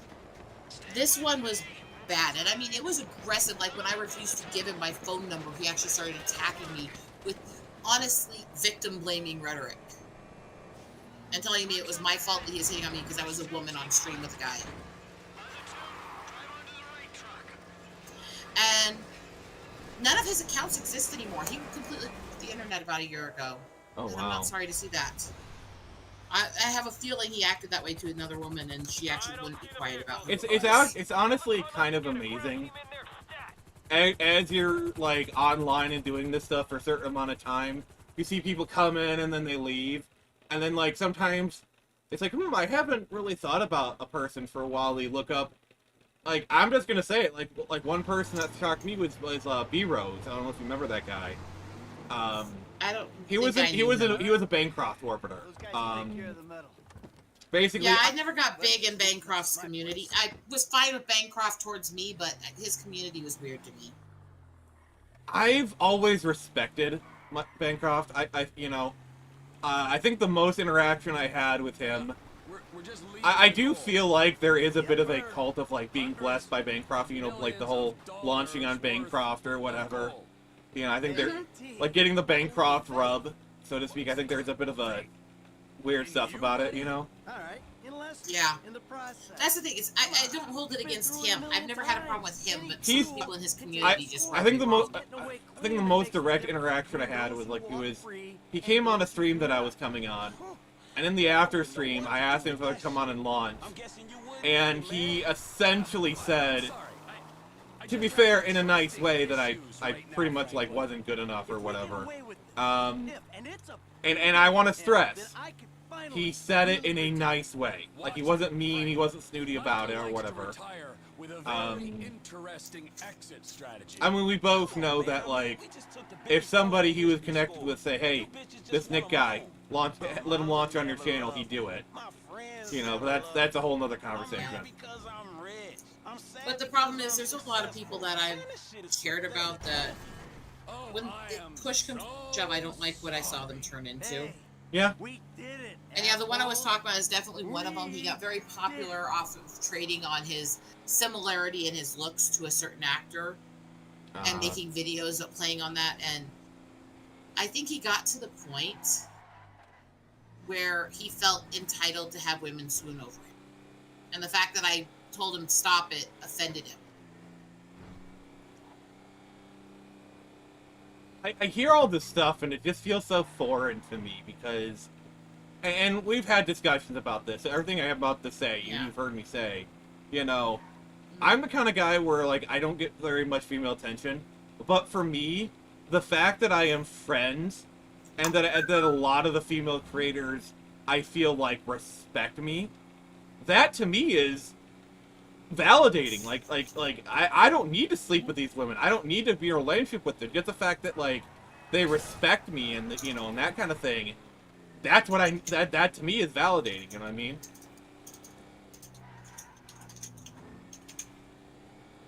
Rose, please say something. I'm getting insecure.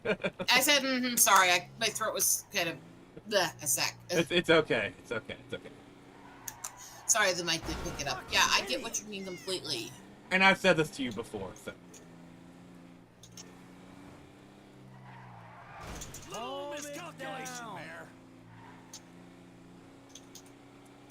I don't know, I think the thing that, like, the reason why I tend to have these positive relationships with a lot of female creators is, and I've said this before on stream and to you, is with my autistic ass, I actually prefer to be friends with female creators who are in relationships or married, because with my autistic ass, it's like, there's no ambiguity. There's a very black and white line there, which I am more than happy to stay behind. You know what I'm saying?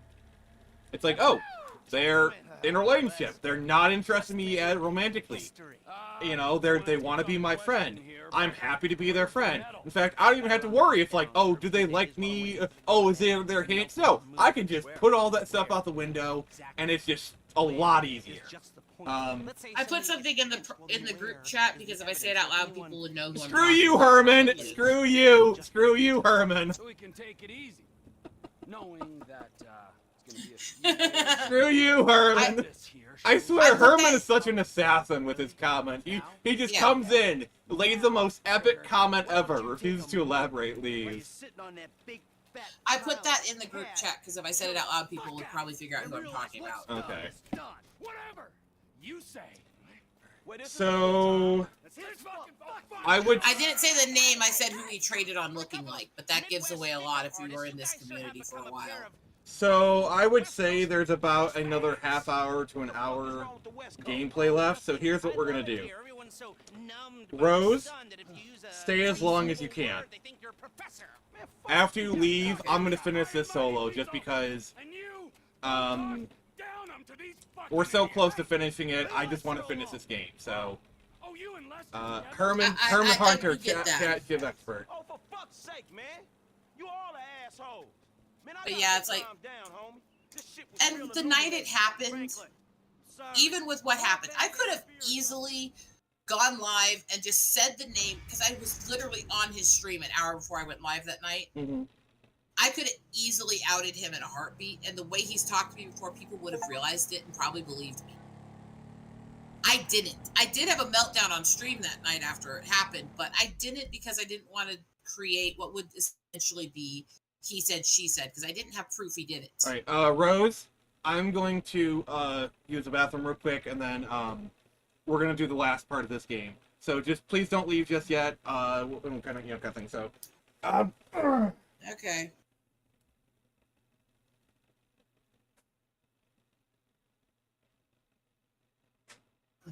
But yeah, it's completely insane.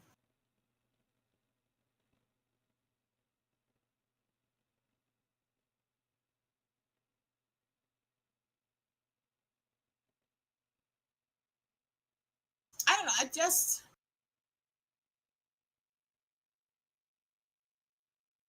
I really think it's an interesting dichotomy, because while men and women have very different issues online. Men go through issues, women go through issues. They're Alright, so just I'm gonna different. be doing this for a while. I'm gonna need snacks. It's just the amount of guys that like act like creepy to come on is the weird one to me.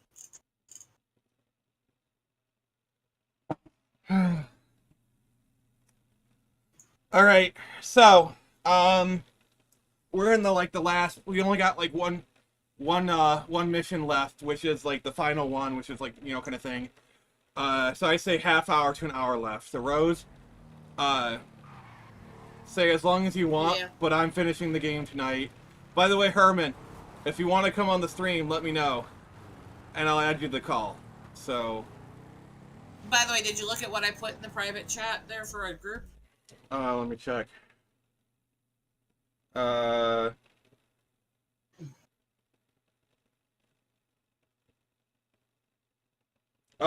okay. I don't know this person. Sorry.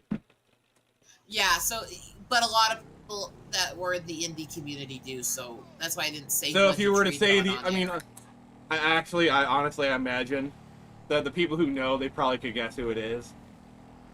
But I get what you're saying. Yeah. And because it freaked me out that night so bad, because it was so aggressive and it was so. That's dumb luck right there. How dare you even stream with a guy and not let him hit on you and get your phone number? Shit. It's like, yeah. What the hell? The thing is, like, Herman's actually been really good at kind of giving me advice on a lot of things about, like, and basically the way he says things is, don't talk about people, don't, kind of things.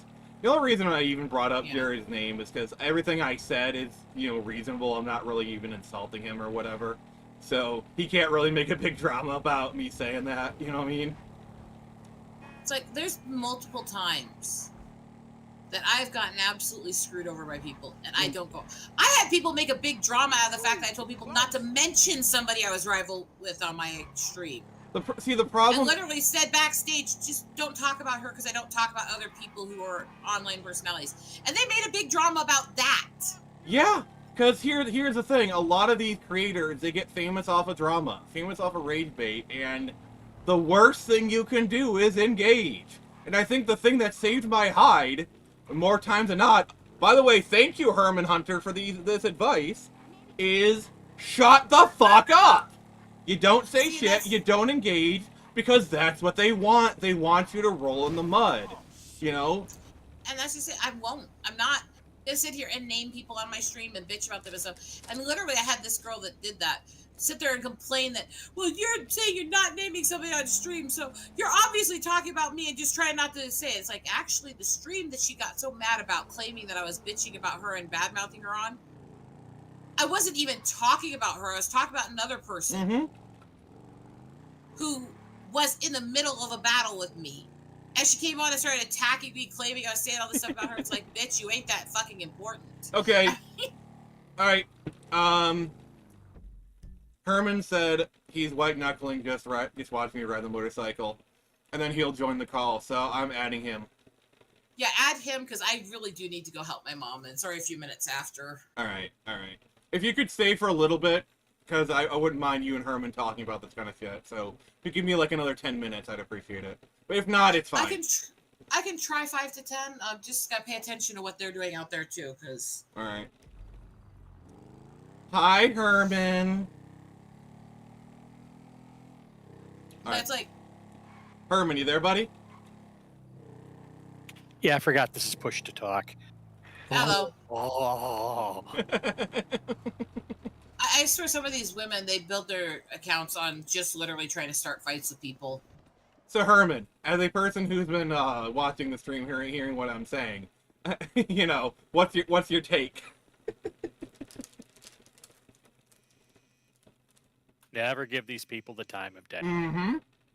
Can I do the really sexist thing and say it's always good advice to tell a man to shut the fuck up? Yeah. I mean, that's the advice that Herman gave to me, and I thought it was good advice. Yeah, the thing. This is the thing. Women and men, one is not more emotional than the other. We're emotional different. Men are more aggressive in emotions. Women are more catty in emotions. But we're both emotional creatures. Yeah, I think. Well, you know, a lot of men these days are more like women, and they're catty. They're bitches. Oh yeah. But that's my boy. This isn't like the 1970s when, you know, men were actually men. Well, it's also the amount of guys who'll sit there and rage and tirade and punch things and scream or throw chairs when their team loses and then say women are emotional. It's like, dude, fuck you. Fuck you. Yeah. Yeah. I'm sorry, but what the fuck is that shit? It's like, it's okay. But yes, women have more hormones and more endorphins in our body than men do. Men's hormones tend to be more just bluntly aggressive with emotions. So we both have a lot of emotions, but they're very different. Well, the thing is in Nick's case, the comics community has this, I don't know, psychotic need for attention.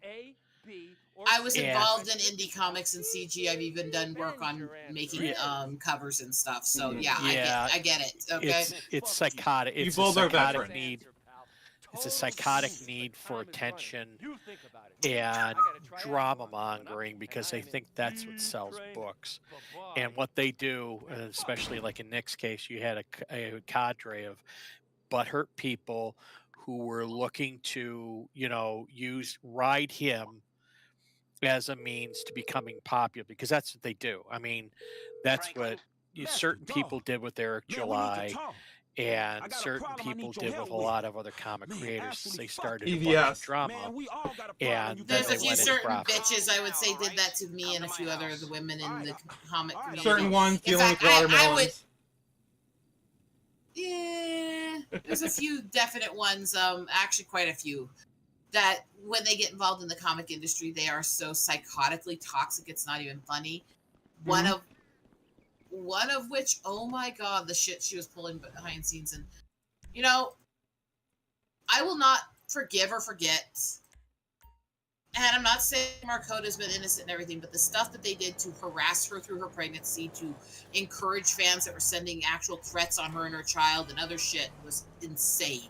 And the thing is, this is not just indie comics level. I mean, look at the professional. Like, I mean, do I even need to bring up Mike Piska, or however say his name? Cumsucker?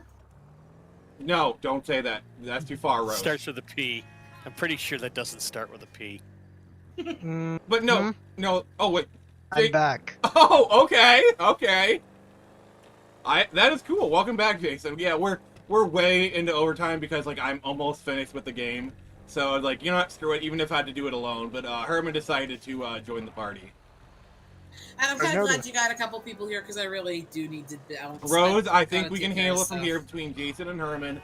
I'm sure you guys can handle it. It'll be a wonderful Screw circle you. if you know what I mean. Rose, get the fuck out of here. Get the fuck off this stream. Get the fuck off this stream, you bitch. Oh, God. Wow. Well, I mean, she did. Herman, we're friends. That's how we talk, okay? Herman, we're friends, okay? That was us messing around. I get that. So I already clicked the disconnect before you started yelling, RPML. Love you, Rose. We love you. Nick, I guess she wants you to give you a reach around, I guess? Rose? No. Jason, that's... Maybe to rip it off. Yeah, that's what she would do. She would rip it off. Me to give you. I decline. I decline. Do not give Hooded Raven any ideas, sir. Do not give him any ideas. Sorry, I have. But Herman, how you been, man? How you been? No, like, seriously, how are you doing? Actually, pretty good. It took me a week to get over the first chemo treatment. And I think what I just need to do is I just need to constantly eat small things. Okay. To keep me from getting nauseous. But by and large, I mean, you know, outside of a raging case of crotch rot at this point, which I don't know how I even got. I don't know what that is, and I kind of don't want to know what that is. It's a fungal infection. Oh! It's in the cracks and crevices. I did not need to know that. Later, enjoy your circle. Oh gosh, I love that woman. I love her. She's a good friend. So, but outside of that, I actually went to the doctor and they gave me some stuff, so I'm working on that. Yeah. I don't know. I don't even know how I got this. I don't go anywhere. I haven't been, staying at hotels and using hotel towels and stuff like that. So I just don't know where I got it from. Honestly, Herman, this would be the part where I make jokes about, like, you getting some ladies of the night or whatever, but honestly, I respect you too much, and I don't want to do that. I'm not going to do that. Yeah, no. I don't have that kind of... If you were literally anyone else, I would make those jokes, but I can't. You can make that kind of joke about me. I don't care. I literally don't have that kind of energy anymore. I know that like I respect you and blah blah blah. I know you're married or whatever. So I can't in good faith do those kind of jokes with you. I don't know what it is about me, man. I mean, obviously we're live on a stream, so we can only say so much. Well, I mean, you are kind of like you're autistic, so I'm the same way, and it's like you said, it's very black and white, and you have a very specific opinion, and it's probably a pretty strong opinion, and that's going to make people butthurt. No argument there. No matter what. So I mean, I know it because I'm the same way. But the thing is that leads you to have that when in this comics community, that leads you into being a target of a bunch of people who want to get some street cred by finding a target and going after it, aka the whole Eric July thing. Mm-hmm. Trust me on this one. And you know what? It's being done to me by people who have crossed over from comics into books, and they shall remain nameless. I'm sure I know a few of those names. Yeah, and so as far as I'm concerned, talk all you want, just make sure you spell my name right. Yep. I mean, my opinion is, and I've said this before, is I feel like I'm the crab who left the bucket, and they can't effing stand that. I think that's also, I think that plays into it as well. And you know what? You're getting traction. That's the other thing too. Like, that's driving people nuts. So they gotta sit there and undercut you because they can't stand they're trying to, and it's failing. Exactly. Like they've tried twice now, and both times I've had my most successful campaigns ever. Like, if anything, like I hope when I do Screecher #3 they drop another one. Please give me the exposure, please. Well, that's their problem. Just keep your head down and keep moving forward, and that's what actually makes you successful. Yeah, I mean that's basically the advice you told me is shut the fuck up, shut the fuck up. If you don't shut the fuck up, I'll use a hammer. Twice. You can back out, no drama. Hit me with it. Man, I'm the one who hammers. My boys, man. Well, we trying to save them. I'm not gonna say what's on my mind. I mean, I'm in like the 5th hour streaming, so you're not supposed to eat on stream, you're not supposed to drink. I'm in the 5th hour, I don't care at this point. I want to finish the game. No, you're good. You're good. I'm not gonna say what was on my mind because its levels are wrong that I don't think you are allowed even on this stream. Yeah, thank you. Yeah. But you is coming back, right? Oh. Oh hell yeah, we It's just hilarious the stuff they kind of come at me with, because like the worst they have is like, okay, I was an a-hole to some people. Like, yeah, learn your lesson, but like, if that's the worst I've done, like, come on, guys, Yeah, and you know what? Some of the people pissing and moaning about that, they're assholes. A-holes. Sorry. I know the people who are doing this, and yes, they are. They're just mad that you got there before them. Yeah. And the worst thing is, if they really wanted to beat me, here's how you beat me. Make a better comic. Make a better comic that sells better. That's what you do. Or make a comic, period. Yeah, or make a book or whatever, you know? Because, like, that's their problem. Like, for example, there's another author that I don't like. But you know what? He has a more successful book than I. So, like, how much more, like, at the end of the day, he's more successful than me. So, I can not like him all I want. I can think the person's an a-hole. But his book is more successful. He is a bigger creator than I am. And it's through making a better book. Hmm? It's the person you think of, Herman. Yeah. Well, the thing is that I had an opportunity to talk with Blaine Pardo, who does the cool guy. the Blue Dawn series and whatnot, and he's been doing BattleTech. I think it was BattleTech stuff for a long time before his publisher dumped him because of a bunch of some woke-noid dorkhead who stalked him, by the way, I might add. And when the funny part is that after that, he thought his career was over. After that, he ended up making more money than he was the original plays. But he sat down and talked to me about, building your own tribe. And I later would find out that that's what, I think it was Wargate, the publisher that he's with now, that's what Wargate told him. He goes, what you need to do is you need to build your tribe. And that tribe will carry you through into success. And I feel like that's kind of what I am actually doing. Yeah, that's what you're doing. And you're being fairly successful. I mean, you told me you sold was about 1,000 copies of Screecher 1. Yeah, I've sold 1,000 copies. I mean, to be fair, that's over the course of like 4 years. Well, that doesn't matter. It's 1,000 copies. Yeah. And that's 1,000 potential readers. Let's say you only get 20% of that. That's 200 people. Mm-hmm. That's that's not bad.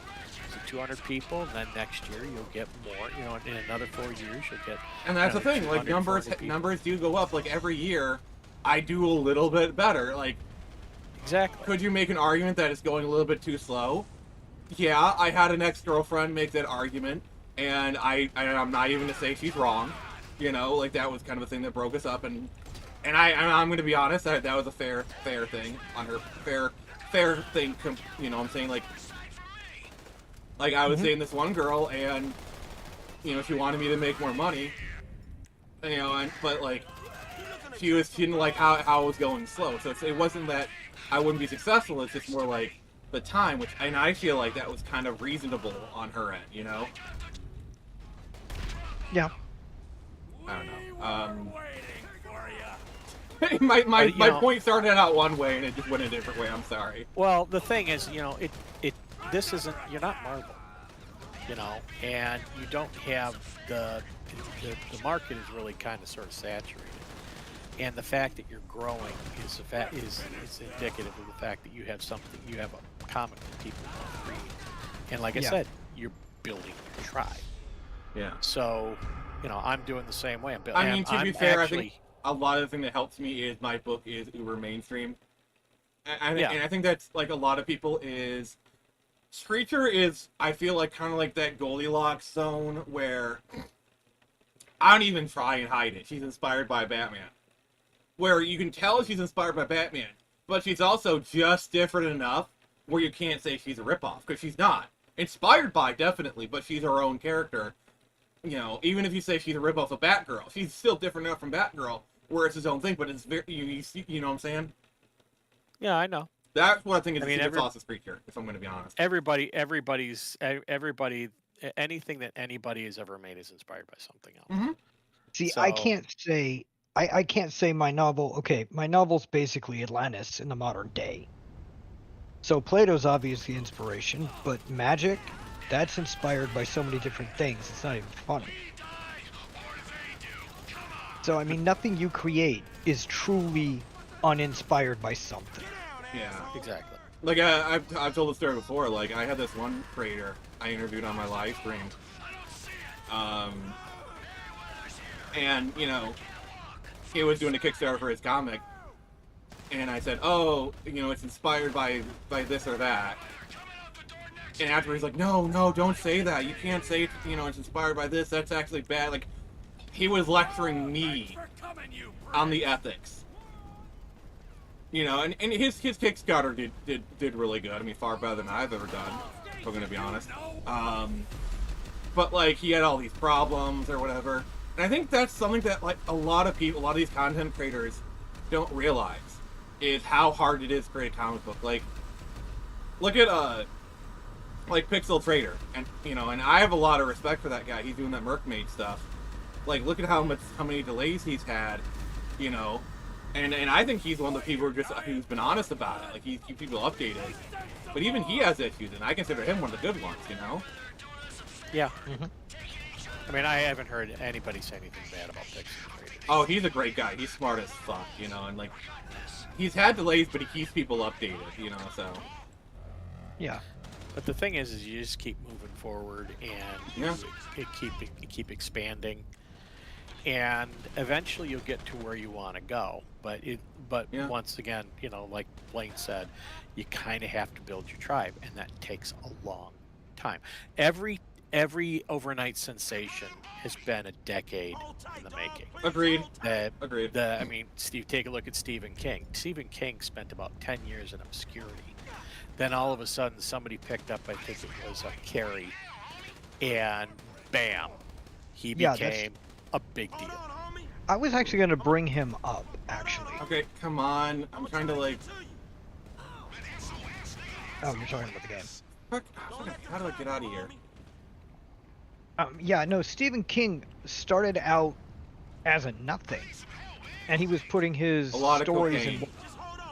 well, a lot of cocaine, but he was putting his stories in stuff like adult material magazines. That was the only thing that would publish him. And then he did Carrie. I mean, what is it? I mean, what is the thing with Dune where nobody would print his novel, and eventually an auto manual publisher did his book? Yeah, that was the guy who wrote Dune. That's it. And that became a massive hit. Yeah. Famously, Tolkien hated the book, by the way. Oh, he hated Dune? Yeah. Interesting. I did not know that. Yeah. There's a letter where, like, someone sent him a copy of Dune, and he just hated it. Yeah, well, that's Tolkien. Tolkien is very strong. Very strong. I mean, yeah, he was, like, very tactful about it, you know. Well, yeah, I mean, he was... I mean, Tolkien would be tactful about it, but I mean, I'll admit he has opinions. Well, yeah, he's J.R.R. Tolkien, you know. Yeah. I mean, I'll give the man credit. I mean, he basically wrote Lord of the Rings, or at least the backbone of it, in the trenches of World War I. He wrote the Silmarillion in World War in the trenches of World War I. To be fair, he wrote Lord of the Rings during World War II, essentially. Herman, Okay. can you confirm? Say it again. Tolkien wrote Lord of the Rings during World War II, essentially. Tolkien. Lord of the Rings took about 10 years for him to write. Yeah, like essentially during the 40s. Yeah, it was 40. It got published in the 50s. I think it was like 55, 58 or something. Yeah, somewhere. I think it was like 50. I think it was closer to 55. Okay. Let me see. But since I got free hand. I mean, but a lot of the stuff that went into the Silmarillion part of the stuff that was in the Silmarillion was written in World War I. Yeah, we were talking about that. And then he may have been writing across World War II. I mean, he was an Oxford Don at the time. He was done working close to fighting. Let me give me a second here. I'm sorry. I got the publication dates. Man, you had me worried. I took the first book was published July 29th, 1954. The Two Towers, November 11th, 1954. The Return of the King was published October 20th, 1955. Yeah, well, here's the thing. He wrote The Lord of the Rings as a single book, and they would have busted up. Busted up the books. Yeah. So Yeah, I was gonna bring that up. So, but I mean, he probably would have submitted it. Yeah, it says completing the overall work in 1949 before its eventual publication in 1954, which goes to show you how long it took just to get into publishing. He started writing it in 37 as a follow-up to The Hobbit. So The Hobbit, I think, might have been done in like 1930. Might have been done around 1934. Yeah, because I think The Hobbit was published in 38. Yeah, 37. Well, it says 30. Okay. 37, 38. All right. Okay. So, and those books, while they now share a similar history, those books were nothing like each other. I think I think the whole Riddles in the Dark chapter, which actually does deal with the ring, wasn't that added later? When he was getting close to Lord of the Rings, like the original publication did not have Gollum, did not even have the ring in it. No, I think it had Gollum, but the chapter Riddles in the Dark. Close association with the ring was done in I think a second printing. It wasn't done in the first printing or a second volume or whatever it's called. I mean, that's how it shows that he's somebody who built the mythos on the first book and expanded it outwards. I hate to make this comparison because they're two totally different writers, but H.P. Lovecraft basically did the same thing. One story led to the next, and he built the world that is his work around itself. Yeah. I mean, a lot of writers do that who do expansive worlds. I think Robert Jordan, he was known for having extensive notes, and I believe he had the entire ending written long before he died, to the point where Brandon Sanderson just had to plug in the ending when he was writing A Memory of Light. I'm a Wheel of Time fan, so that seems about right. But the one thing about Lovecraft is that Lovecraft and Howard and another guy, and I can't remember the guy's name. Lovecraft, Howard, and the other guy, they were all exchanging ideas. And they were actually no, it wasn't Moorcock. Derleth. Okay. Anyways, so all three of those were basically playing off the same mythos, or they were borrowing from the same mythos. Yeah, for example, it's famous I believe C.S. Lewis and Tolkien were famously friends. Yeah. But they didn't share the same. But they didn't share the same mythos or they didn't share the same stories as those three American writers did. Right. Because Howard would constantly add to. Howard and Lovecraft were actually very good friends, and Howard was constantly either borrowing or sharing with Lovecraft, and Lovecraft was vice versa. So okay. I looked it up. His name is August Derleth. August Derleth. Was he the guy who did Carcosa and the Yellow? Yes. Yeah. Yes. He's the one who the last book story written by H.P. Lovecraft. I'm listening to it to go to sleep. He's the one who finished the book, or H.P. Lovecraft's story, The Case of Charles Dexter Ward. Oh yeah. While that was written by H.P. Lovecraft, he died before he finished it. So, Derleth finished the work because they wrote so similar. Also, I just want to say it's cute that George R. Martin thinks nobody's going to finish his books after he dies. I'm sorry, it is cute. It is adorable. Yeah, that's funny. I'm sorry. Someone will come along. I was going to say Brandon Sanderson, but Brandon Sanderson has kind of made it clear he doesn't want to finish Game of Thrones. Because, him and I think a big thing is Sanderson and Martin are very different writers. So I don't think Sanderson can write Martin effectively. I mean, Sanderson was a big Robert Jordan fan. That's why him finishing Wheel of Time worked. But I don't think Sanderson can do Martin. I'm sorry. No. But they will hire somebody to finish the book. They will. And I guarantee you, once he starts really getting ill, they're probably going to pay him a lot of money to at least outline what he wants and basically get his permission, secure the rights before he dies to finish the book. They're going to put a lot of money in his lap. And there's nothing, the only thing George loves more than food is money. I say that as I eat food. You know he's bound to come back.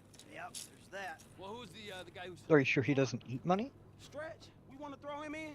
Shit, Trevor will throw anyone in just to satisfy... Okay, that bad joke was bad. Yeah. It's called a fucking loose What do you end, think, all right? Herman? We're gonna be men of peace and tranquility. Yes. Tie up loose ends. Anything you want to elaborate on? Stretch has been a liability. No, you know what? Well, the last time I elaborated on Rothfuss and George R.R. Martin, I got a warning applied to my freaking X post on X. So Really? I think, yeah, oh yeah. Who did you piss Yeah. off? I don't know. I think somebody complained, and so X put a warning label on my post. I'm like, really? Really? Yeah. I haven't got one of those yet, but I had enough people complain about something I said. I won't go into detail on it. I'm because- surprised I haven't gotten many of those. I am surprised. Well, somebody got upset because I dared to correct their opinion. I forget what exactly was being said, but they were saying I don't know Greek mythology and all this stuff, and they were bringing up points, and I finally said, I read the text because this is my religious beliefs, and they shut up. Got him. So I've danced with a tiger on that one. I was surprised I didn't get reported. I mean, let's be honest, Twitter is a place to where if you say the sky is blue, somebody will comment, no it isn't. Yeah.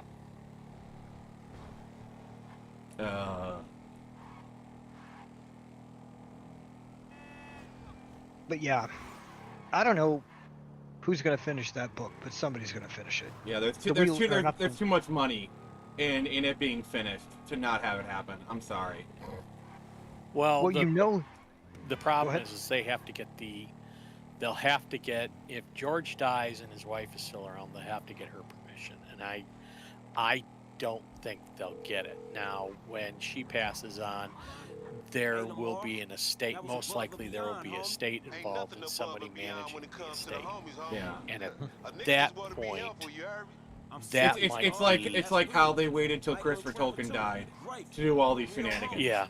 Because Christopher Tolkien, as much as he's vocal about hating the Lord of the Rings film, you know, he still liked the money he got from it.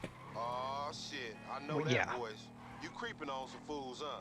Alright, nigga, we'll handle your candle.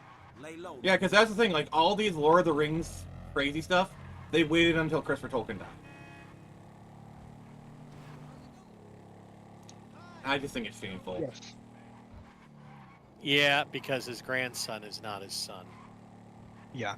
And I will tell you this: the Tolkien estate is a money-making venture, and those guys must have been pissing themselves laughing when Amazon paid, what was it, $250 million to make that stupid, to use not the Silmarillion, but the freaking index to the Lord of the Rings. And not even the index, like 25 pages of the index. Exactly. I was just like, somebody somewhere pissed themselves laughing. Yeah. At that. I need to go to the restroom right now to prevent myself from Do you think the Hunt for Gollum or any of these new films will be any good? I think they'll shit the bed. I think I think The Hobbit killed Jackson, because Del Toro basically screwed him over. Because Del Toro was supposed to direct The Hobbit, and then he left at the last minute, and that screwed over the production. Well, the other thing was the decision to make it a trilogy meant that they had to pad the story with something, and they put in that stupid elf dwarf romance where it didn't need to be, and that's actually what screwed the pooch for The Hobbit. The rest of the stuff, I mean, they mixed some of the lore, and I know that pissed off a lot of Tolkien fans, but they created a decent antagonist. They stuck they stuck mostly to the story. From what I understood, they took a lot of their Hunt for Gollum ideas and put it into The Hobbit. Yeah, and that like I said, screwed the pooch. And they also did an anime with Ride of the Rohirrim. Ride of the Rohirrim, and they screwed the pooch on that one too, because that no longer followed Helm Hammerhand. It followed his freaking daughter. Yeah, I think that was Fran Welch's project. I think that was her baby, if I believe correctly. Yeah, and that was. Why do they keep the girl boss? Why? Because they think that's what's up. It's I know women who are Rachel. Again, I can't remember her full name, but his name's Rachel Brown. She's a frickin' Tolkien scholar, and she's got a PhD, and you would never hear out of her, oh yeah, I want to see my. You would. Problem is, Tolkien scholar. That title is such a joke nowadays. Well, I mean, she is she works at a university. Like, she's an actual Tolkien scholar, not just someone who goes on a live. Well, I mean, she's Tolkien scholar. She's Tolkien scholar, but she also has a PhD in divinity. I think it's in divinity, and so she's also, and she's very Catholic. So I think she also teaches on that as well. So but she is very knowledgeable. I will tell you that she's very knowledgeable in Tolkien and the Lord of the Rings and all that other stuff. So because she took me to school on one letter with Tolkien, and I'm like, dude, it's Wasn't Tolkien Catholic himself? Yes, Tolkien was very Catholic. I do think now correct me if I'm wrong. Now I'm speaking from ignorance here. I feel like one of the elements of understanding Tolkien is to understand Catholicism. Yeah, I mean, if I'm wrong, I could be way wrong. Please tell me. I'm sort of torn on that. I mean, there's a lot of people like to put Tolkien what Tolkien wrote, and Tolkien did admit that some of his Catholic influence went into the Lord of the Rings, because that's it might have leaked out of what he was doing. But his whole thing was, I'm just writing a story, and and he didn't really go out of his way to make it a Catholic work, quote unquote. Yeah. And I think there's a lot of revisionism after the fact. That's my opinion into what the reasons for why he did what he did. But I think he genuinely enjoys escapism. He's talked very much about how escapism is important for men. And I think he was very much into escapism as far as literature goes. He also wanted to create a history for England, because much of that history was lost with the Norman invasion. And King Arthur itself, I believe, is French. Yeah. Not really. Le Morte d'Arthur. So yeah, that is the French influence in it. It actually goes back a little further than that. But yes, what everyone sees as King Arthur is the French inspiration of it. And and he was also a huge fan of the Germanic and the Nordic legends and poems and all that other stuff. He was also very much into. He and Lewis are very much into the classics, the Greek myths and all that other stuff. And you combine a lot of those things. You combine a lot of influences to go into your work. And he pretty much says this in the word of the Lord of the Rings. But you know what? You're never going to dissuade people who come after what you've written about the reasons why you've done stuff. It's the classic. The curtains are blue. Yeah, the curtains are blue. No, they're okay. fuchsia. So for those who don't know, the curtains are blue are a classic story about interpretation of writing. So it's like an English teacher is doing a class on a story, and so he described the curtains as blue.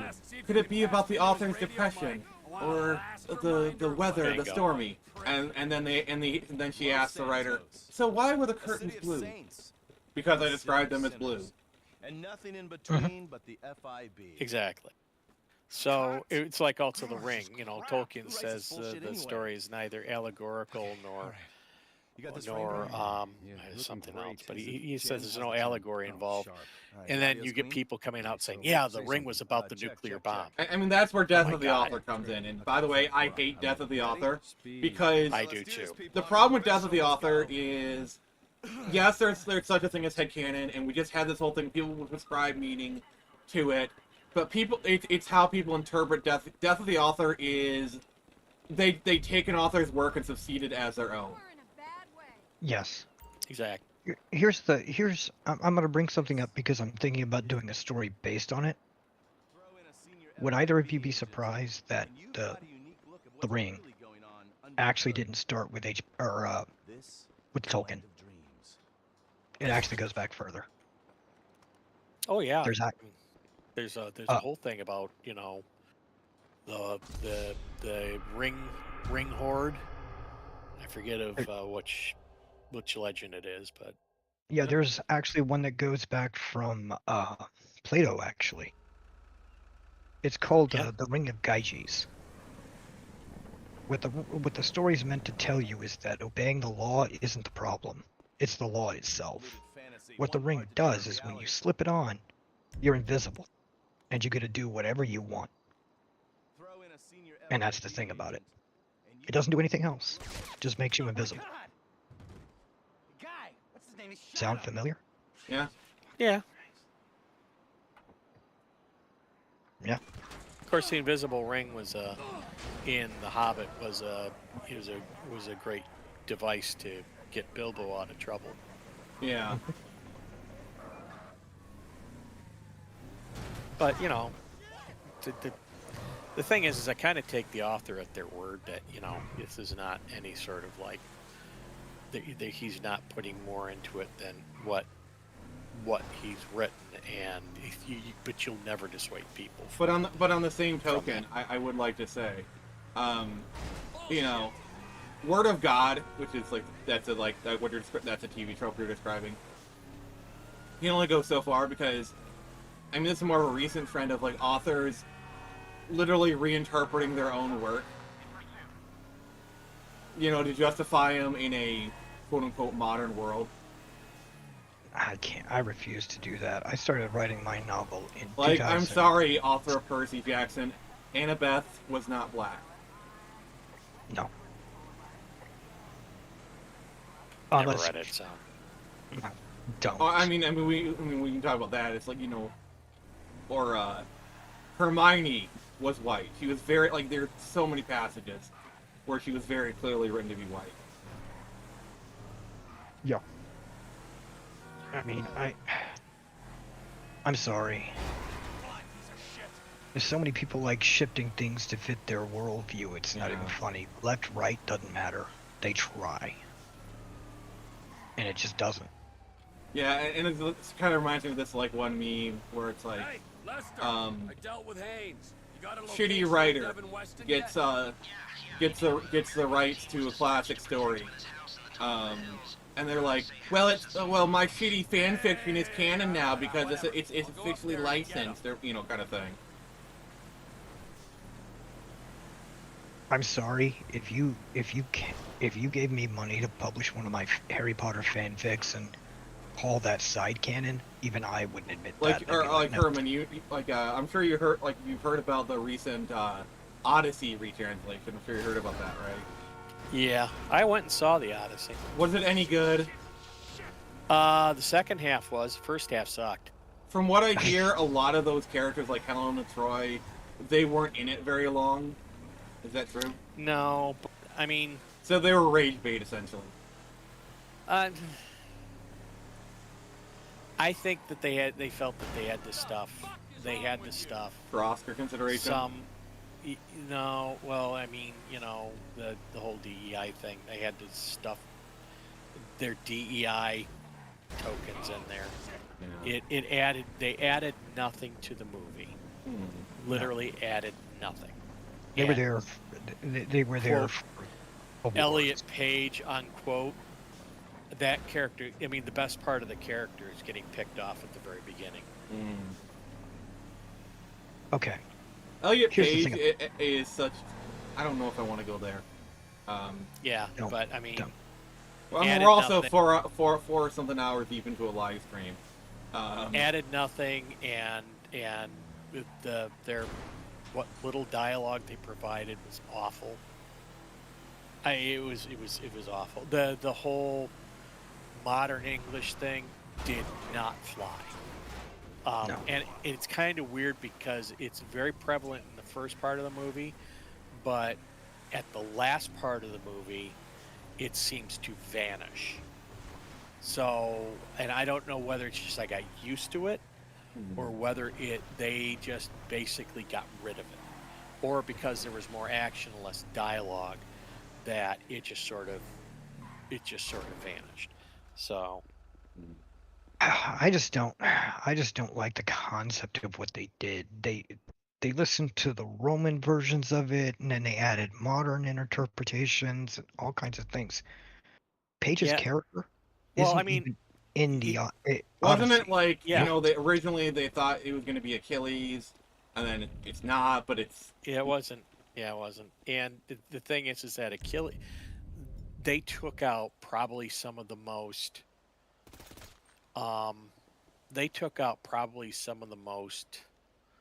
I think, insightful dialogue, or some of the most insightful parts from the Odyssey, and they literally threw them on the cutting room floor just so they could have their trauma porn. It was, and that's what it was. It was trauma porn. It was Odysseus going through a bunch of stuff, coming home all traumatized, and then vanishing and then banishing himself. It's just it was a stupid. I mean, it was entertaining, but you want to go these. They had people running around calling this thing magnificent and a tour de force and all that. It wasn't that good. Yeah, that's. Once I saw the casting, I knew immediately it wasn't going to be good. Not because of the cast, but because of the way they were presenting it. The trailer itself told me this movie wasn't going to be good. Yeah, it was. I mean, visually it was very interesting. It's a Christopher Nolan movie. I hope it would be. Yeah, it was very interesting, and some of it went very well. But I mean, a lot of some of the bigger actors, big actors like John Leguizamo, and John Leguizamo's not as big. Well, he's very well known. He's been around for a while, so I'm not gonna discredit the fact that the guy is very well known. And Charlize Theron. Yeah. She's very well known as well. Yes. And she's a big actor, but their characters were literally. I mean, those actors were literally replaceable. You could have put anyone in those and gotten. It's like just having a big all-star cast. It's have a big all-star cast. Exactly. Now Tom Holland and Robert Pattinson, those guys did stellar. I thought they did an excellent job. Were they playing again? Tom Holland plays, I think it's Telemachus, Odysseus' son, and Robert Pattinson plays and I can't remember his name now.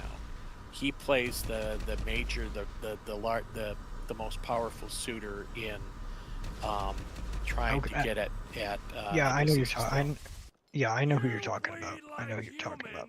And Robert Pattinson plays an absolute slime ball. I think Robert Pattinson is low key becoming one of the best actors of his generation. I mean, I loved his outside of emo Bruce Wayne. I loved his Batman.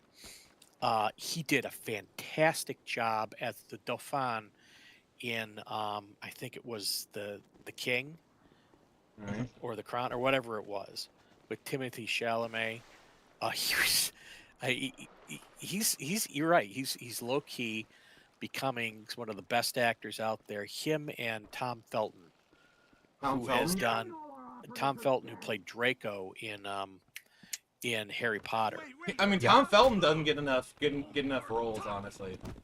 No, and the roles he's done have all been fantastic. Yeah. He played, I forget the character he played, but he played in Risen, which I credit as probably one of the best Christian-esque movies put out post The Passion of Christ. Okay, I have a question for you. What's your opinion on the Book of Eli? I love that. I love that movie. I love that movie too. I'm not Christian even. I went into that movie expecting it to be a Christian movie, and I wasn't surprised. I mean, the Book of Eli is a Christian movie. I'm sorry. It is a Christian movie. It is. It is. He's literally protected by God. He has the armor of God. Happy Dinosaur does this. Okay. Hey, Happy Dino. Yeah, I'm sorry. We're kind of in overtime. I kind of expect nobody's watching me at this point. I just want to finish the game because I'm so close to finishing it, you know, so, we're just BSing. Like, I wasn't expecting anybody to be watching me right now, so if you're watching me, please give me a like. I just want to finish the game. I wasn't expecting anyone to keep watching me, but thank you, Happy Dino. Thank you. I don't deserve you. But yeah, Book of Eli is so low-key that, you know, you can take it any way you want. I love how they don't even mention that it's the Bible until basically the very end. Yeah. Yeah. I also like the fact that the character, Eli, is blind the entire time. And the movie actually accounts for it. Like, if you go back and watch the movie with the twist, it still makes sense. Because he's shooting the bird in the air, not because he sees it, but because he hears it. Also, the best thing about Apocalypse is no Snope, so he can just smell all these people. Yep. Oh, gosh. Yeah, that's the one thing I picked up on is that, you know, because I didn't even know about the bird thing. I was like, you know, because what he did is he when he gets surrounded by, or he gets caught by, I think was it the Raiders or whatever they are. Yeah.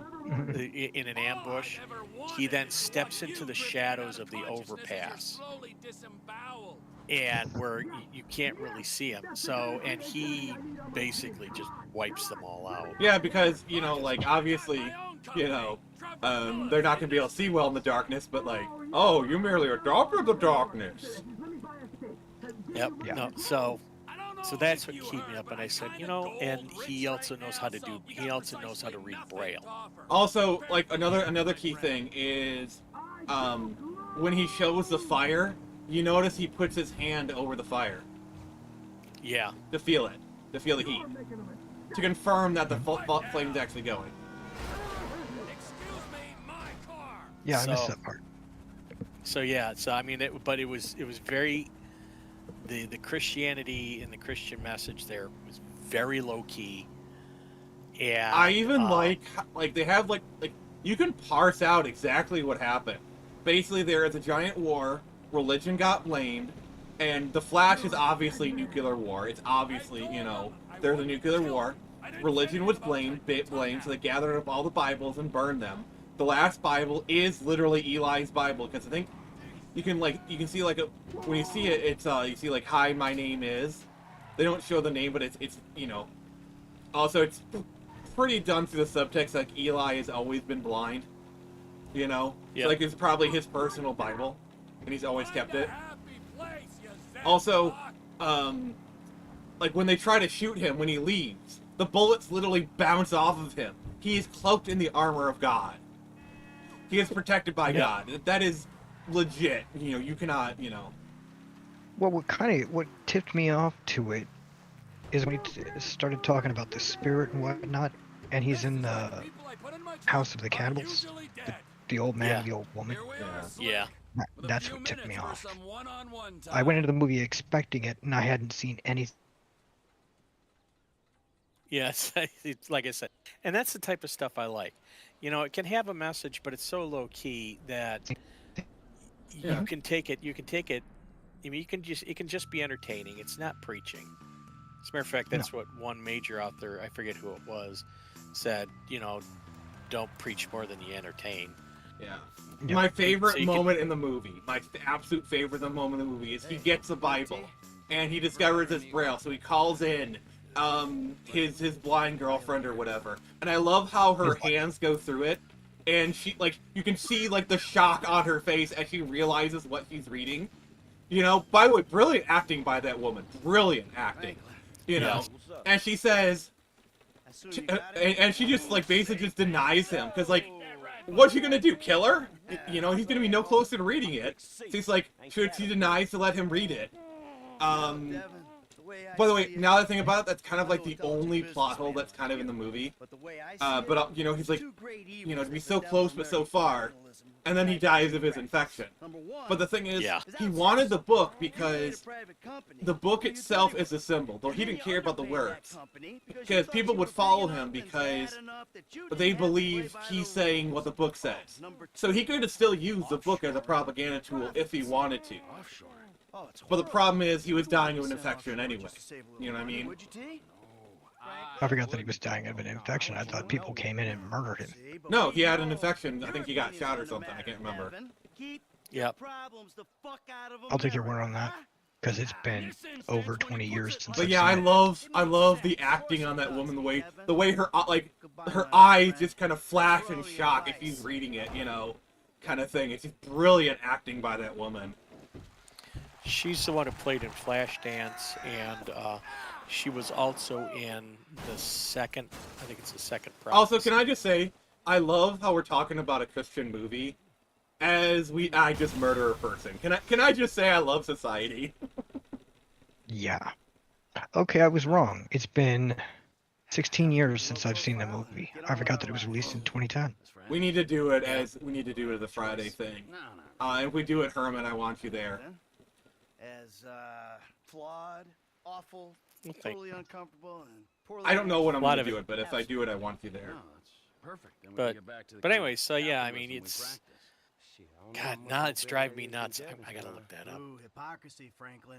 Civilization's great. But yeah, like Alcatraz is a perfect place to run a secret book printing business or whatever. Like, you know, that's a perfect place to have that kind of operation going. Honestly.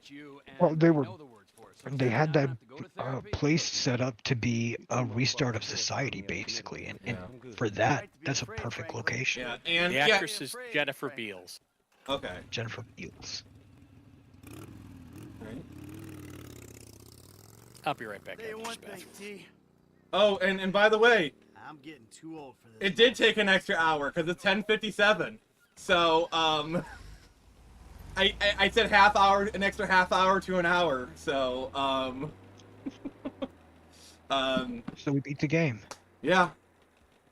So next week is gonna be Final Fantasy VII Remake. Okay, good. Well, at least this is dead and buried. Literally, we just took out Devin Weston. Oh my god. Let me check to see how many likes we got.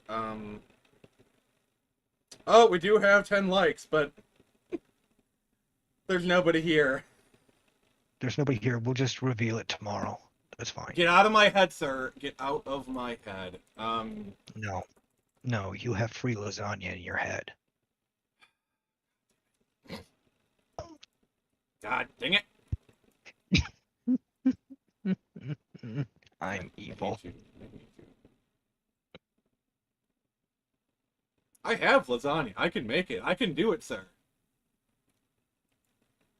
There's a way to skip this cutscene. So, yeah. I'm just gonna say this. GTA 5 is one of my top 5 games of all time. This is probably the 4th time I've beat it all the way through.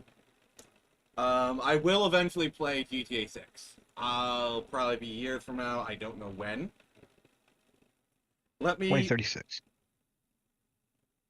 136? What do you mean? No, I said 2036. That's when you'll play it. I mean, maybe. I don't know, honestly. Alright, so GTA 6 trailer drops Thursday, the 27th. We will do a special episode for GTA 6. Jason, I think you said you'd be there. I will be there. Okay, yes, and I'm going to try and get one more person to come on as well. I don't know who, but we'll figure it out. It's Pence. whatever. You will get Pence. you will you will I mean, I kidnap can him. ask him whether or not he wants to do it. It's up to I him. doubt he will be able to. I mean, maybe. We'll see. I'll ask him. It is what it is. Yeah. But yeah, so it'll be interesting to see how GTA 6 plays out. Yeah. I mean, from what I've seen of the trailers, it looks cool. Yeah, it looks cool. It's gonna be a while before I get it myself. Have you played RDR2 yet, Jason? No, not yet. Oh, you need to play it. It's really good.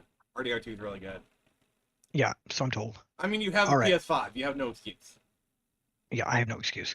All right, I have to bow out. Now I have to go to the restroom myself. That's fine. I'm just waiting out the credits right now because I don't really think there's a way to. Okay, let me.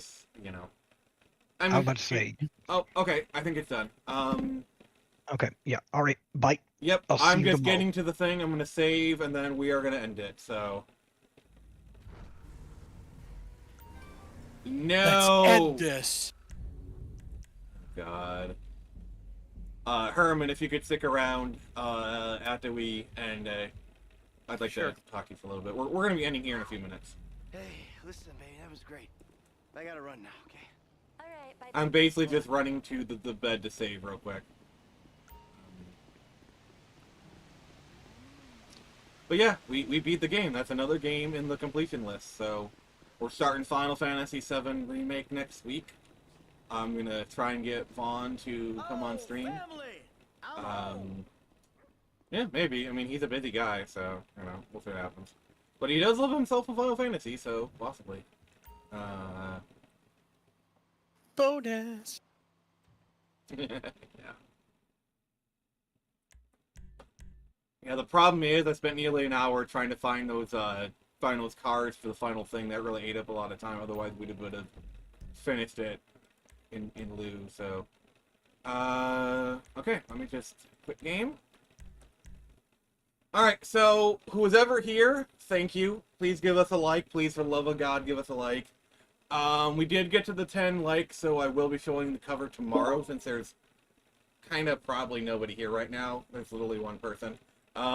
So thank you, everyone. See you tomorrow at 7. Play some more Zelda. Thank you, Herman. Thank you, everybody. Look for Phoenix Press. I can show you the door. You're the ones to walk through it.